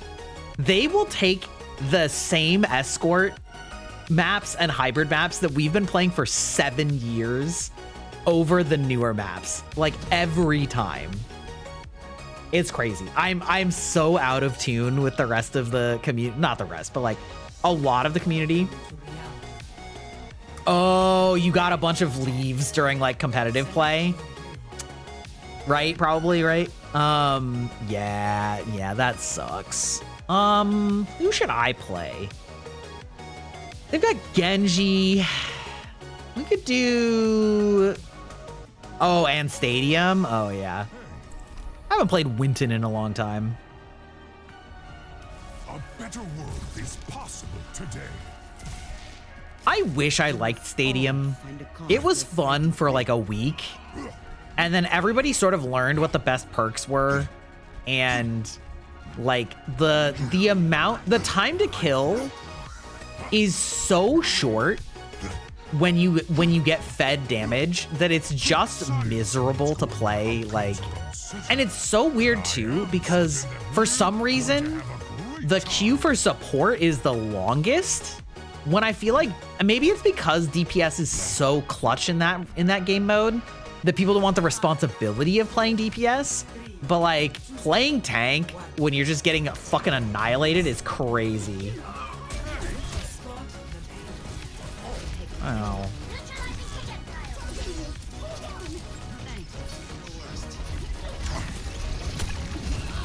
Yeah, I mean, the auto aim thing is like one of those things that's like, I don't understand how they ever let that get out of like beta.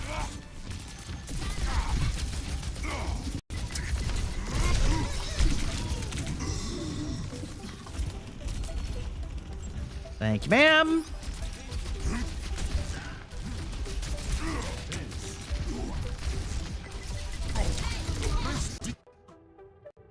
Okay, I need to figure out what's going on with Overwatch, because it is like randomly losing all of its audio briefly. You guys are hearing that, right? Or maybe it's not. I mean, but like every once in a while, I'm just like, it's completely muting for a second.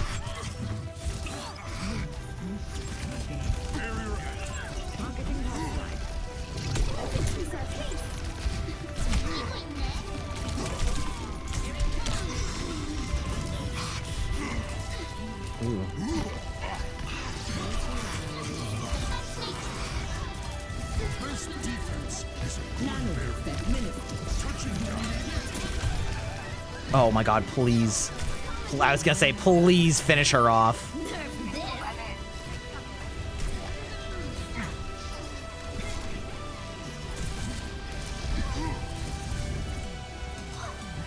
Hey, you know what? We got most of them. It was a pretty good trade. Yeah, okay.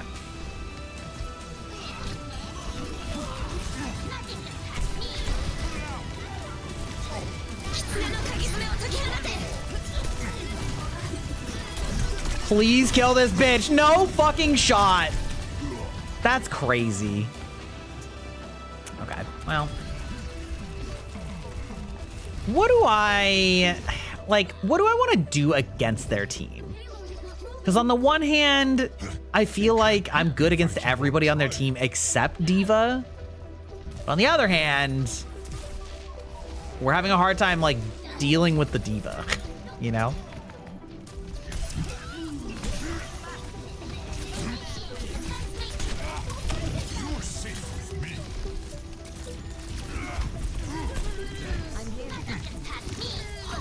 Yeah?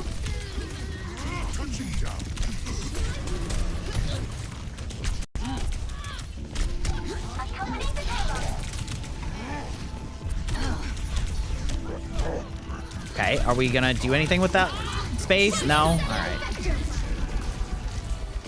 We're apparently going to let them have all of it. Got it.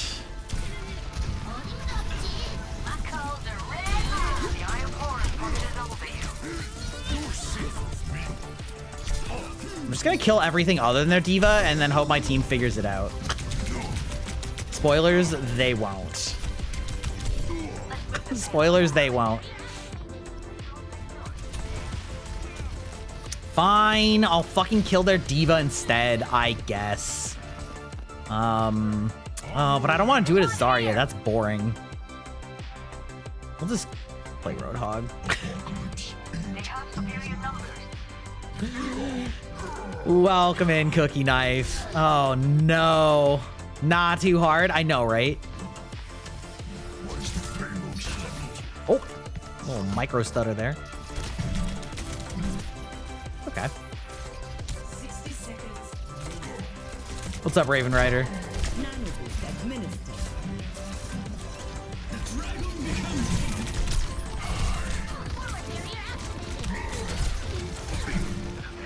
Oh, he actually did get the kill? Okay, that's good.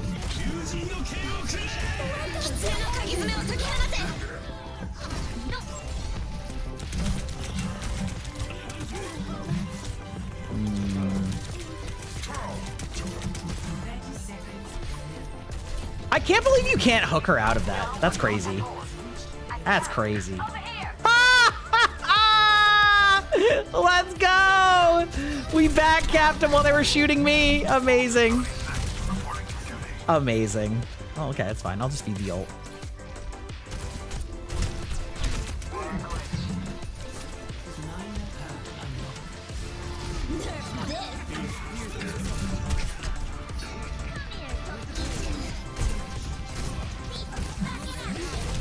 That's fine. She's almost dead.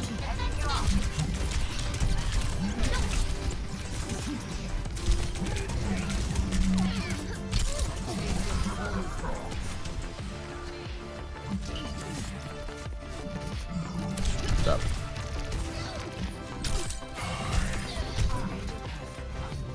What if I just have to do all of the killing for my team? What if that's the plan? Are they gonna switch? I don't know, we'll see. We'll see.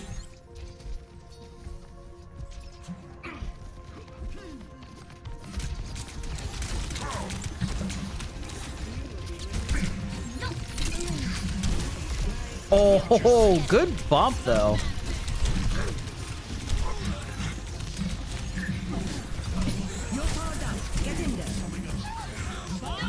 You're welcome to do that.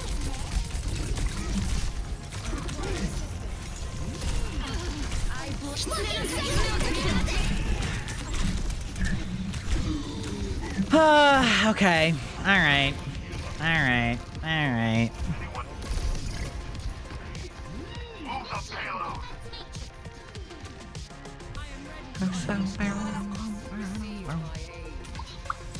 Nerf this. That was a good. I'll give her credit on that one. That was a good ult placement. Get high ground? Nah, too hard. Yeah.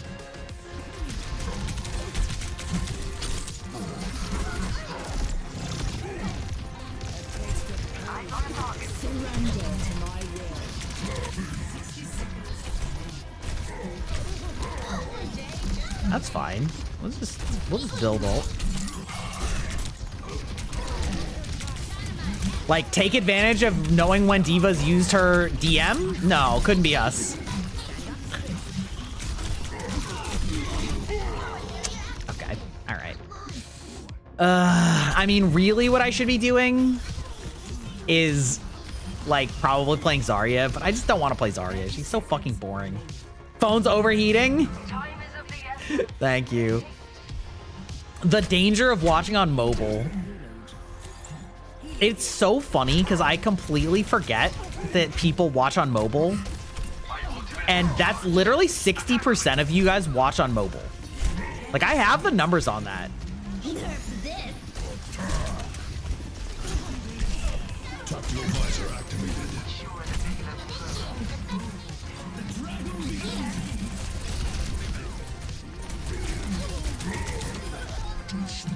Locking satellite vector.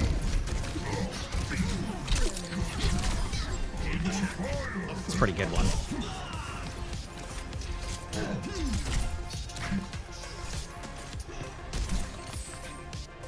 Okay, that's fine. We got this. Bob, do something. We have this less.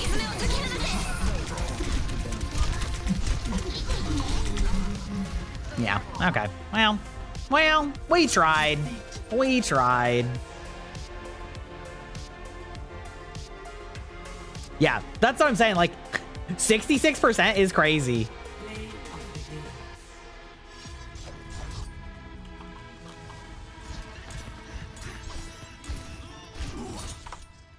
That's crazy. Let's see. We're on check. See, I always try and avoid games with dailies because it fucking works on me, and I hate it. I hate that it does work on me. Let's see. Earn 8 progression levels, 45 games. Okay, that's easy. 30 games. Okay. Who's in my top roles again?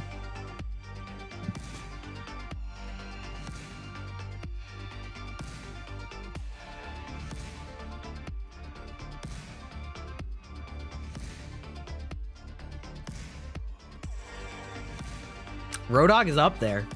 I should play some Overwatch tomorrow and cope while seething. Fair. I mean, you could. You could. Okay. I'm tired of playing tank. Tired of playing tank and unranked, or all Q just means tank. Just like all Q just means support in Overwatch 1. All Q is just tank in Overwatch 2.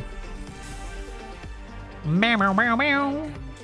Wait, I'm getting loaded into a map without getting to choose? Oh, that's crazy. I always They have this coming, so let's give it to them. Hooah! Hey-ya! Meow, meow, meow.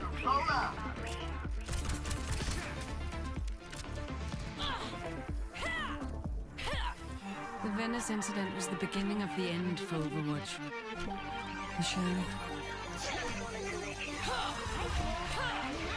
I'm playing Venture and May. I absolutely suck with tank, but I can sort of play Sigma and Ram. Cannot play support for the life of me.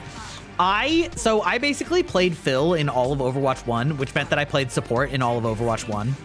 So support is what I have by far the most time on overall. However, comma, that's starting to change in Overwatch 2 because I play Phil and that's now become just tank. Get out of here, bitch. Next. Enemy turret ahead. Going up.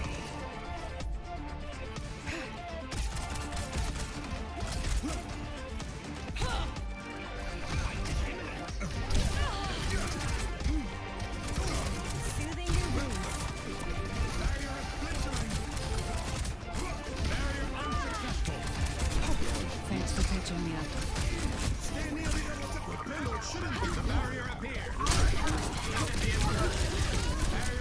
Oh, I can't believe she lived through that. Fuck, that's crazy. That's crazy.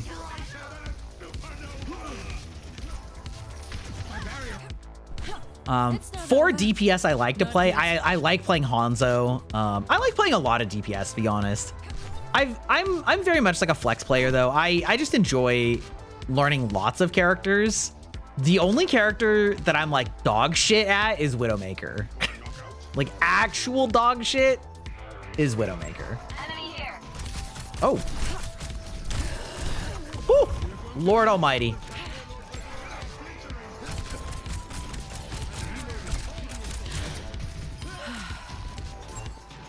Yep, yep.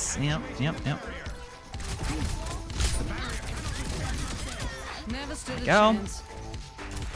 I've played a lot of characters that have projectiles rather than hit scan. So I tend to be better at like leading people with projectiles rather than flick killing them.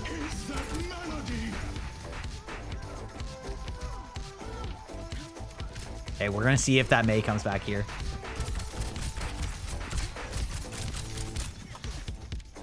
Payload shouldn't be moving, right?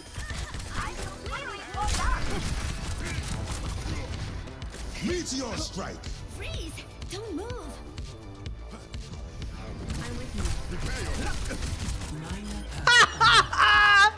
That guy just got fucking shredded. That's so funny.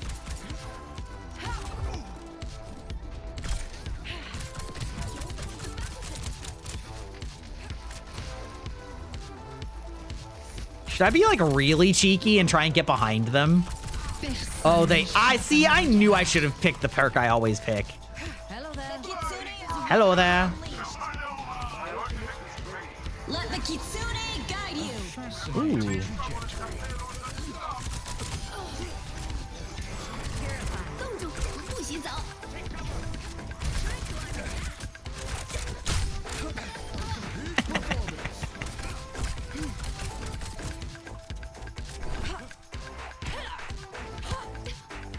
Why does what have a boop effect?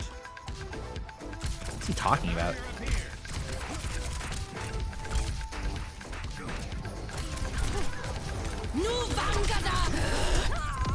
Okay, was that stupid? Yes. Was it almost amazing? Also, yes. I'm a flip player. I used to be good with some characters, but suck with others and vice versa. You take too long of a break. Oh yeah, I'm also not great with Genji. Like, largely because I never really got good with his ult. Ooh, that's hurtful. Ooh. No! No, not when I was taking cover on the fucking edge. Boo. Oh, that hit my foot. That's crazy. That hit my foot through the damage window. My favorite support is by far Lucio. Doesn't necessarily mean I'm the best with Lucio. I'm probably the best with,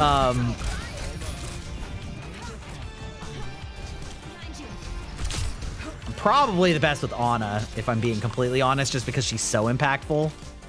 But yeah, I see you, bro.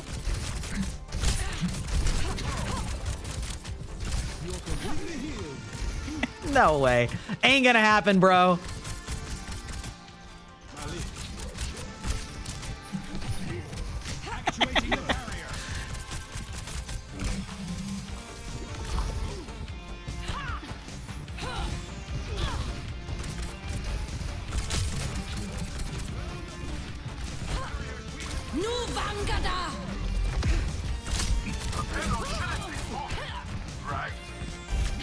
Oh, no, no. You run away. Run away.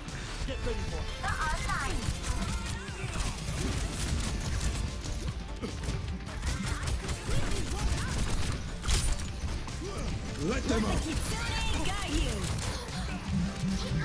Oh, that's an interesting position.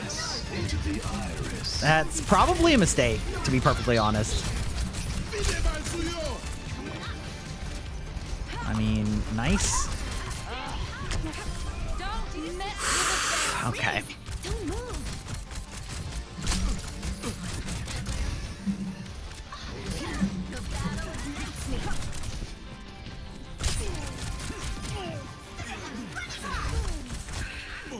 Okay, that's fine.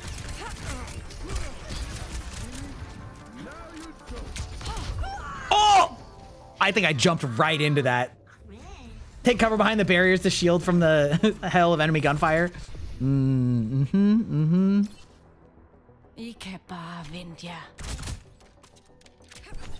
Anyway, I always like practicing with the new characters just because they're new.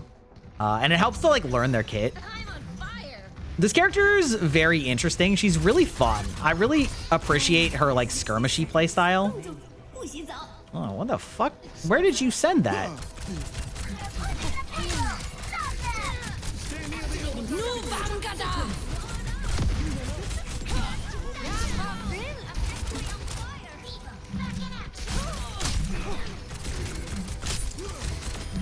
I got your back.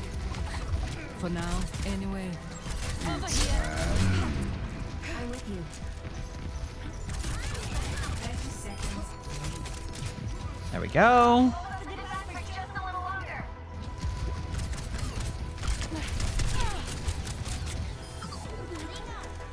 I don't think that Bastion was the right call here. I'm not gonna lie. Especially when we have a diva.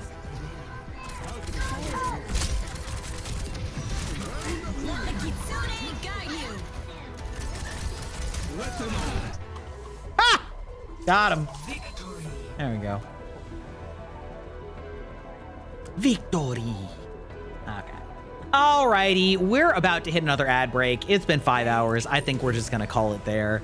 I hope you guys have all had fun this stream. I certainly did. Yippee, victory! That's right. Yeah, we'll be back on Friday. I don't know exactly what I'm gonna do on Friday. I'll figure it out. Might be a drinking stream, you know? I don't know what game to play or like what activity to do, but we'll get there. I'm gonna look for someone to raid out to.